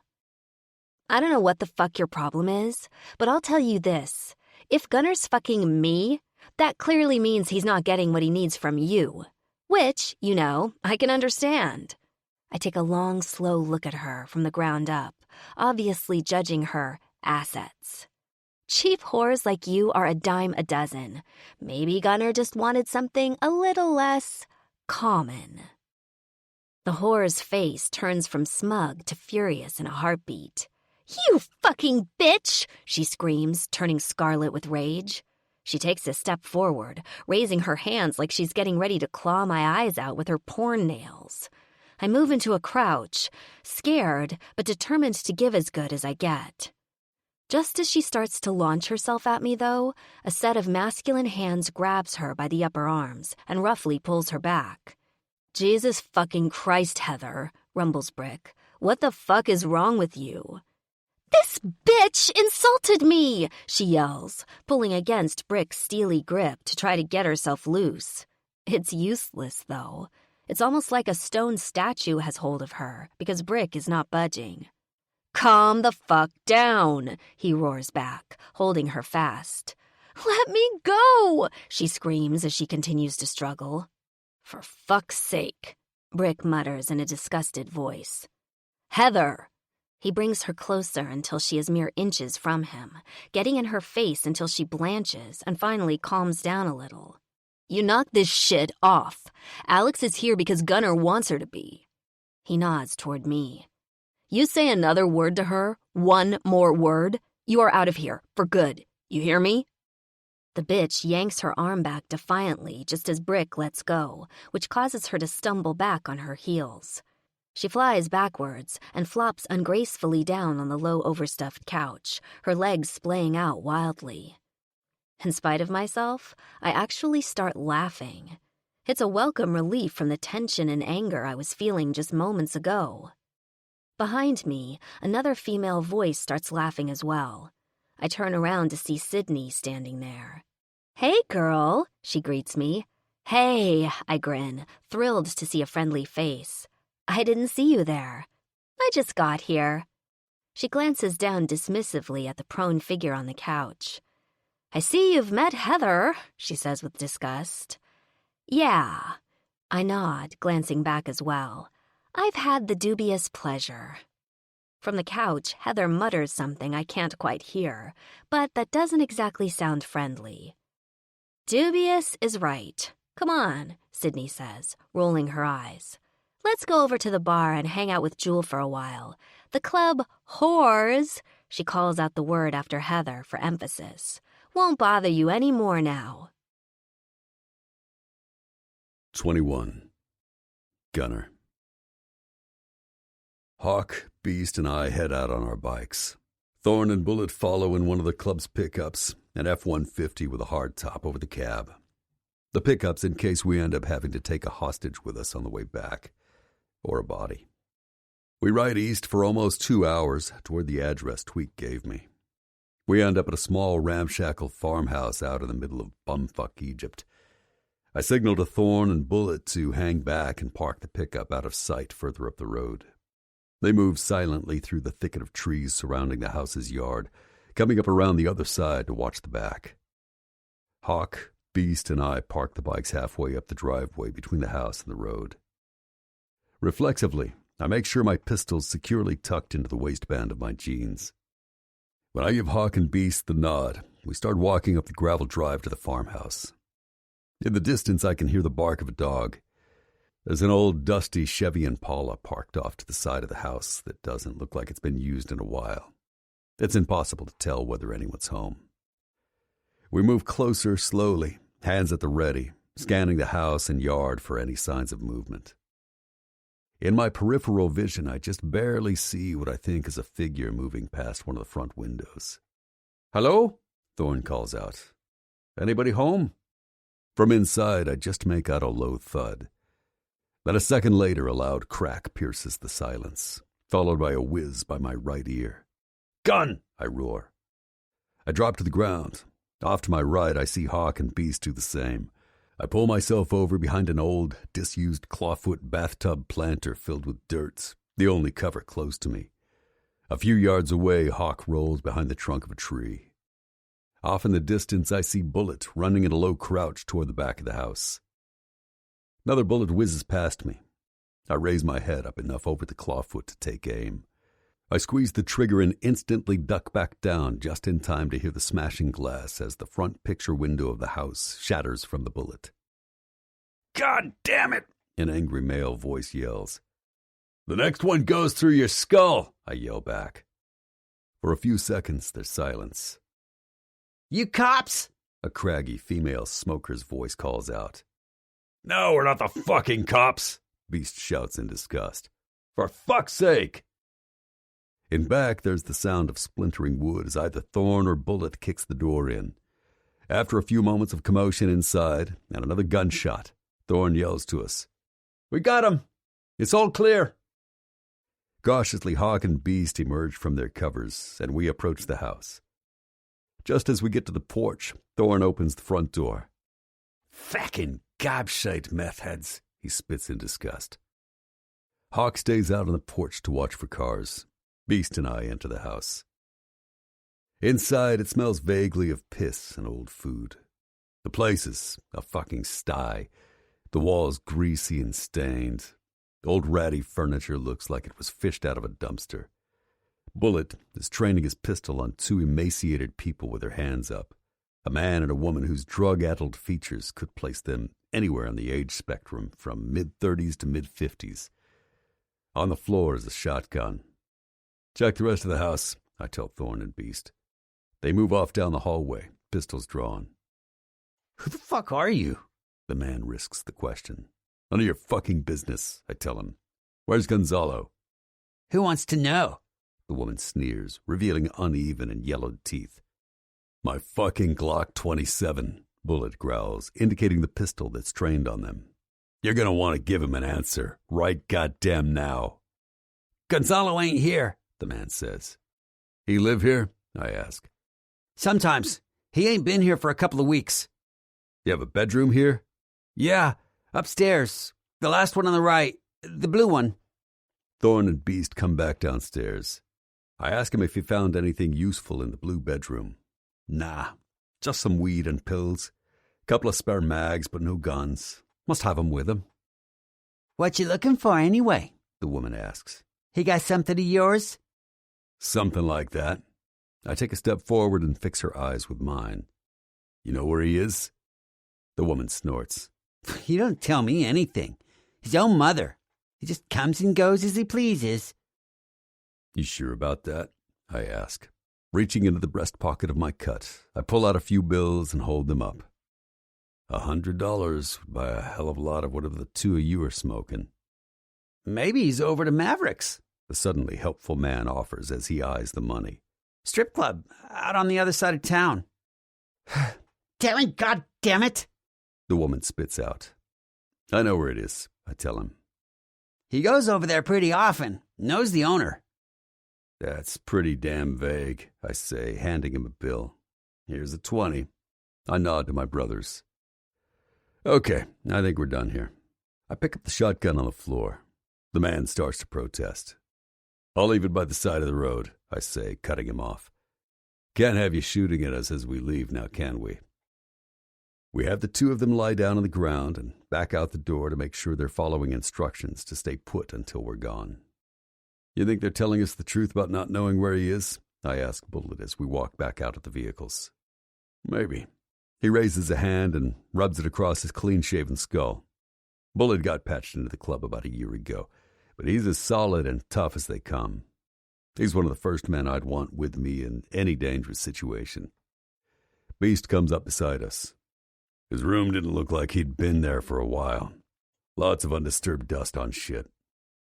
Thank God for shitty meth head housekeeping, I chuckle. What do we do now? Bullet asks. Go out to Maverick's, I say.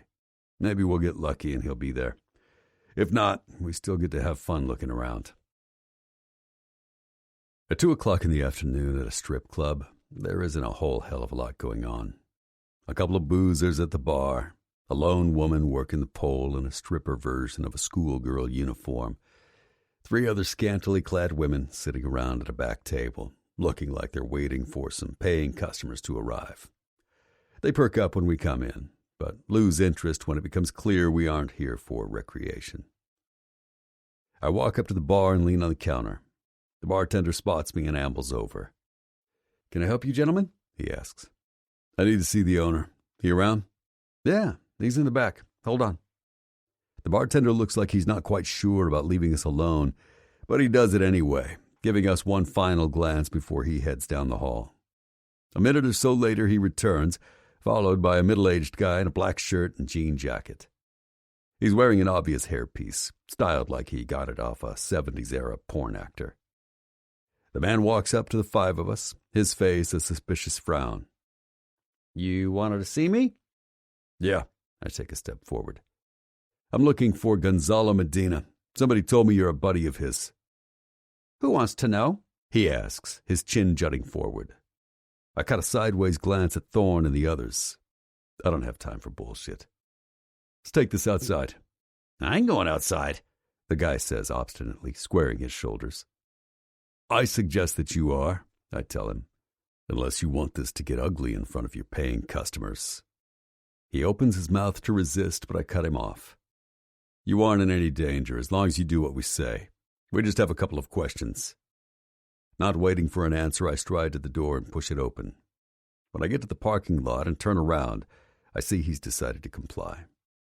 The other lords surround him as soon as he's through the door, to make sure he doesn't try to run for it or something equally stupid. Okay, I say when he stops in front of me. Let's try this again. Tell me about Gonzalo Medina. I didn't say I know him, he smirks. I'm getting fucking sick of this piece of shit's attitude. Seriously, fuckbag? I pull out my Glock and point it at his head before he even knows what's happening. Is this how you want to do this? Jesus, he sputters, flinging his hands up in alarm. Okay, fuck, yeah, I know him. I let him see me relax just slightly. You seen him lately? Yeah. His eyes shift away from my face. He was here maybe a week, 10 days ago. He starts to lower his arms, but I stop him. Keep him in the air, I order. Doing what? He risks a shrug. Doing what guys usually do when they come here.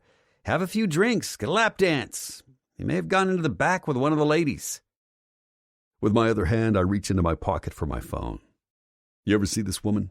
I ask, holding it out so he can see the picture of Alex's sister. With or without Gonzalo? He glances at the screen. Nope, can't say I recognize her. You absolutely sure about that? I growl. Because if I find out later that you lied to me, I'm going to pistol whip that fucking toupee right off your goddamn head. The man visibly blanches. I don't think I recognize her, he babbles. I mean, I see a lot of gash around here, you know? After a while, they all sort of look the same. He looks at the phone again. Yeah, maybe I do recognize her. I don't know. Fuck this, I mutter. Keep an eye on him. I put away my gun and go back inside to the corner table where the 3 working girls are seated. Good afternoon, ladies, I greet them. How y'all doing today? We're doing just fine, handsome. A young, curly-haired bottle blonde drawls, giving me a smile and a wink. You fellas here for some fun? Not today. I got a little favor to ask you. I hold out my phone so they can see. Any of you 3 ladies recognize this woman? The middle one frowns a bit, then nods. Yeah, she was in here a couple days ago with one of Tony's friends. Tony's the owner? Uh-huh. The woman wrinkles her nose. She looked kind of out of it. Out of it? Like on drugs? She nods. Like she wasn't really sure what was going on, to be honest. She was barely standing upright. At the time, I was just shaking my head. She looks at me, concern in her eyes. You trying to find her? Yeah. I thought maybe the guy she was with was her pimp at first or something. It looked like to me he was trying to get Tony to hire her as a dancer. Anger rises up like a ball of fire inside me, but I keep my face neutral. Is that right? I say mildly. See, that's kind of funny, because Tony told me he'd never seen her before. He's lying then, her lip curls. He totally saw her. Thank you, ladies. I give them a tight grin. It's been a pleasure. Come back sometime when you're looking for a little fun. The blonde winks at me. The woman next to her nods and licks her lips. I go back to my brothers, who are surrounding an increasingly agitated-looking Tony. So, it turns out our friend here lied to us, I say conversationally. Those 3 women at that table inside confirmed Gonzalo was in here a couple of days ago with our target. Thorne clicks his tongue in disapproval. That was a very bad idea now. How can we be friends if you lie to us, brother? I'm sorry, Tony stammers, looking wildly at each of our faces in turn. Look, I was just trying to protect a friend. You guys are big on loyalty, right? Hawk shakes his head sadly. Not when it means lying to an outlaw, son. Bad fucking idea, like my brother here says. And, seeing as how you lied to us once, now we can't be sure you won't lie to us again if we make you promise not to tell your buddy Gonzalo we stopped by. I tell him. Shit, he cries, his eyes growing wide with fear.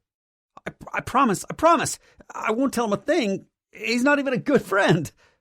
Bullet snorts. Loyalty, he mutters, disgusted. Take him, I say. Before he can react, Hawk and Bullet have him by the arms and are hauling him toward the pickup. Tony starts screaming and thrashing, trying to get away, but Hawk puts an end to that by giving him a hard elbow to the face. Take our friend someplace secluded, I tell Thorne. Work on him for a while.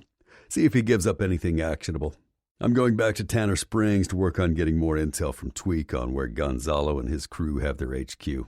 I'll have Rock or Angel call the Death Devils and ask him if they can store Tony for us for a while once you're done with him. Yeah, understood. Good. I glance back at Mavericks. And tell the bartender that Tony had to go run an errand. Let him know he'll be gone for a little while. 22. Alex. Gunnar and the others are gone for hours and hours. I'm incredibly grateful to Sydney, who stays with me the whole time. She even manages to make me laugh a few times, in spite of the fact that I'm completely on edge waiting for the men to get back. Sydney calls one of the other old ladies. Apparently, that's what the club calls the wives and long-term girlfriends, to keep us company. Her name is Jenna, and apparently she's with Ghost, the sergeant-at-arms. Jenna's petite like me, but maybe an inch shorter. She's got straight blonde hair a couple of shades darker than my wavy tresses, and blue eyes to my brown. But other than that, we could be cousins. Jenna introduces herself to me and says hello to Sydney and Jewel. The kids are with the sitter, so I'm here as long as you need me, she says, sliding onto a bar stool. Where's Sam? Sydney asks. She's at a shoot, couldn't get away. Sydney turns to me. Samantha is Hawk's old lady. She's a photographer. She might show up later if she can manage it. The three women tell me a little more about themselves as Jewel brings us something a little stronger to drink. I find out that not only is Jenna Ghost's old lady, she's also the sister of Angel, the vice president of the club. She has 2 kids with Ghost, a boy named Noah and a girl named Mariana. Sydney blushingly tells me she and Brick don't have any children yet, but that they're trying. What about you, Jewel? I ask the bartender, a tall, pretty woman with honey-colored hair and a wide-open smile. Are you someone's old lady, too? Jewel bursts into peals of laughter. Hardly, she giggles. I'm not a club girl either. I just tend bar here. How do you get a job as a bartender for a motorcycle club? I ask, perplexed. I mean, I don't imagine they put a help wanted ad in the paper. Jewel laughs again. No, not exactly. It's a bit of a long story. I was working at a place in Lincolnville, she says vaguely, and trails off. Jewel's gaze flicks quickly to Jenna. I was looking for a change of scenery. Ghost and Angel used to come in from time to time. Eventually, Angel told me the club was looking for a bartender. She looks around with a shrug. The rest is history, I guess. She smiles. I'm curious about what kind of place she was working in before this, but something in Jewel's manner tells me she'd rather not talk about it anymore. Instead, I take a sip of my drink. So, how are you doing, Alex? Jenna asks me then in a concerned voice. Sydney told me a little bit about your situation. She said Gunnar's helping you look for your missing sister? Even though I didn't plan to, I end up telling Jenna, Sydney, and Jewel the whole story about why I'm here. I even tell them that Gunnar's been letting me stay at his place, though I leave out the part about us being slightly more than friends. But Sydney doesn't take my silence on the matter sitting down. So, what exactly is up between you and Gunnar anyway? She winks. Nothing, I stammer. I mean, not really. He's just helping me, like I told you at your coffee shop. Uh-huh, she says dismissively, clearly not believing a word I say. But what you didn't tell me was that you're staying at Gunnar's house. That was important information you left out, girlfriend. What's his house like? Jewel asks with wide eyes. I can't even imagine. It's just normal, I say. Nice, actually. It would even be comfortable there if I wasn't jumping out of my skin with worry.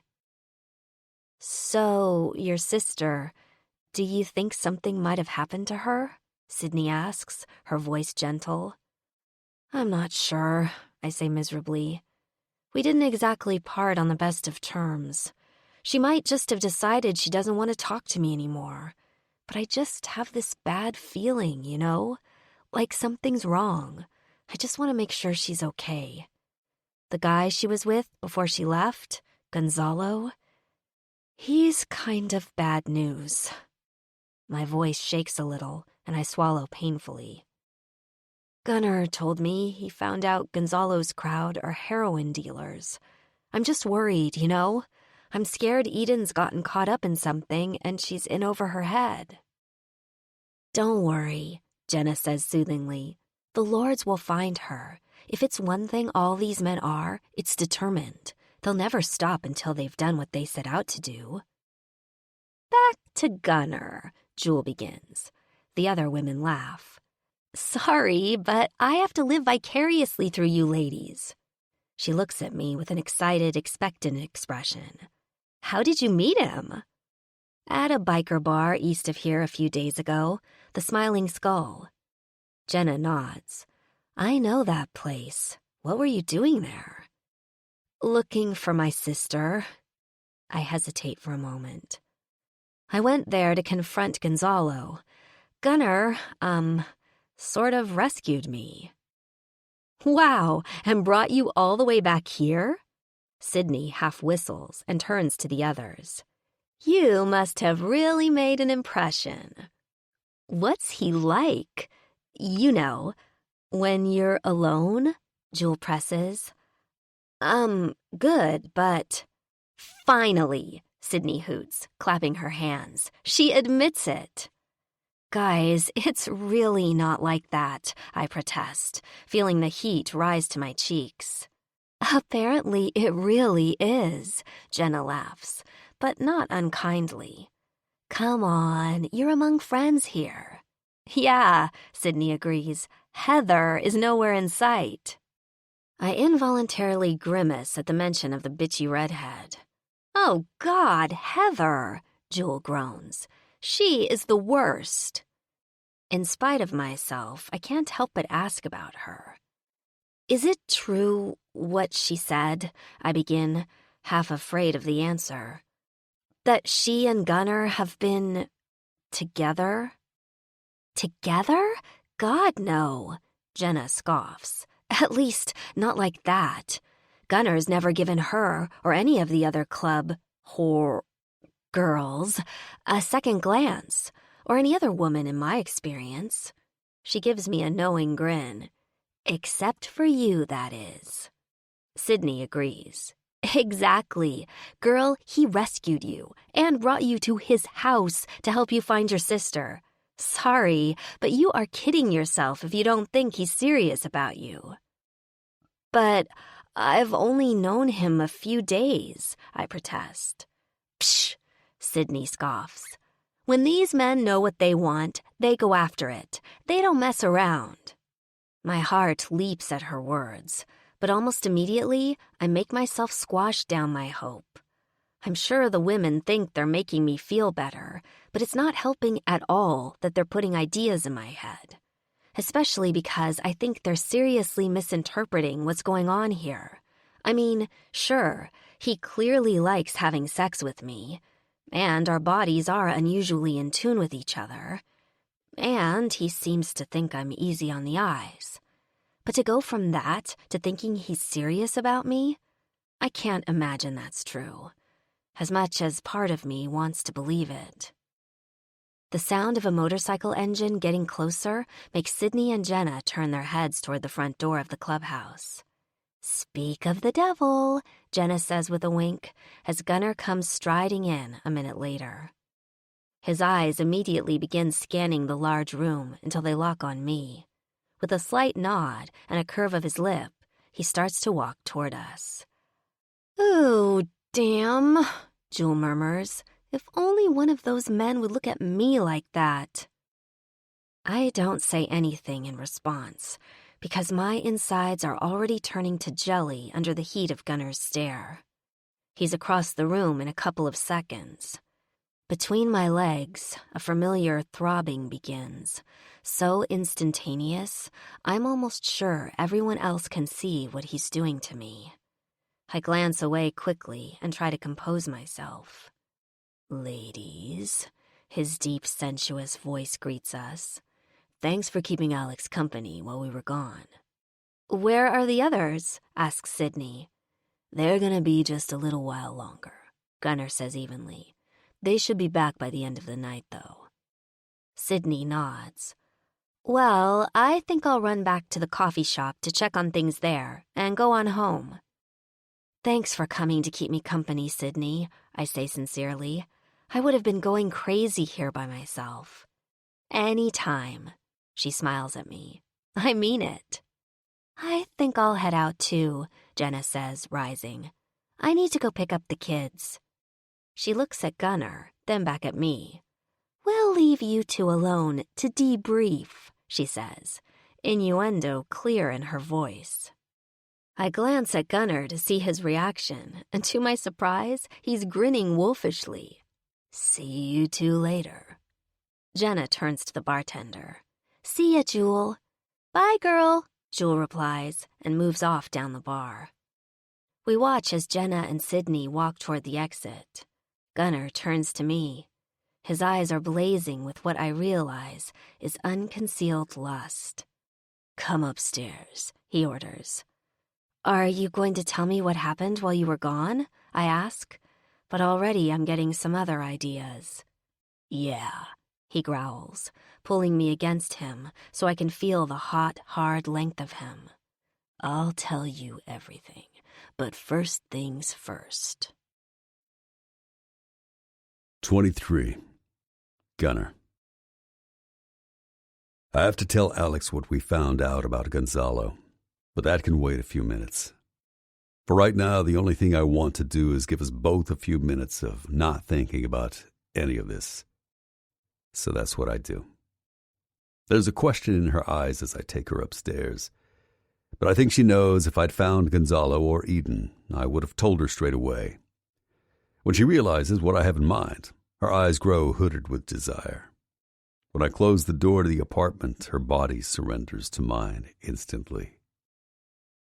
I haven't done this in days. I growl almost angrily against her neck as I pull her to me. Alex's muffled giggle turns into a moan at the contact of my mouth on her skin. It's only been a few hours, she corrects me breathlessly. Same thing. I'm a little rough with her, but I know she likes it that way. I half throw her down on the bed, and she looks up at me and bites her lip, her legs falling open slightly. I already know she'll be wet as hell for me, that my cock is practically ripping through my jeans as I reach for her. I pull off her jeans first, hearing the fabric tear just a little as I do. Her little gasp of anticipation just about does me in. I know she's ready, so ready, and I can practically hear the sound of her high-pitched whimper as she comes on my cock. The thought makes it pulse almost painfully. Somehow I manage not to rip the rest of her clothes in half as I take them off her. When she's lying naked and ready for me, I stand back up off the bed and yank off my own shirt and pants. I reach for my cock and stroke myself once or twice as I look at her, but I can't go down that road yet, or I'll come before I'm ready. Instead, I lie down on my back, straddle my face.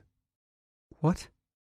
She's shocked, or at least nervous, but I don't have time for that shit. You heard what I said. You gotta ride my tongue, babe.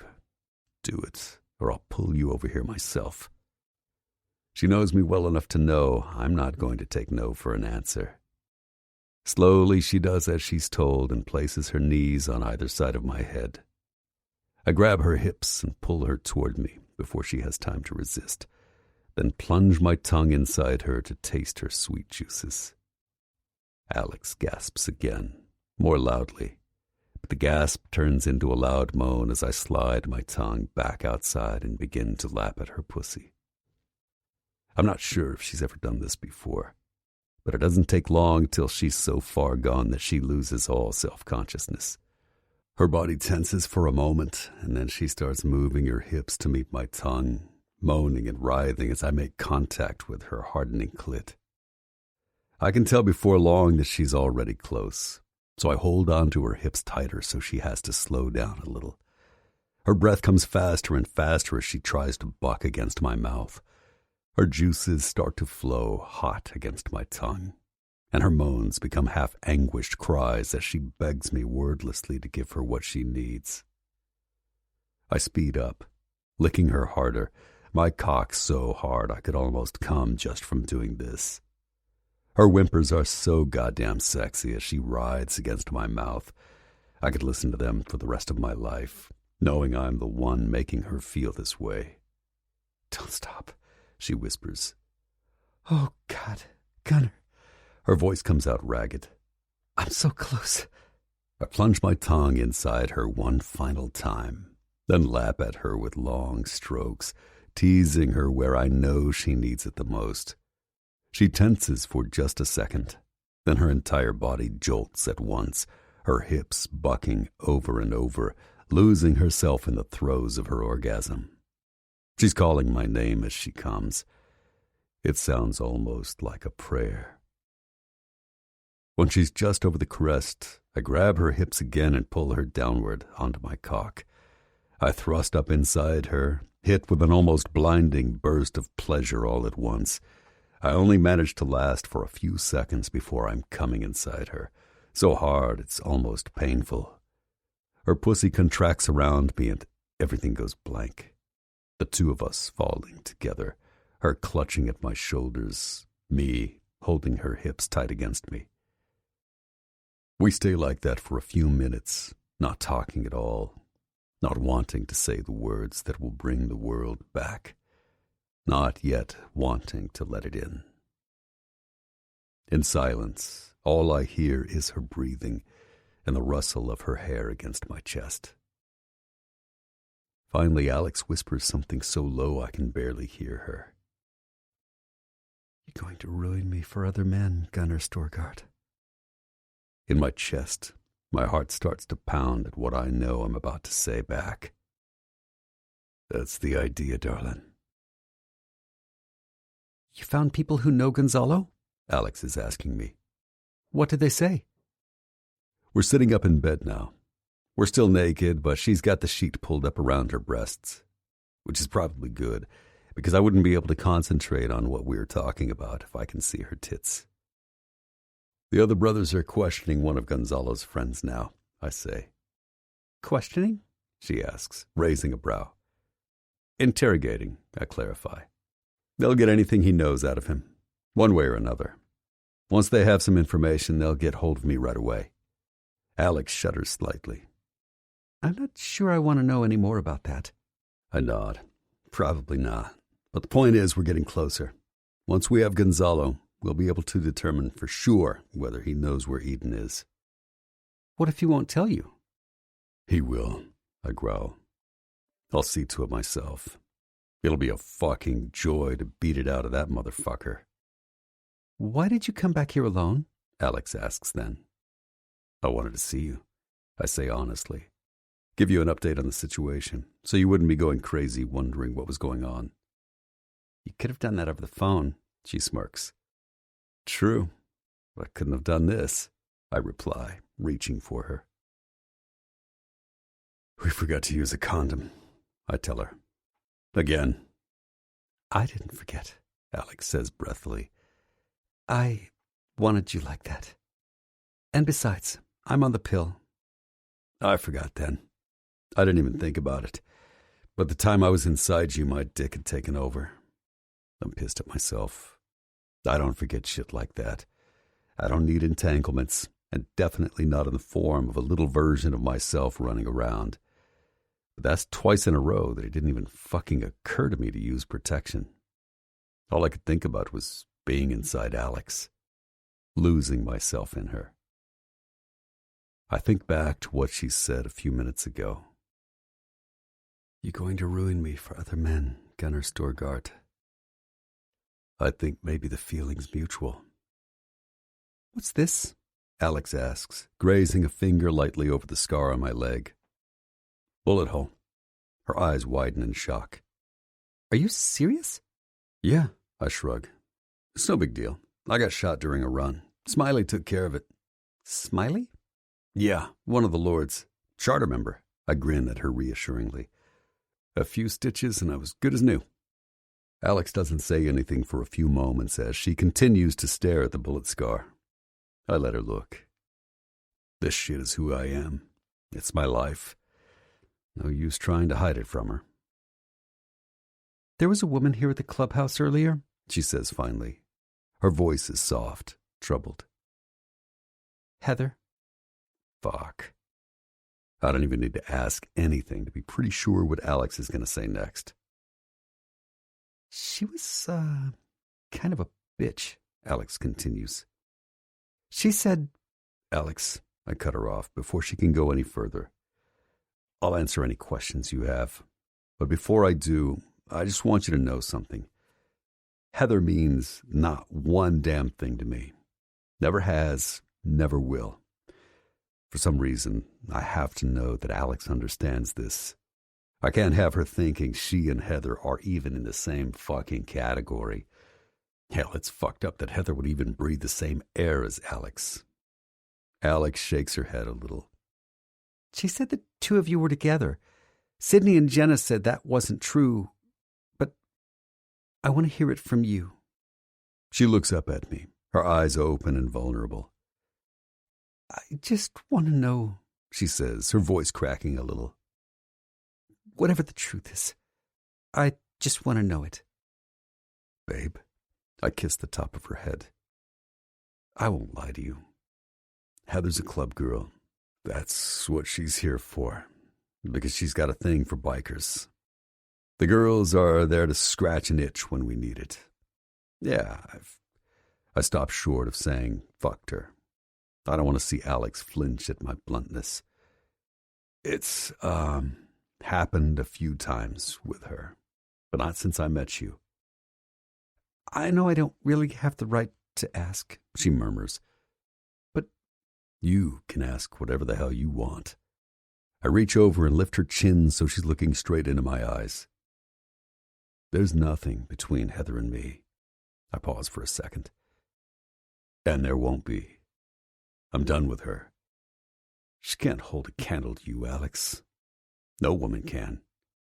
Fuck me. That last part slipped out before I even knew I was going to say it. It's fucking true, though. Alex's eyes soften. I bend down and kiss her deeply. When I break away, we're both breathing hard. Can I tell you something? She whispers. Shoot. I'm scared. Of what? I'm scared to find Eden. That wasn't what I was expecting at all. I thought I was scared I'd never find her, she goes on. She sounds so young suddenly. That I wouldn't ever know if she needed help. But now I'm scared of what will happen when we do find her. Because what if she laughs?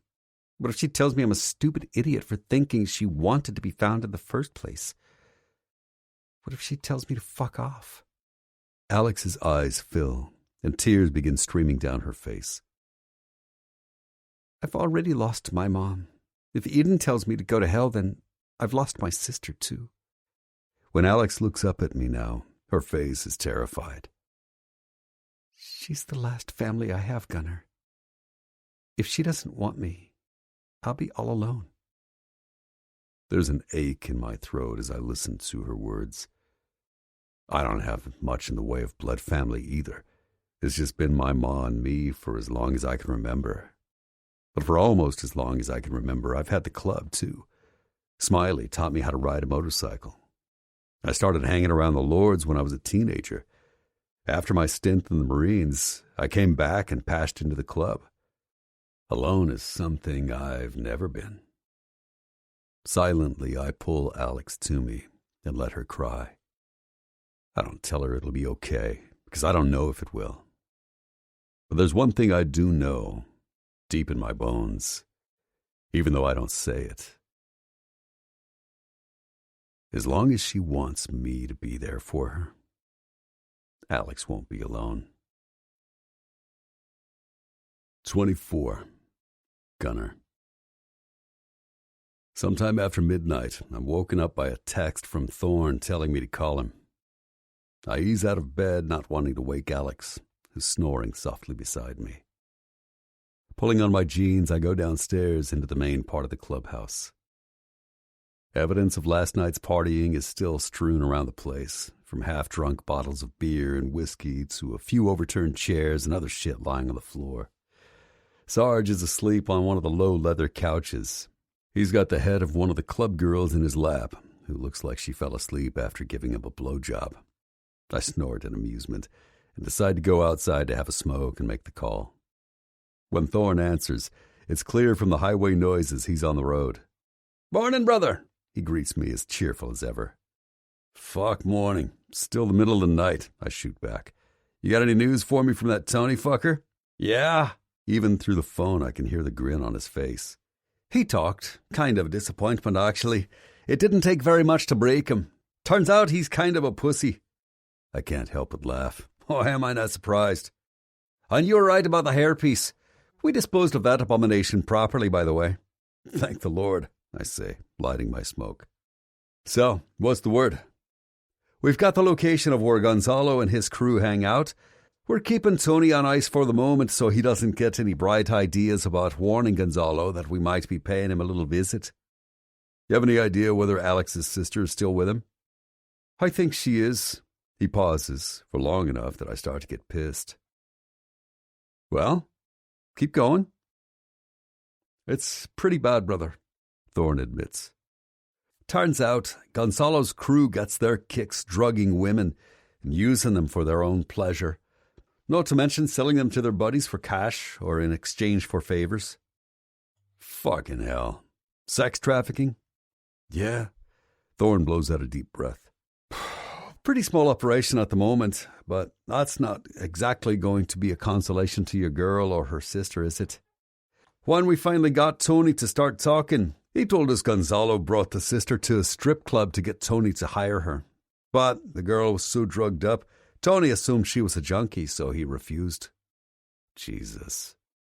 "So you got the location where Gonzalo's crew is?" "We got an address. Think we know where they are. I had Bullet drive by it last night to check things out. We didn't want to make a move until we had enough men to blow the place open, in case they got nervous and ran." "Good plan."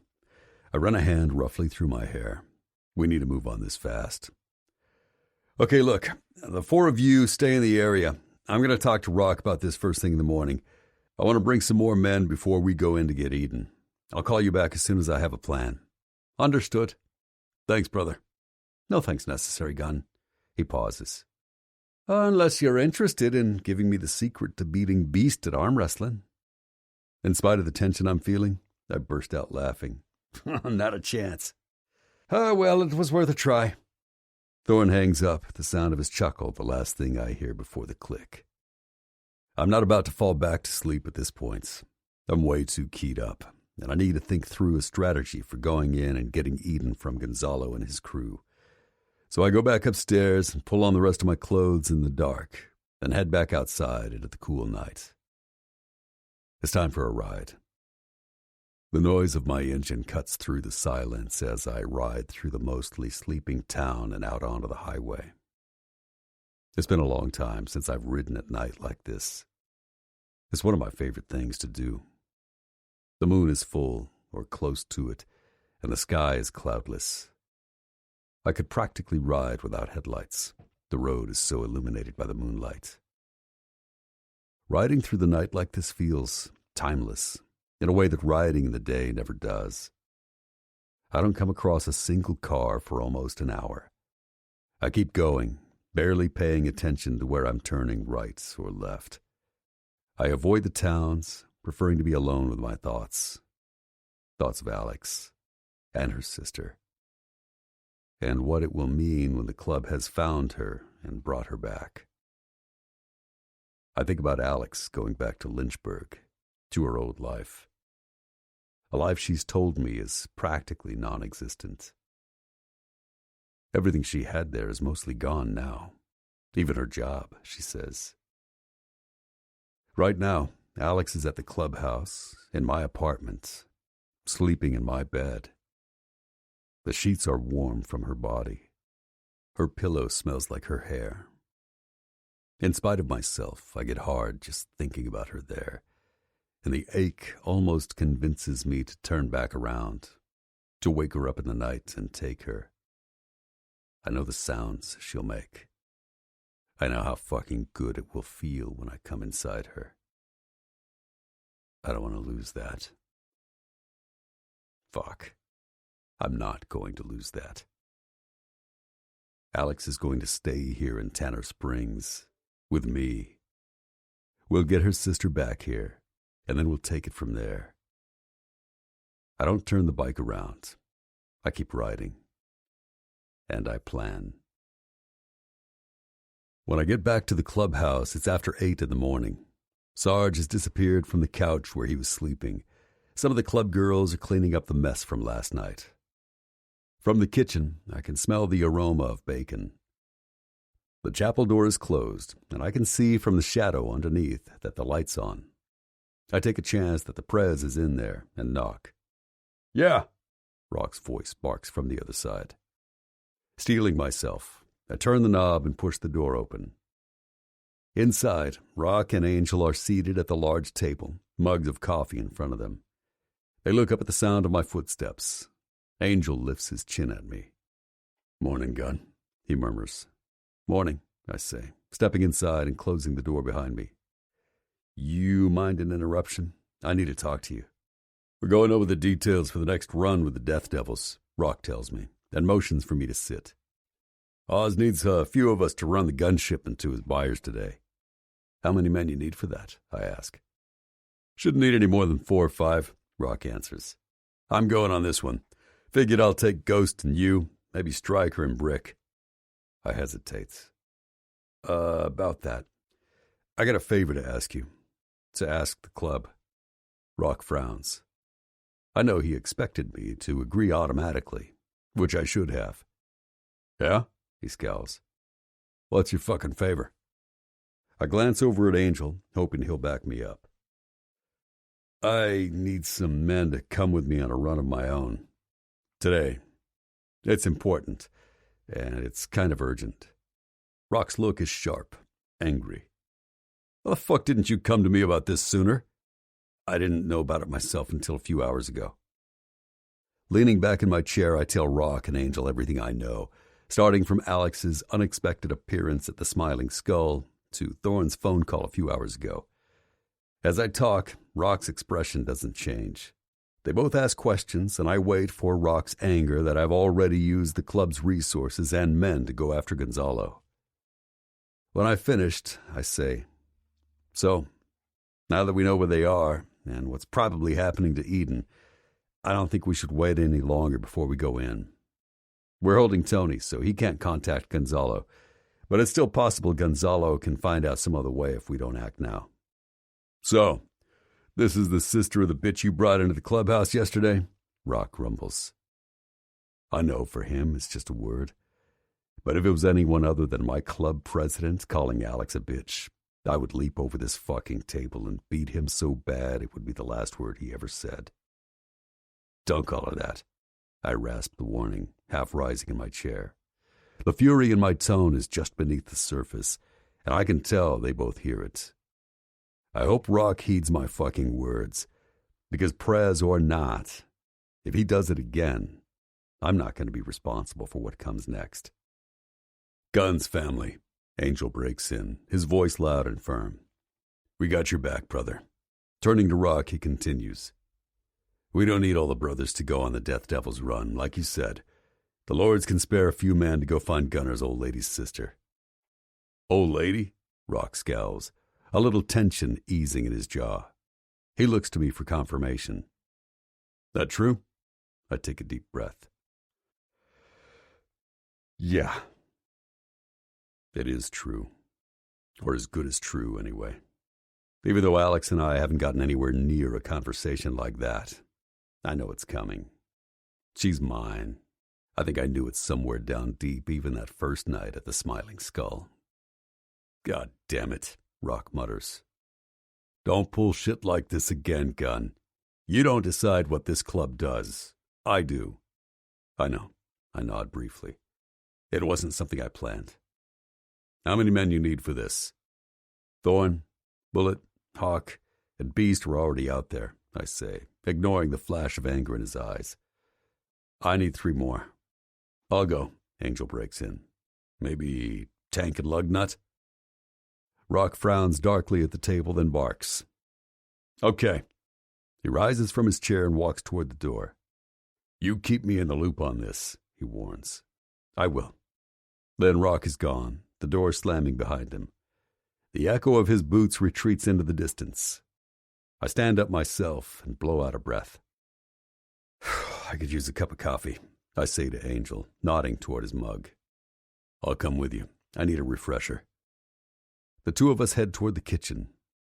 Thanks for helping me out back there, Angel, I mutter. What can I say? I'm a fucking Boy Scout. Rock doesn't seem too happy about this. Yeah, well, he snorts. Rock and I have plenty of disagreements. It won't be the first time we've clashed on what the club should be doing. In the kitchen, Melanie is washing up some breakfast dishes. Just made some more coffee, she says when she sees us. Help yourself.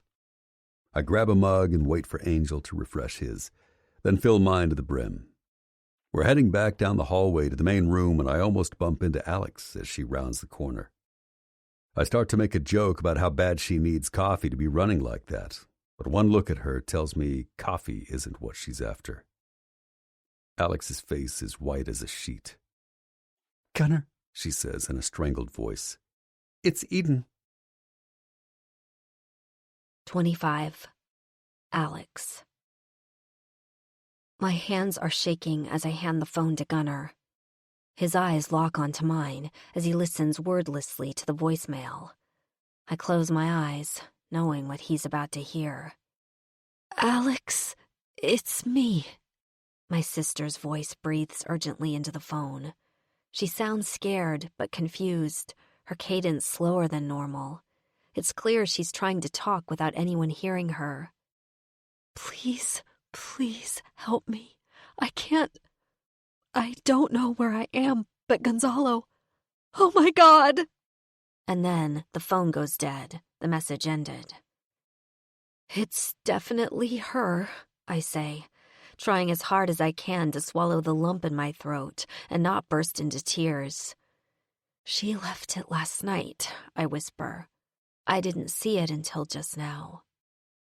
What I don't say is what time she left it. It would have been right around the time that Gunner and I were making love. I tried to call her back just now, as soon as I heard it, but the number just... My voice cracks. Just goes straight to voicemail again, just like before. Okay.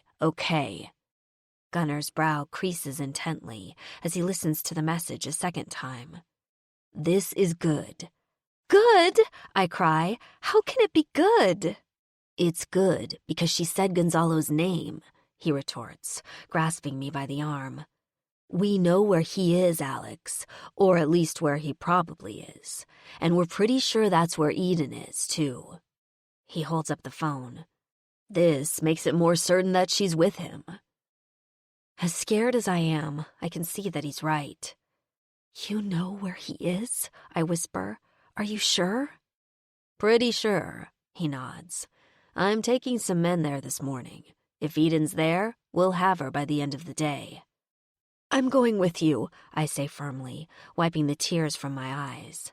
No, you're fucking not, Gunner barks, like I knew he would, but I'm not backing down. I am, I half yell.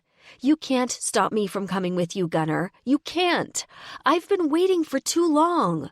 I'll stay out of the club's way, but I'm not going to stay here and just wait again. I can't stand it. Alex, for God's sake, think, Gunner roars at me. His grip on my arm grows tighter, almost painful. Do you realize how much more dangerous this will be if we have to protect you as well as Eden? Do you want her safe? Then stay here. I'll send for you as soon as we get her, I promise. But you are not coming with us. It's absolutely out of the question, and that's fucking final. Do you understand me? Gunner's face is so angry, his expression so intense, that I realize there must be more going on than I thought. I can't imagine why it would be so dangerous for a group of hardened men like the Lords to go in and get Eden from a couple of petty thugs like Gonzalo. Suddenly, I go from frightened to terrified. Gunner, what are you hiding from me? I plead. What's going on? Nothing. You don't need to know, he snarls. You just need to back the fuck off and let us handle this. No, I won't. I shake my head furiously. I refuse to back down until you tell me what's going on. Eden's in more danger than you thought, isn't she? Gunner's eyes flick away from me for just a moment, but it's enough. Gunner, please, I beg. Please tell me. For a second, I think he's going to refuse again, but I'm not backing down, and I think he knows it. After a few seconds, he sighs and loosens his hold on my arm slightly. Fuck, he spits out angrily. Okay, look. He pulls me over to one of the couches. I'll tell you what I know if you promise to do what I say afterwards. I know this is the best deal I'm going to get. Okay, I promise. He lets go of my arm, and I sit obediently on the edge of the couch, my heart beginning to race. We found out from a business associate of Gonzalo's that his crew is involved in what looks like a sex trafficking ring of some sort. Gunner begins. It's still a pretty small-time operation, but from what we know now, it sounds like they're building up a stable of women to pimp out or sell. His eyes meet mine. We think Eden might be being held captive by them, and drugged up enough to make her unable to resist much. For a second, his words echo in my brain, but it's like I can't assemble them to make any sense of anything. Eden's being held a prisoner? And she might be being drugged and used for sex? Prostituted? Or worse? I stare at Gunner, and my head begins to shake. No, as the full weight of his words come crashing down on me. That's not possible, I whisper. But it's not because I don't believe him. It's because I can't believe him. I can't. Because it's like if I don't let myself believe it, then it can't be true. I know, this is a lot to hear. Gunner murmurs gravely. Babe, I'm sorry. I was hoping we were wrong. But now that I've heard your sister's voicemail, I'm pretty sure we need to be ready for the worst when we go in to get her. Eden, I choke, my voice breaking. Oh my God. We don't know how many men or what kind of weaponry we'll be facing when we get there, Gunner continues, more gently now.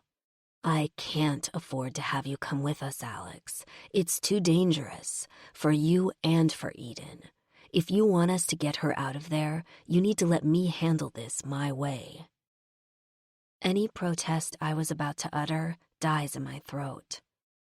Okay, I manage, my voice cracking. I remember the panic in the voicemail she left me last night, and my heart begins to pound. Oh my God, Gunner, I wail, my voice rising. What's happened to her? What if... Don't, he cuts me off sharply. Don't think about that. There's no use torturing yourself with shit we don't know yet, Alex. We'll deal with it once we get Eden out. He takes me by the shoulders and brings his face forward. His eyes meet mine, intense and searching. We'll deal with it, okay? Promise me. I promise, I say again, but I don't even know what I'm promising at this point.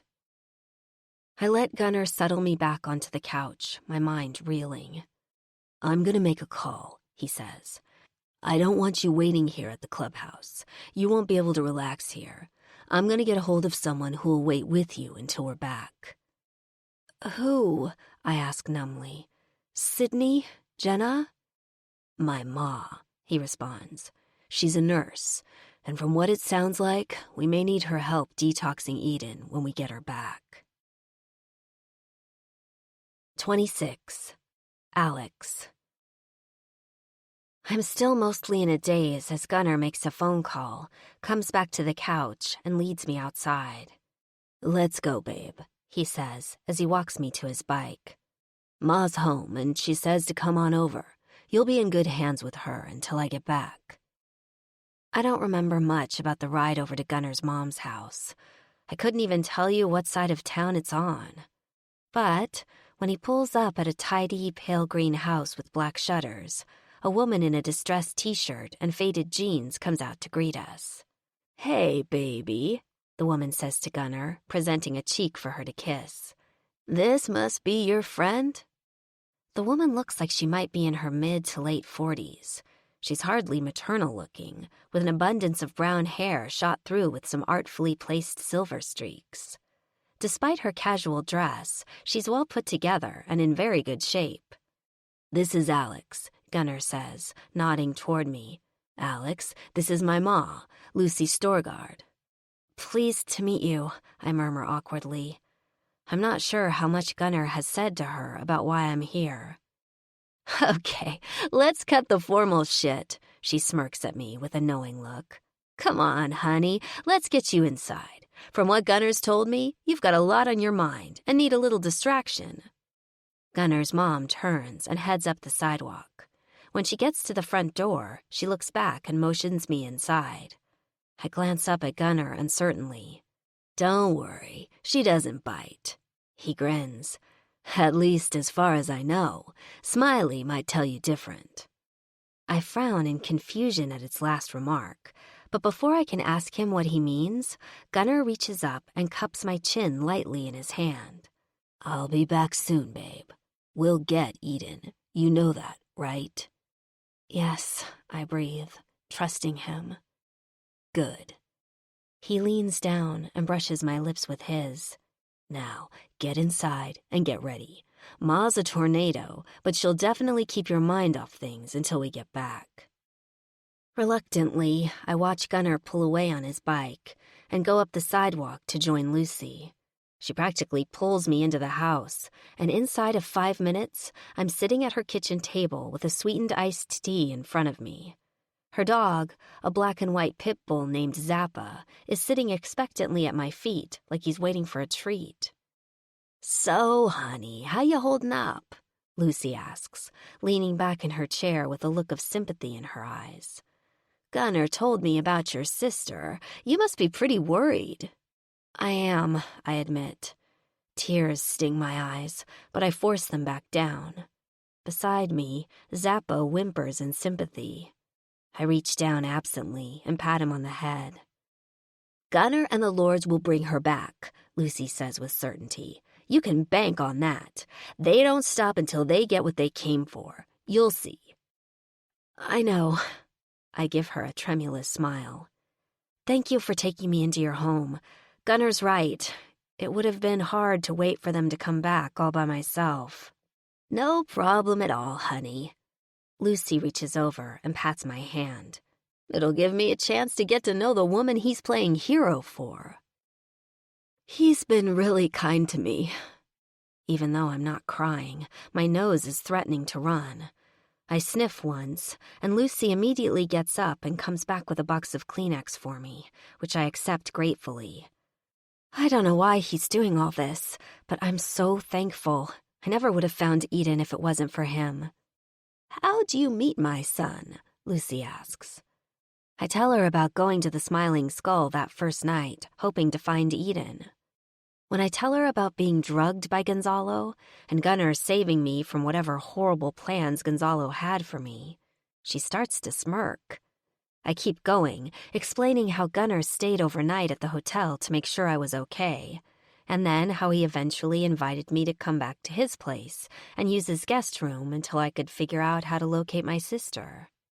By the time I get done telling her everything, Lucy is shaking her head and actually laughing. "What?" I ask in confusion.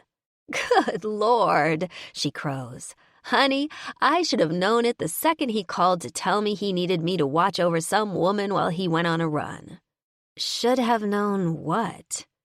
I can't figure out whether to be angry or not. It feels almost like she's making fun of me, but that's not quite it. "Should have known you'd gone and roped my boy." When she stops laughing, she takes a deep breath and lets it out with a smile and a sigh. "He's in love with you. That's why he's playing Superman." "No, he's not," I protest, even as my heart leaps.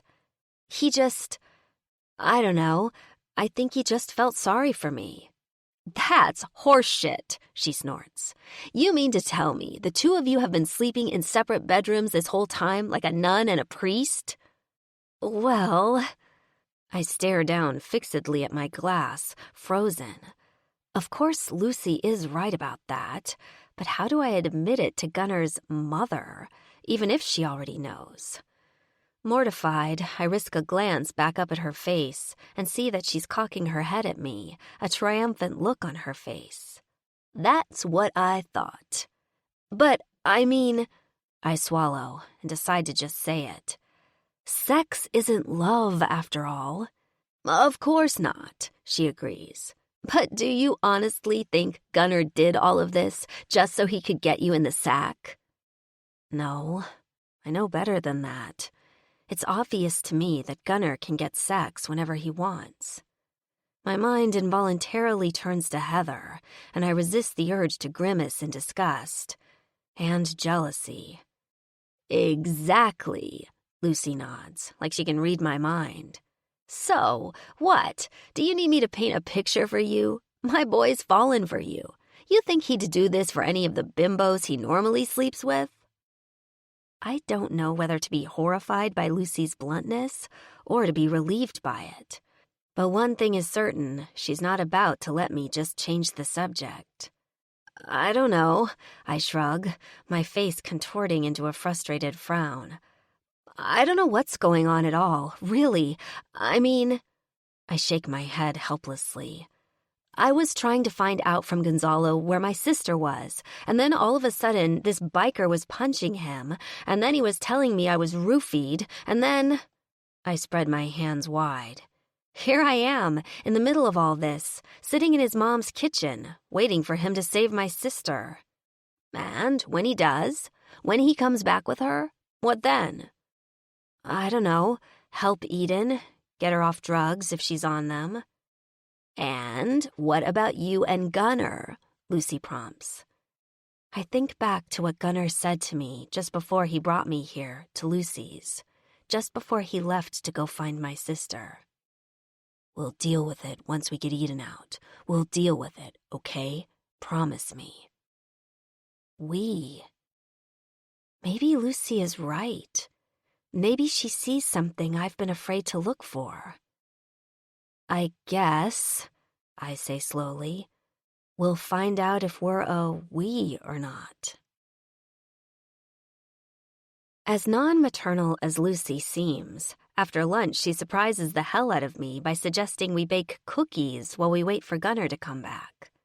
I make a hell of an oatmeal chocolate chip, she tells me, as she reaches into a cupboard for the sugar. Besides, it's too early to start drinking.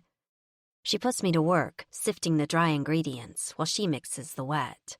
While we do, she talks more about Gunner, at first answering questions I haven't dared to ask. It's always been just the two of us, she says, as she folds in the oatmeal. Gunner's dad? She shrugs. He's around somewhere, but the two of us were never together, so it's always just been Gunner and me, and the club eventually. They became his other family, of course. They made a man out of him. How did he get involved with the club? Smiley. Lucy stirs the batter and motions me toward a low cupboard where she keeps the cookie sheets. He's kinda Gunner's stepdad, even though we never got married. I remember Gunner mentioning Smiley's name at some point, but not exactly why. Does Smiley live here too? I ask. Lucy gives a short bark of laughter. No, Smiley and me, we realized we're better off keeping our own separate residences. The two of us are too pig-headed to live together. But if I was gonna live with a man, it would be him. Lucy cuts a glance at me. Gunner's not much like his father, but he's got a lot of Smiley's best qualities. He's been a good influence on my boy. Lucy asks me about my family back in Lynchburg. I tell her about my mom and that Eden's my only immediate family. Her eyes fill with sympathy, and for a moment, neither one of us speaks. Well, she says abruptly, and grabs the cookie sheets from me. We'll get her back and sort it out. Don't you worry. We. It's funny how much I've heard that word in the last few hours, after not hearing or using it for what seems like forever. The cookies are out of the oven and cooling when there's a rap on the front door. Zappa, who's been snoozing under the kitchen table, jumps up and begins barking and spinning around wildly in a circle. "Zappa, goddammit!" Lucy shakes her head good-naturedly at the dog and wipes her hands on a dish towel before going to answer the door, Zappa following close on her heels. From the kitchen, I hear the rumble of a deep male voice and Lucy's reply. A few seconds later, she comes back in, followed by a solidly built, older-looking man with a broad chest, thinning silver hair, and a gray beard. "Alex, honey, this is Smiley," Lucy said. He nods once at me, a twinkle in his eye. "Hello there, little lady. Gunner asked me to come over here to keep you two company for a while." Lucy snorts. "Bullshit! He sent you over here to make sure we stayed put." "That, too," Smiley grins. I'm about to say hello to him when I suddenly remember what Gunner told me about Smiley. "You're the one who fixed Gunner's leg when he got shot," I blurt out without thinking. Then I realize there's only one way I could have seen a wound that far up on Gunner's thigh, and that Smiley will know that too. He chuckles deep in his throat. "Yeah, that was me. Gunner told you about that, did he?" He gives me a broad wink. "How's that scar healing up, anyway?" I start to blush, but then realize that Lucy already knows I'm sleeping with her son. "Good," I admit. "It's not that noticeable anymore." "Well, you may as well settle in, Smiley," Lucy tells him, affecting an eye roll, but capping it off with an affectionate grin at him. "You want an oatmeal cookie?" Smiley gives her an eye roll of his own and snorts as he wanders toward the living room. "Fuck a bunch of cookies. Give mine to the dog. How about a beer instead? It's 5 o'clock somewhere." 27. Gunner. As a courtesy and also a heads up, Rock calls Oz and lets him know that 8 Lords of Carnage are on their way into Death Devil's territory. There's likely to be some bloodshed on Oz's turf, and he needs to be told what's about to happen and why. Right after I drop Alex off at Ma's house, I ride back to the clubhouse and set out with Angel, Tank, and Lugnut. Thorn, Bullet, Hawk, and Beast are already out in Red Hawk, keeping an eye on Gonzalo's hideout from afar. Thorn phones in with periodic updates as we ride. He tells me he's seen a couple people come and go from the address on the edge of Red Hawk. It's a long, low building that looks like it might have been a small motel once, that Gonzalo's crew has taken over as their own. Thorn thinks there could be as many as 10 or 15 people in the building, but he can't be sure. "Not counting any women," he adds. "But we need to be prepared to be slightly outnumbered." "No worries," I growl into my mouthpiece. "We'll have the element of surprise." The 4 of us ride in formation until we get to the edge of Red Hawk, and Angel signals to us to pull over off the road at the pre-approved meeting point with Thorn and the others. I text Thorn that we're here. A few minutes later, we hear the unmistakable sound of motorcycle engines on the approach.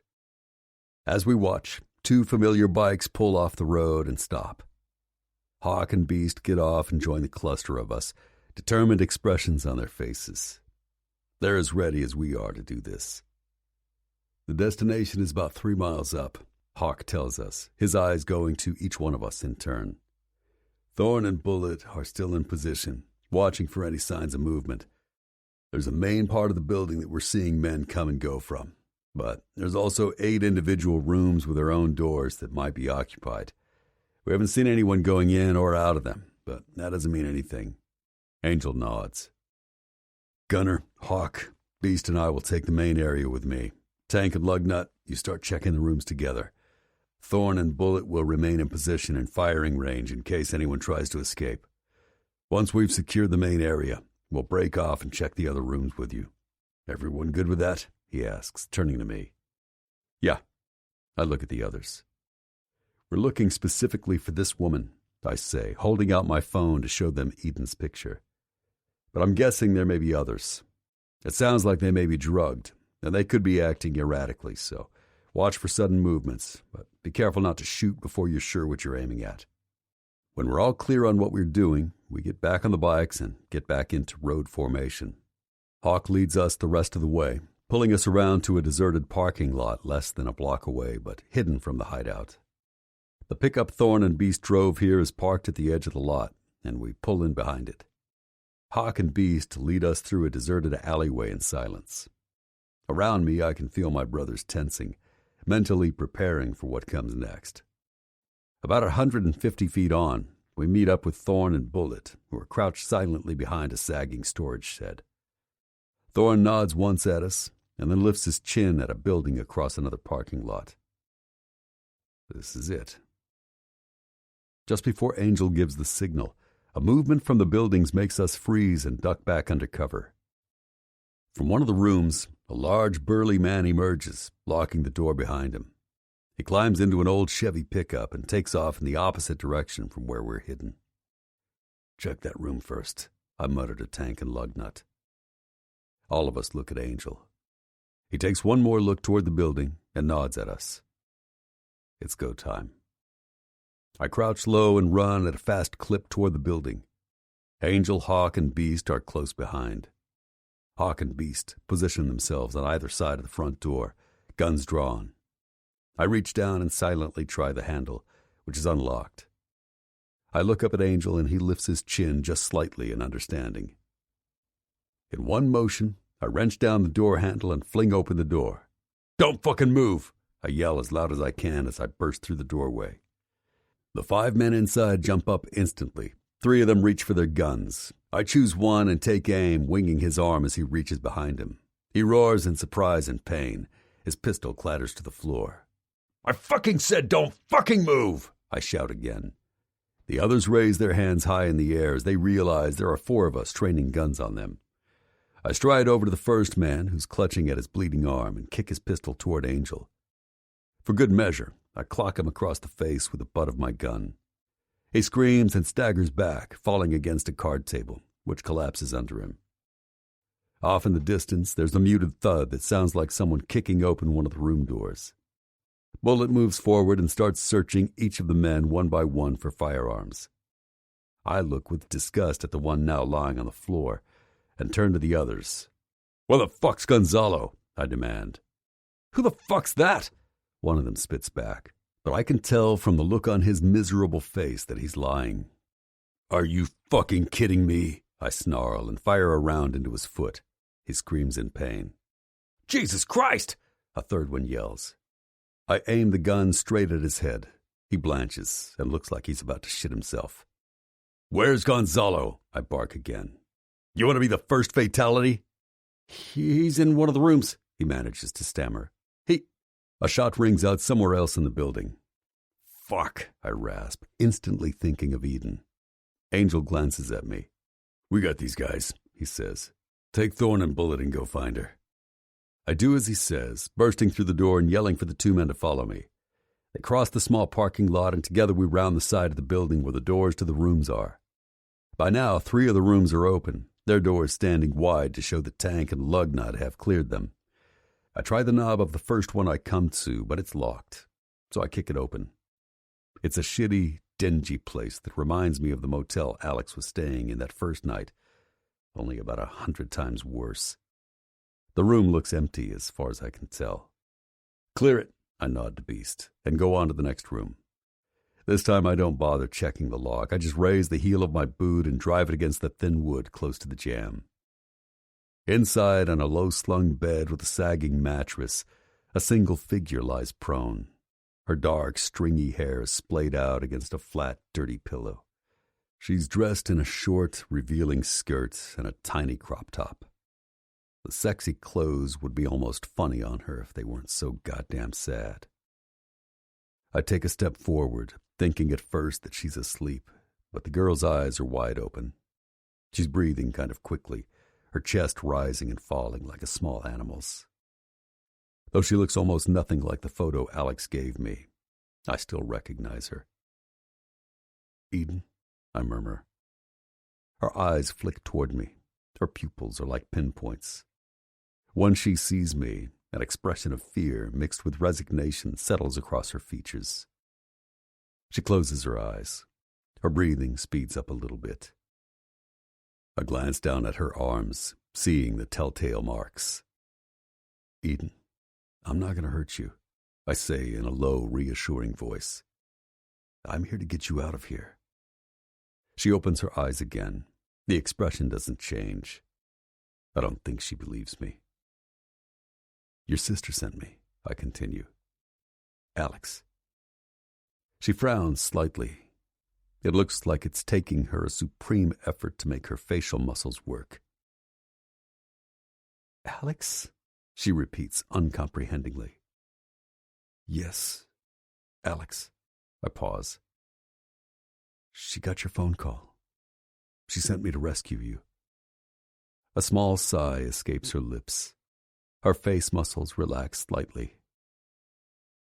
Alex, she says again.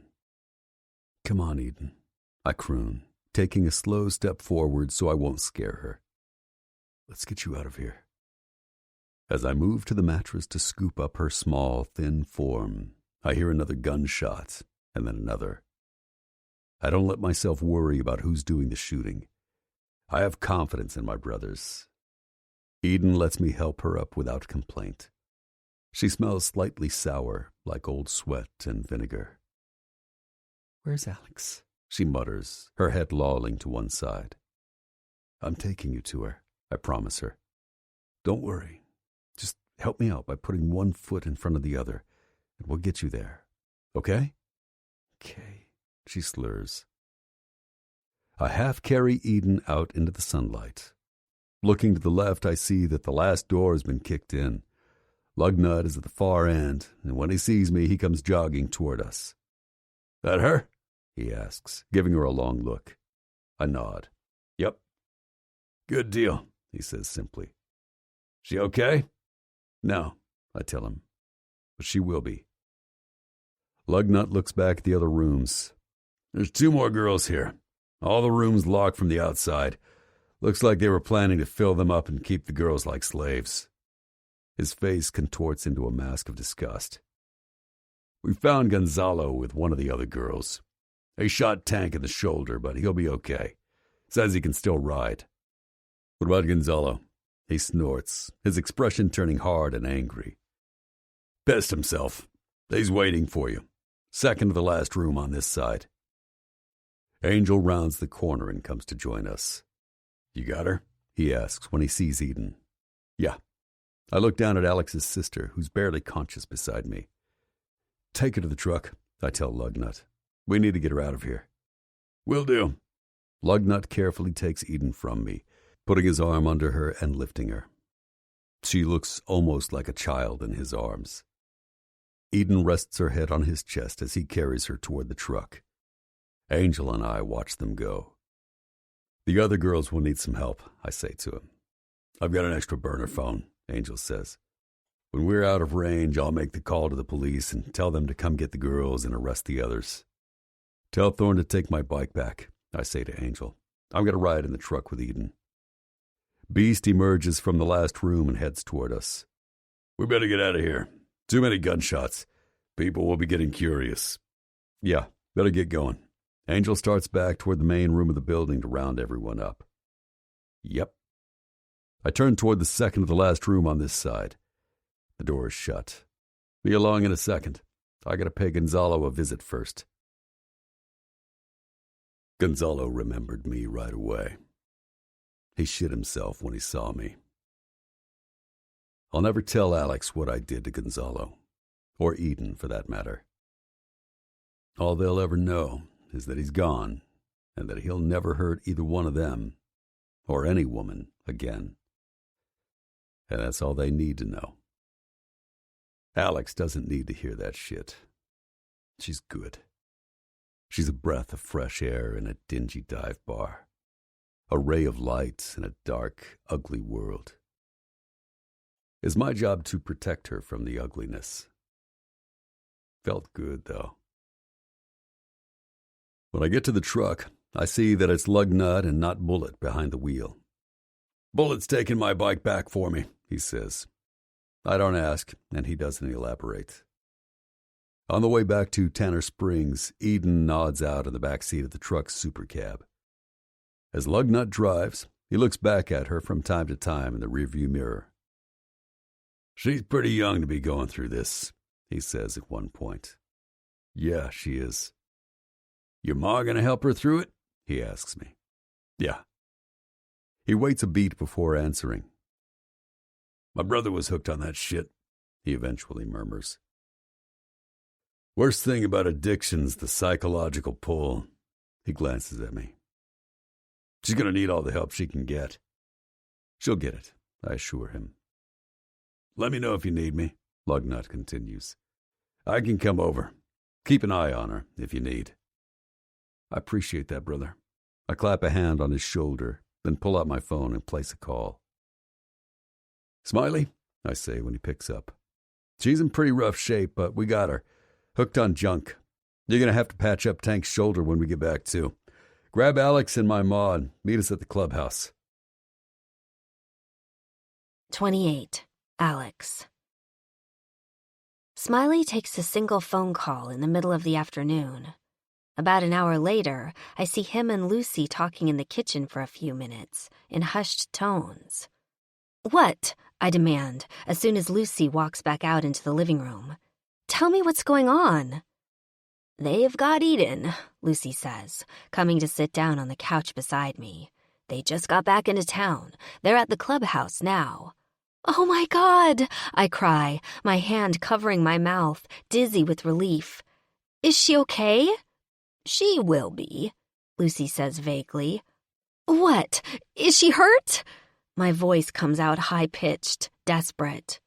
No, she says, her voice gentle. She puts a calming hand on mine.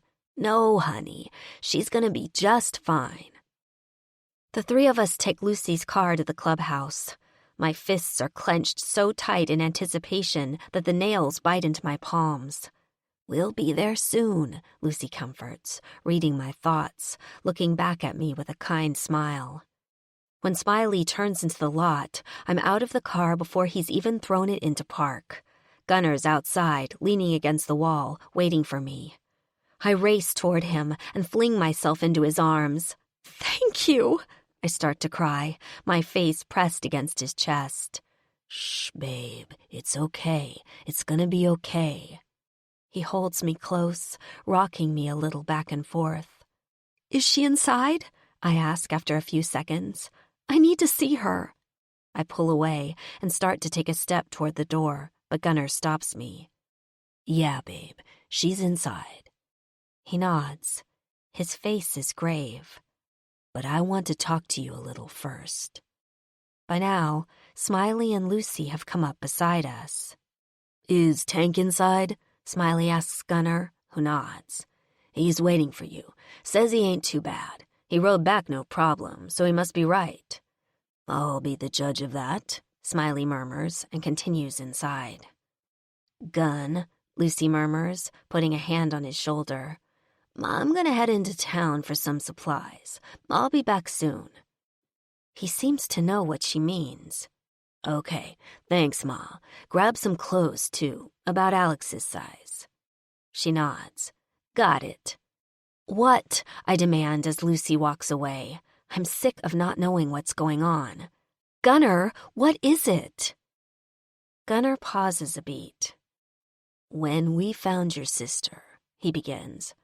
She was locked in a room, on a bed. There were track marks on her arms. They've been shooting her up with heroin, Alex. She's gonna have to go through detox. Oh my God! My skin feels like it's gone instantly cold. But we don't have any money to do that. I look up at Gunner in horror. We don't have any insurance either. I know, he says. I open my mouth to say more, but Gunner stops me. Don't worry, Alex. It's handled. Ma will take care of her. I've already talked to her about it. He watches Lucy's car as it drives away. Eden can stay at her place until she gets better. Your sister is going to need 24-hour care from someone who knows what she's doing until the junk is out of her system.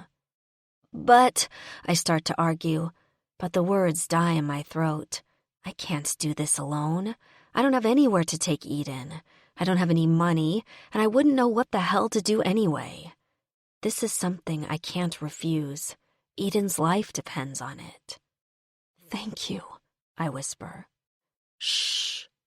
He pulls me to him. It's okay. We got you. I start to cry again, leaning against his chest weakly as I let him hold me up.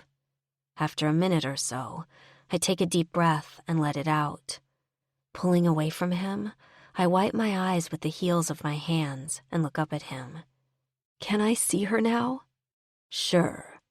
He takes my hand in his. She was sleeping when I came out here. If she still is, we shouldn't wake her up. She needs to rest while she can. These next few days, sleep's gonna be hard to come by. Gunnar leads me inside, up the stairs to his apartment. Eden is lying on the bed, mouth open and eyes closed. The one they call Lugnut is there with her, standing watch over her like a sentinel. She's so skinny, I marvel, my voice cracking with emotion.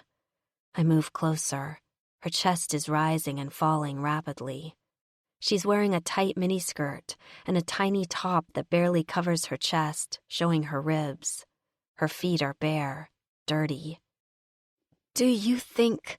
I begin, looking up at the two men. I can't stop myself from asking the question. Do you think they used her? Lugnut's face contorts into a mask of rage, but he doesn't say anything. Gunnar takes a deep breath and exhales. Yeah, I do. He looks over at my sister's sleeping form. Hard to say how much of it she'll remember, though. He pulls me closer. Let's concentrate on getting her off the smack first, babe, he murmurs. We'll worry about everything else later, okay? I nod and bury my face in his chest. Right now, having Gunnar tell me what to do is exactly what I need. Okay, I say. Lucy comes back from her trip to pick up supplies and brings Eden a pair of soft sweatpants and a loose t-shirt to put on. I got some other stuff for her in the car, too, she says, and orders Gunnar and Lugnut out of the room. Let's get her changed, she tells me, and then we'll take her home. Thank you for doing this, Lucy, I choke, overcome. She gives me a quick hug. Don't mention it, honey. It's the least I can do for Gunnar's woman. I don't bother to correct her because it feels good to hear her call me that. Lucy leans down and gently shakes Eden's shoulder. Eden, honey, it's time to wake up. Come on, girl. Eden opens her eyes with difficulty, almost like she's having to pry them open. She stares unfocused at Lucy, then looks over at me. When she realizes who she's seeing, her eyes widen and dart around the room. Am I? She begins, and then stops. Where am I? You're safe, Eden, I say, sitting down on the bed. I give her a tremulous smile. You're here with us. Where's Gonzalo? He's gone, I tell her. Eden looks at me searchingly. I promise. I feel a little sick, Eden moans. I know, honey, Lucy croons. We'll get you well again. Eden's voice grows agitated. Help me. We will, I promise, I tell her. I'm trying to keep my voice as calm as possible, but my heart is breaking for my sister. Who are you? Eden asks Lucy with a confused frown. This is Lucy, I say. She's a nurse. We're taking you to her place so she can help you. But first, we need to get you changed. Gunnar's the one who saved you. He's my son, Lucy tells her gently. And Alex's man. Eden lets us help her into the t-shirt and sweats. The two of us help her down the stairs to the main floor, where Smiley, Lugnut, and Gunnar are waiting with a group of other men. You're the men from the pickup truck, Eden murmurs. I'm Gunnar, he replies to her. This is Lugnut. Thank you. for saving me." Eden's eyes flit from one man to the other. Lugnut looks down at her. His jaw clenches, his hands curling into tight fists. "You get better," he says simply. "That's the best thanks you can give us." Shyly, she meets his gaze. "Okay," she whispers. Lucy's gentle voice breaks in. "My car's outside. Smiley can drive us." Gunnar pulls me close and kisses the top of my head. He turns to his mother. "I'll follow you on my bike." Lucy nods. "Come on, darling," she says to Eden. "Let's get you home." 29. Gunnar. Ma sets Eden up in the guest room, which is my old bedroom. Smiley and I unload the car. I come back in just as Ma is bringing Alex's sister some toast and Advil. "This will settle your stomach," she says. Eden tells her she isn't hungry, but Ma's not taking no for an answer. "You don't think you're hungry, but you need to eat anyway," she admonishes. "You'll feel better, I promise." Eden more or less obediently takes the pill and picks up a piece of toast from the plate. Ma nods approvingly and leads Alex and me back out into the living room. "Okay, we're good here. I'm going to have Gunnar take you home for now," she tells Alex, glancing up at me. "What? No." Alex shakes her head stubbornly. "Lucy, I can't go anywhere now. Eden needs me." "Your sister's going to need you even more in the coming days," Ma says, her voice firm. "It's better for now that you not be here. She needs someone to talk her through what's going to happen next, and it's better if it's not family. Smiley will stay here with me tonight, just in case. Go get some rest and come back tomorrow. We'll take shifts with her until she's better." "Come on, babe," I murmur, holding out my hand for Alex to take. Ma's right. I know patience isn't your strong suit, but you're going to need a lot of it for the next few days. Alex allows herself to be led out to my bike and gets on behind me. From the front stoop, Ma waves to us both, then goes back inside. I take Alex back to my place instead of the clubhouse. Once we're inside, I pick her up and carry her wordlessly into my bedroom. I think she's going to be too emotionally exhausted to do anything but sleep.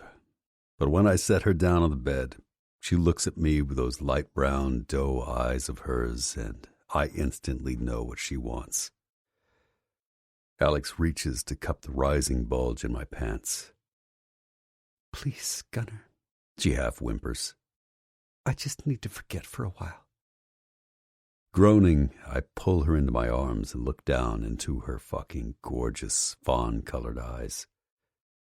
"I can make you forget, babe." I kiss her, soft at first, but she responds with an urgent need that matches the one I'm trying to hold back. She clutches at the fabric of my t-shirt, then I let her yank it off me. Her hands roam over the muscles in my chest and arms, almost like she's checking to make sure I'm real. I'm real, all right. I'm here, and I'm hard as hell. And I'm all for her. Growling with an aching need that I know she feels too, I strip her down and kick off my jeans. When we're both naked, instinct takes over. We move like our bodies were made for each other. We kiss and bite and lick like it's the last time we'll ever be together. I fuck her like our lives depend on it. When Alex clings to me and flies over the edge, her channel clutching hard at my aching cock, I finally let myself go. I come so hard it's like emptying every ounce of myself inside her, joining myself to her until it's impossible to tell where one of us ends and the other begins. And it's still not enough. I still want her, need her. I know it will never be enough. Afterward, we lie together, my arms holding her tightly to me. "How bad is it going to be?" she asks me in a small voice. "The first 3 to 4 days will probably be the worst," I tell her. "She'll find out soon enough anyway."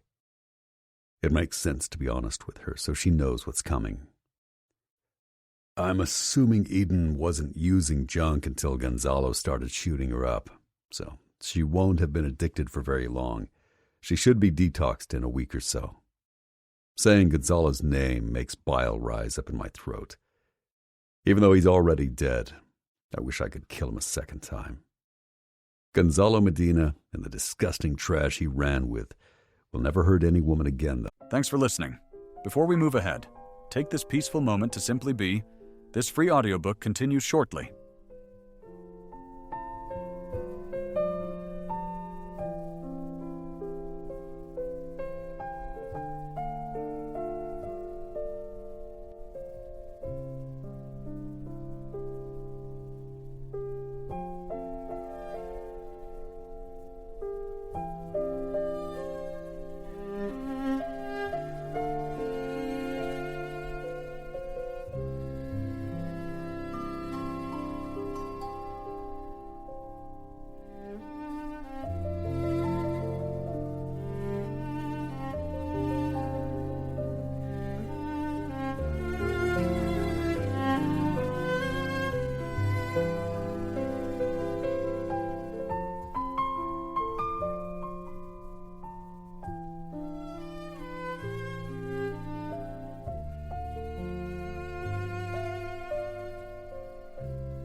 The lords have seen to that.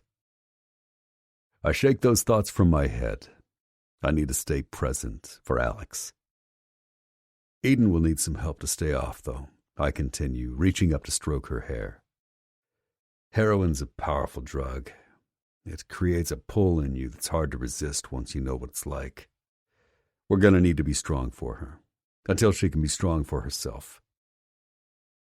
Thank you for helping me get her back, Gunnar, she says in a small voice.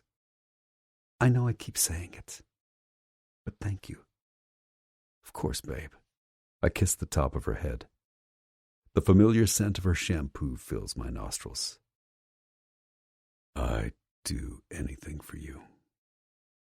I can't imagine not smelling that shampoo scent anymore. I don't even fucking know why, but it gets me every time. It's Alex's smell. I'll have to throw out the fucking pillow she uses after she leaves. If she leaves. Alex, I say. Can I ask you a favor, Gunnar? You've done so much for me already, but can I stay with you just a little longer? Just until Eden's better. Her tone turns apologetic.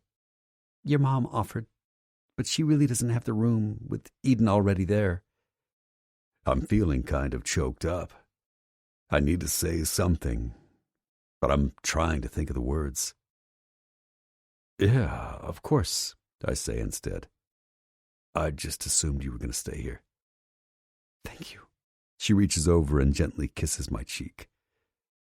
After Eden's okay, she continues, almost to herself. I don't know what she'll want to do. Patience, remember? I tell her. That's a long way off. A week, at least. And it's going to be a long week. It's eons away. I know. Alex. Yeah? You saved her. You know that, right? I turn my head to look at her. No matter what happens now, what she does, you saved her from something serious. Whatever happens between you now as sisters, know that. You don't have to feel bad or guilty for anything that's happened in the past between you. I do. She says it, but I know she doesn't quite believe it. I just wonder if she'll want to come back to Lynchburg with me. Back to Lynchburg. The words feel like a knife going through me. What's back in Lynchburg for you, Alex? I ask gently. Nothing, really, she admits with a sigh. Mom's house is already foreclosed on. I couldn't stop the process if I wanted to, and frankly, I wouldn't have the money to do it anyway. Yet I lost my job, such as it was, by coming here and taking more time off than my boss let me have. So, I feel her shrug. I'll have to start over. Then, if there's nothing for you in Virginia, I say, lifting her chin with my finger, why don't you think about starting over here instead? You mean here in Tanner Springs? She says uncertainly. Yeah, I say. And here in my bed. Alex sits up abruptly. Her eyes go wide and almost wary. Gunnar, what are you saying? She whispers. You know damn well what I'm saying, I retort, my voice gruff with emotion. Ever since I saw you across the bar telling off a man twice as big and 3 times as strong as you, I haven't been able to take my goddamn eyes off you. And I've spent every day since trying not to think about what was going to happen when we got your sister back and it'd be time for you to leave. I lean in and kiss her hungrily. Just like always, her body responds instantly to mine. I fist my hand in her hair. Her tongue twines around mine as she moans into my mouth. When we break apart, we're both breathless. Why the fuck would you want to leave, Alex? I ask. I know damn well you don't want to. No, she whispers, biting her lip. I don't. Well, then shut up and stop talking about it. I chuckle and pull her against me again. But I can't just live with you, she protests. Damn it, woman, I growl. Are you going to fight me on this? Why the fuck not? Because, she trails off. I don't know. It's too early. We barely know each other. Are you saying this because you don't want to, or because you think I don't want you here?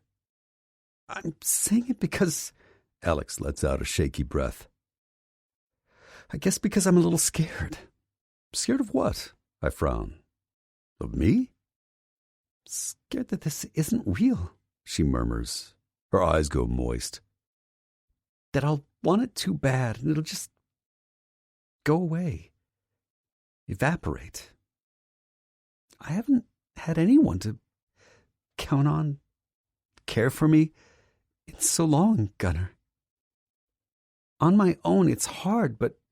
She sniffs and swallows painfully. I'm at least used to it, I guess. A tear runs down her cheek. I wipe it away with my thumb. Babe, I rasp. I couldn't stop taking care of you if I tried. I didn't even see it happening, but it turns out I'm in love with you. Gunnar. She whispers my name like it's a question. She's looking at me like she can't believe what she's hearing. I bend down and kiss her again tenderly. Yeah, I said it. I love you, and that ain't gonna change. I love you too. Her voice cracks. More tears start to run down her cheeks. But this time she's grinning, and I have to swallow a couple of times before I can talk. So stop worrying about me, about this, I say gruffly, pulling her into my arms. Let's worry about getting your sister well again. Everything else will sort itself out. Deal? She laughs wetly and snuggles against my chest. Deal, she agrees. 30. Alex. The first few days of Eden's detox process are hard to watch. It's terrible to see my sister this way. It was probably a good thing that Lucy sent me away at first, to get Eden mentally prepared for everything she was going to go through, and to give me some time to steel myself for it. When Gunnar drops me off at Lucy's house the next day on his way to the club's garage, my sister is in the full throes of withdrawal. She's agitated, jittery. On her face is a sheen of sweat. She smells stale, despite the fact that Lucy tells me she took a shower just a few hours ago. She complains that her muscles ache, that her bones hurt. Eden paces the house, her face ashen and feral. When she's exhausted herself from pacing, she collapses on the bed in Lucy's guest room, tossing and moaning. I sit with her, talking to her in calm tones and telling her how proud I am of her, that it will be over soon, that she'll be fine. I don't know if she believes me. Sometimes, Eden manages to fall into a restless, fitful doze for an hour or two. I sit with her in a hard back chair next to the bed and look around the room. It used to be Gunnar's bedroom, and there are traces of his younger self everywhere. Ancient curling posters of sports stars, motorcycles, and busty women fill the walls. On a shelf above his desk are some books: Zen and the Art of Motorcycle Maintenance, Lord of the Flies, Ender's Game. It's strange to think of a young Gunnar reading them. A pang seizes my heart with longing to meet that boy I'll never know. I think Lucy must catch me looking at Gunnar's things when I don't notice, because sometimes when Eden's sleeping and we're sitting at the kitchen table, she'll come out with a random story about something Gunnar did when he was a boy. The stories make me laugh. I think back to what she said about Gunnar falling for me and marvel that she knew how he felt before I did. Mother's intuition. I wonder if my mom would have liked Gunnar. I'd like to think that she would. On the fourth day, when Gunnar drops me off, Lucy greets me at the door. She's taking a shower, she tells me as she lets me inside. She slept okay last night. I think we're turning the corner. As soon as Eden comes out of the bathroom, I can see something's changed. She's a little less tremory, a little less restless. The three of us sit in the living room and watch a stupid movie on TV. Something goofy and funny to make Eden laugh and distract her. Lucy makes popcorn, and it feels okay. Like we're just three women sitting around watching a dumb comedy for no reason at all. The normalcy makes me want to cry, but I push it down. After the movie's over, Lucy announces she has to go to the hospital for her shift. There's plenty of food in the fridge and leftover lasagna for dinner if you want, she tells us. Gunnar's gonna come over and hang with you when he's done at the garage for the day. When Lucy's car engine starts up in the driveway, I look over at my sister and realize this is the first time I've been completely alone with her in years, since before our mom died. Suddenly, I have no idea what to say. How are you feeling? I ask. Like insects are crawling all over my skin, she admits, but it's better today. Do you want to watch another movie? I reach for the remote. Eden yawns and stretches on the couch. Maybe in a little while. Do you want to go on a walk? Lucy said it's a good idea to get some exercise every day. She cocks her head, considering. Yeah, that actually sounds kind of good. I wait for her as she goes into her room to grab a sweatshirt. It's unseasonably cool today for the end of the summer. When she's ready, the two of us head outside and turn right when we get to the sidewalk. For a few minutes, neither of us says anything. Then, I never really thanked you. I don't ask what for. I know what she means, of course. It was Gunnar, not me, I tell her honestly. I never would have found you by myself. But you looked. Eden turns her head toward me. You came. I was worried about you. I knew that. Eden shoves her hands in the pockets of her sweats. I knew you were worried, and I didn't care. I told myself you were being ridiculous because I was fine. A small, strangled sound escapes her throat. And then I wasn't. Eden, I begin. I'm so sorry. Alex, no! She stops short and turns to me. Please don't be sorry. My God, what do you have to be sorry about?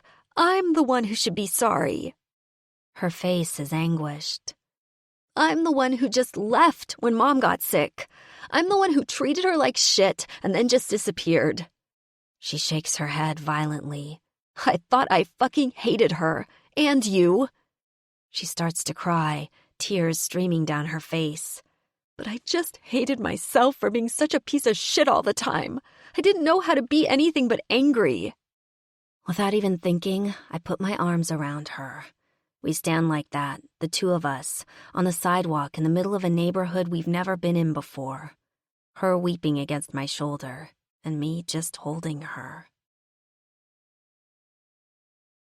Back at Lucy's house, we go out on the back deck. Eden pulls a cigarette out of the pack Lucy gave her and lights it up. I couldn't handle it when Mom got sick, she murmurs in a low voice. She's stopped crying now, and her words come out in a tired monotone. It's like she's trying to purge them from her system, just trying to get them all out. I'd been such a hellion of a daughter for so long. I'd told her I'd hated her so many times. But it felt like her getting cancer was my fault. My punishment for treating her like shit. Eden takes a deep, shaky drag of her cigarette and blows it out. I felt like I didn't have the right to be there, to pretend like I cared all along. So I took off. And then I felt even worse, because I did care. But I didn't know how to tell her how sorry I was. How sorry I was that I was such a shitty kid. A deep sob wrenches from inside her. And how sorry I was that she was dying. Eden bangs her hand angrily on the arm of her chair, hard enough that it has to hurt. But it seems like maybe that's what she's going for. And now, she swallows, struggling to speak. Now, I'm never going to get to tell her I'm sorry. It's too late. She closes her eyes against the pain. She knew you loved her, Eden, I murmur. She did, I promise. Ever since she died, I've hated myself. Eden turns to me. A grimace of self-loathing distorts her delicate features. Hate. I wanted bad things to happen to me. Hell, I think I was hoping something terrible would happen to punish me. She stabs her cigarette out angrily on the ashtray next to her and starts to cry again in terrible, hitching breaths. But God, Alex, it was so terrible. She buries her face in her hands, her thin shoulders shaking. I scoot my chair closer to hers and wrap my arm around her. I know, I murmur, even though I don't. Not really. I can't possibly know how awful the last weeks have been for her. I don't know how long we stay like that. Eventually, Eden's crying slows. When I called you the one time, when I left the message, she tells me, looking down at her shaking hands, It was the first time I was sober enough to function well enough to do it. But Gonzalo found me. He took the phone and smashed it. "Thank you for calling me," I murmur. "You might not believe it, but it was hugely important. Knowing you wanted to be found, it helped us." "There's lots of stuff I don't even remember," she says in a horrified whisper. "With Gonzalo and the others. Stuff that I think happened, but I can't be sure." I wait to see if there's more she wants to say, but she goes silent.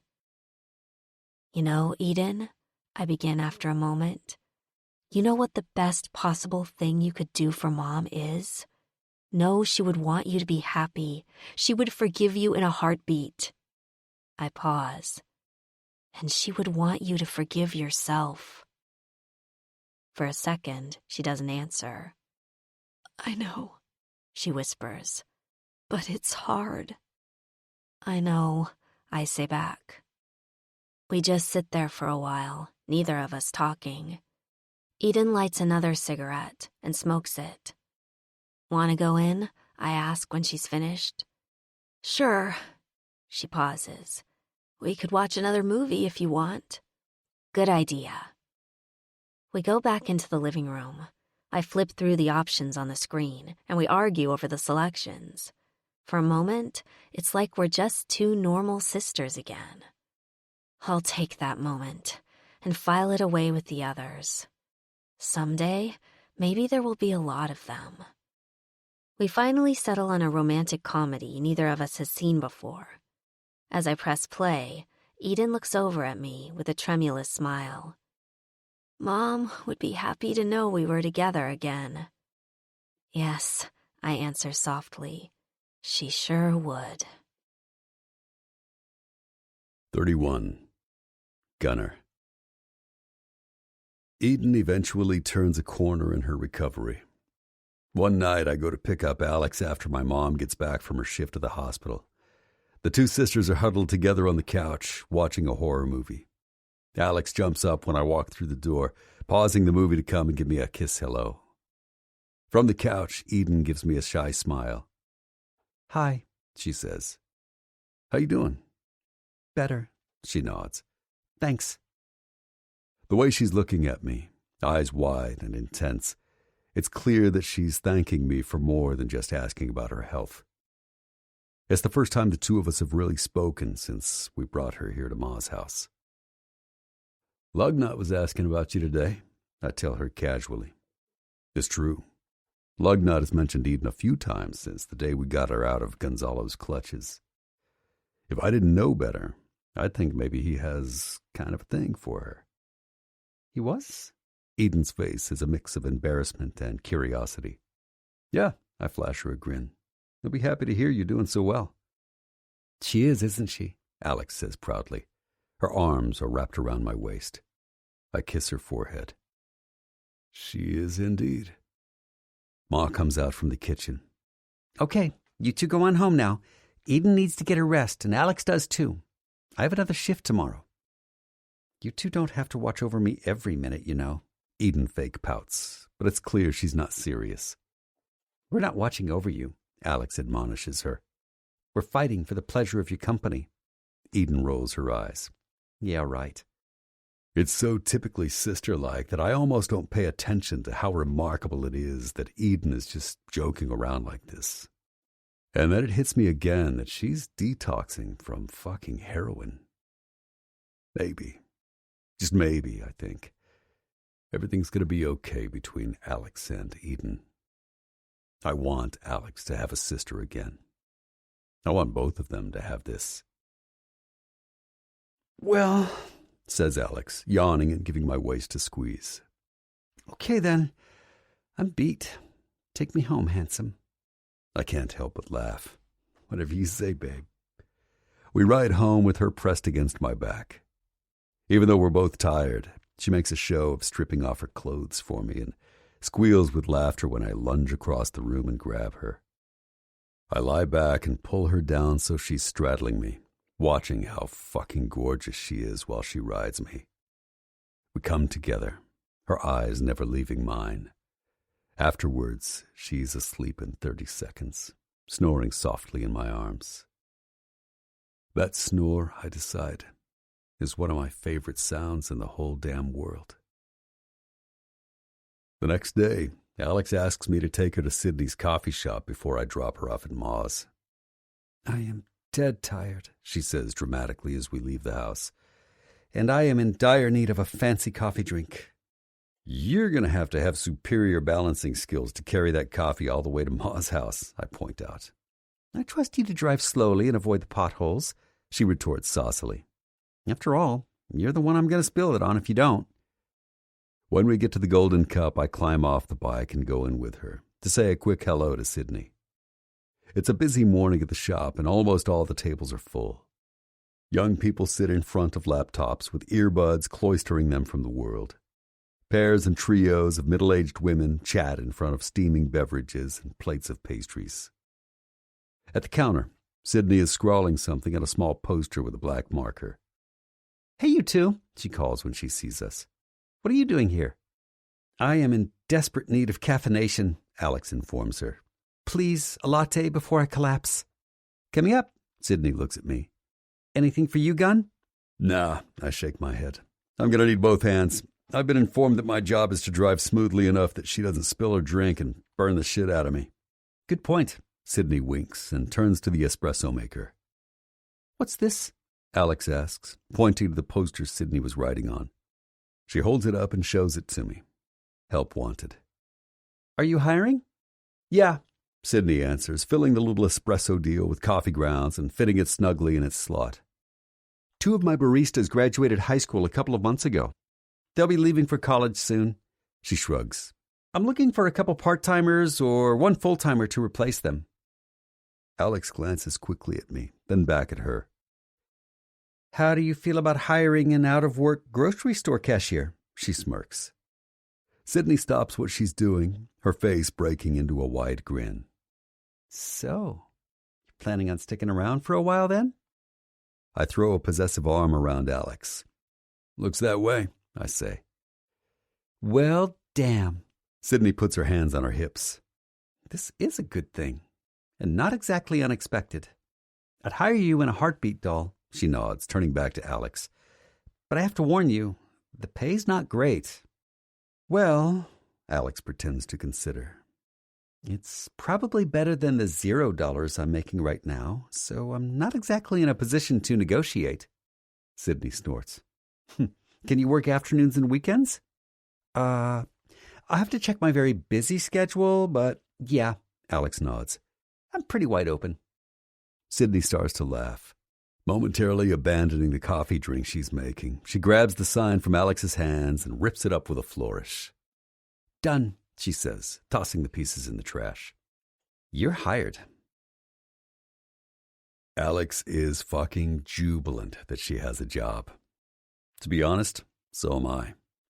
Because it means she's serious about staying. "I know this is just for now," she says, kissing me as we get on the bike in front of Sydney's shop. "But it's a start." "Babe, you are going to kill it," I tell her. "You're going to be the best damn, what do they call it? Barista? The best damn barista Tanner Springs has ever seen." And I'm not even kidding. I don't doubt for a second that Alex will be really good at this. If there's one thing I know about her, it's that she's determined. She's had a lot to deal with in her short life, and through it all, she's managed to just keep going, no matter what the odds are. This job's only a start, but it's a foothold into a new life and a new chapter that she gets to write for herself. She has her sister with her again. She'll have a new friend in Sydney. And she has me. We manage not to spill the coffee on our way over to Ma's house. Alex hands me the cup and hops off the bike, then takes it back from me. "I'm going to miss you," she whispers as she leans forward to kiss me. "All day." "Me too," I growl. "We'll make up for it tonight when I come pick you up." "Promise?" "You bet I do." I reach around and cup her ass, pulling her toward me roughly. She squeals and holds the coffee drink so it doesn't spill on my leg. "Hey!" Ma calls from the front door. Stop molesting the help and let her get in here. Sorry, I call back. Okay, I gotta go before she comes out here with a baseball bat and assaults me. Alex grins. We can pick up where we left off later, She murmurs with a wink.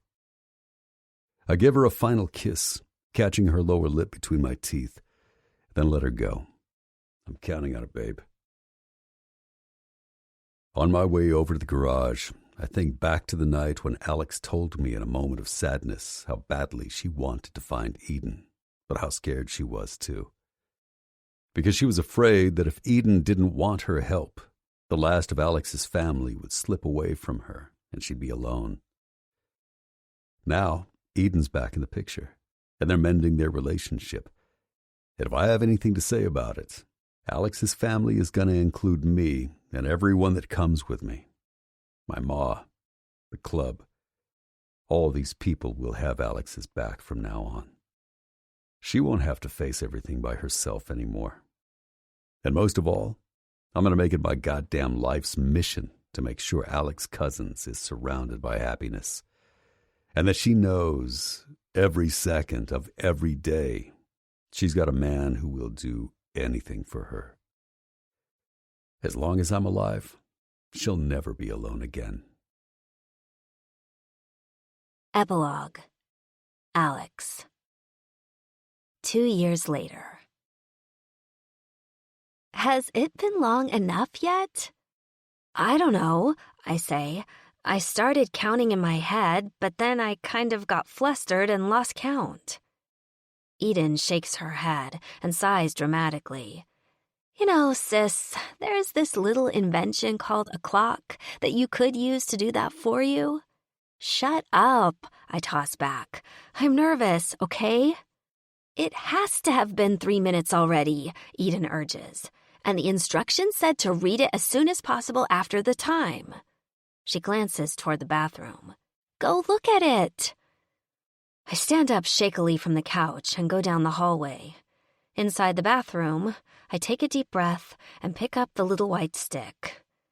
Involuntarily, my eyes squeeze shut as I raise it up to my face.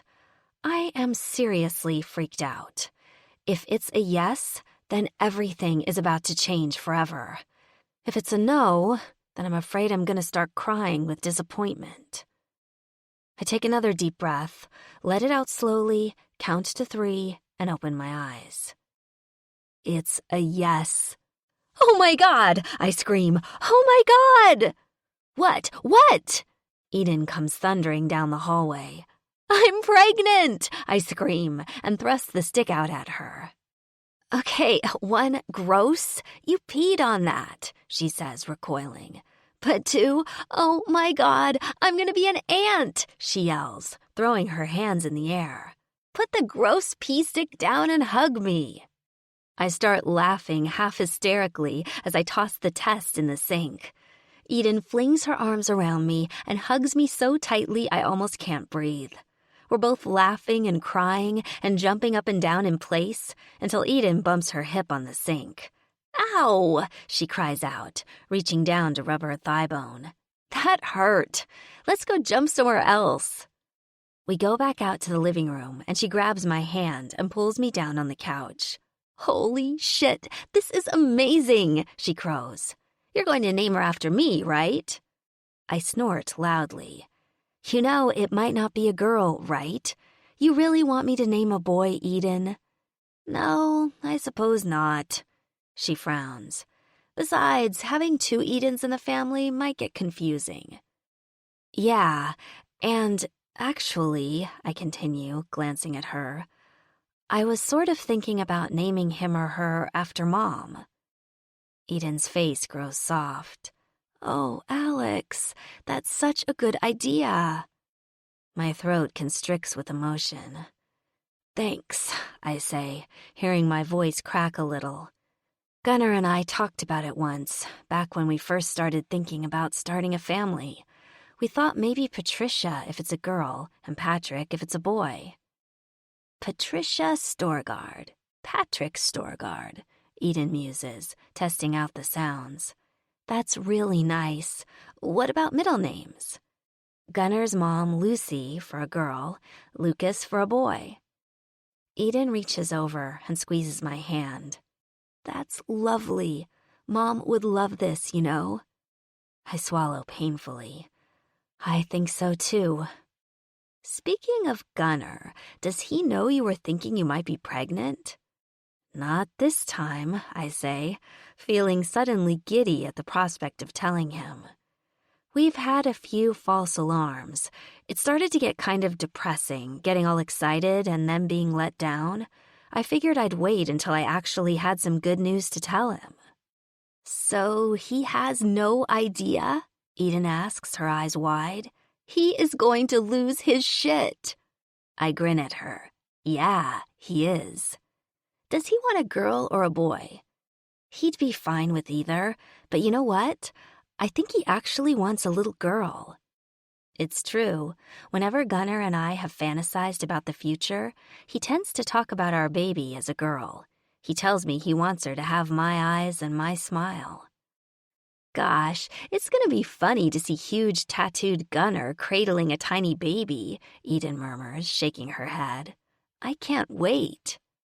My eyes shining, I smile at my sister. Neither can I say. Neither can I. Eden takes off for her shift at the coffee shop a couple of hours later. Sydney hired her when I decided to quit and enroll in school to become an addiction counselor. Eden works part-time at the Golden Cup and part-time as a fitness instructor at a local gym. She got into exercise and healthy eating to help her cope after detoxing, and it's become a near obsession with her now. Her eventual goal is to open her own fitness club, but for right now, she's exactly where she needs to be. When Gunner comes home, I'm finishing up some homework for my ethics and confidentiality class at the kitchen table. The familiar sound of his engine in the driveway makes my stomach flip with excitement, as it always does when I hear it. But today, the excitement's ramped up a notch, and my skin starts to tingle with nervous energy, because I'm about to tell him something he's wanted to hear for the better part of a year. Hey, babe. His rumbling voice comes toward me as he walks through the door. Hi, I wave to him, pretending to be hard at work and distracted. How's it going? Good. Gunner bends down and encircles me from behind. His beard grazes my neck as he kisses me, sending a thrill down my spine. You look like you're in the zone.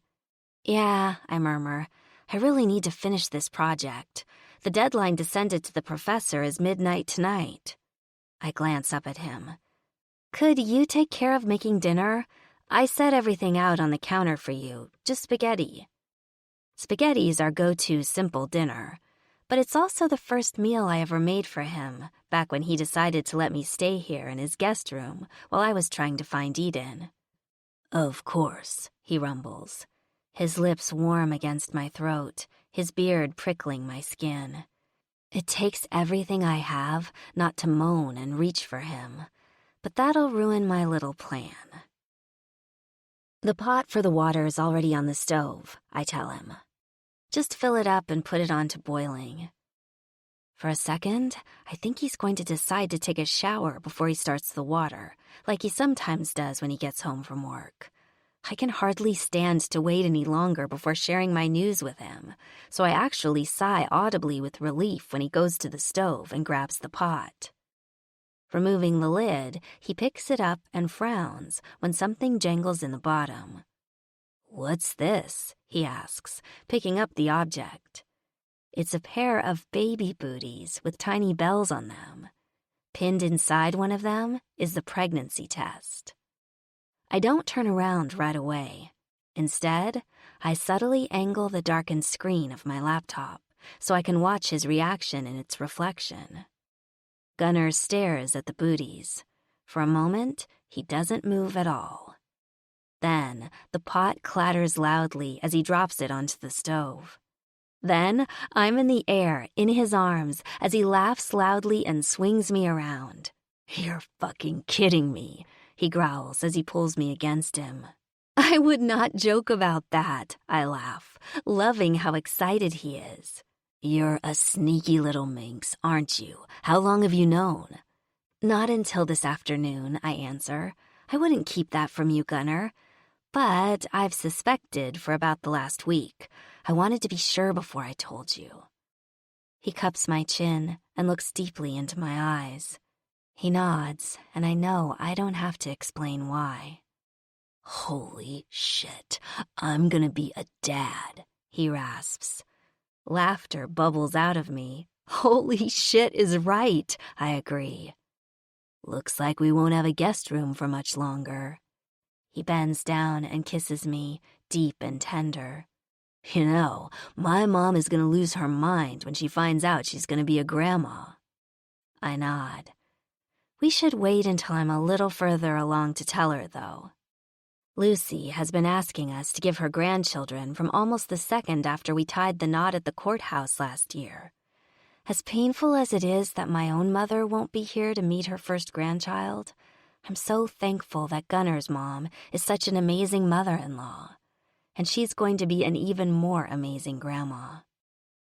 All evening, Gunnar and I talk about baby stuff, from what color to paint the nursery to whether we want to find out the sex of the baby before he or she is born. They're all things we've talked about before, but now that I'm actually pregnant, it's suddenly real, not just make-believe. We're going to be parents. Even more than we were before, Gunnar and I are a family. And not only that, our babies will have everything that Eden and I didn't. Not just a mom who loves them, but a dad who will love them fiercely and protect them with his life. And a grandma who dotes on them. And a whole bunch of other kids who will be like cousins to them as they grow up. Jenna's 2 kids, Mariana and Noah, Samantha and Hawk's boy, Connor, Sydney and Brick's new little baby, Sierra, and all the other children of the Lords of Carnage, including Eden's and Lugnut's, if and when they have children. Lugnut, Bryson, fell for Eden not long after he helped Gunnar and the others rescue her from Gonzalo and his men. The 2 of them had to take it slow for a while because of how damaged Eden was after her ordeal with Gonzalo. But things are good between them now, solid. Eden just moved in with him after living at Lucy's place for almost a year and then getting a studio apartment on her own for a little while, so she could know what it was like to live alone. Eden is fitting right in with the other old ladies of the MC, too. She and Lugnut aren't married yet, but he proposed to her about a month ago, and Eden said yes right away. He told her he wanted to make sure Eden would know he'd always be there for her. And apparently, he can't wait to start a family. As soon as Eden's ready, of course. So, soon enough, my little ones will even have biological cousins of their own. It's more family than I ever thought I'd have in my life. I can't believe how lucky I am. Even though the baby isn't even as big as the head of a pin yet, I find myself putting my hand protectively over my stomach all evening. I can hardly believe there's a little life in there, and that it shares half of its genes with my wonderful, strong, sexy husband. That night in bed, Gunnar is so tender with me at first that I have to convince him I won't break just because I'm pregnant. As our passion mounts, he locks eyes with me. It's so intimate, it takes my breath away. Gunnar knows everything about me, inside and out. He knows my body better than I know it myself. He knows my soul. And most importantly, he knows my heart. With a final thrust, Gunnar buries himself deep inside me, and it's all I need to fly over the edge, calling his name as I do. He tenses and erupts with a shout. As I shake and shudder, his arms envelop me, warm and strong. This man who saved me once, and who continues to give me everything I've ever wanted. He's all I'll ever need. I love you, Gunnar Storgard, I whisper as I lean against his chest. So much. I love you, Alex Storgard, he growls. Forever. This concludes Gunner by Daphne Loveling. Narrated by Troy Duran and Gillian Macy. Copyright 2017 by Daphne Loveling. This unabridged audiobook is published by arrangement with Daphne Loveling and was produced in the year 2018 by Tantor Media Incorporated, a division of Recorded Books, which holds the copyright thereto. Please visit tantor.com for more information on our growing library of unabridged audiobooks.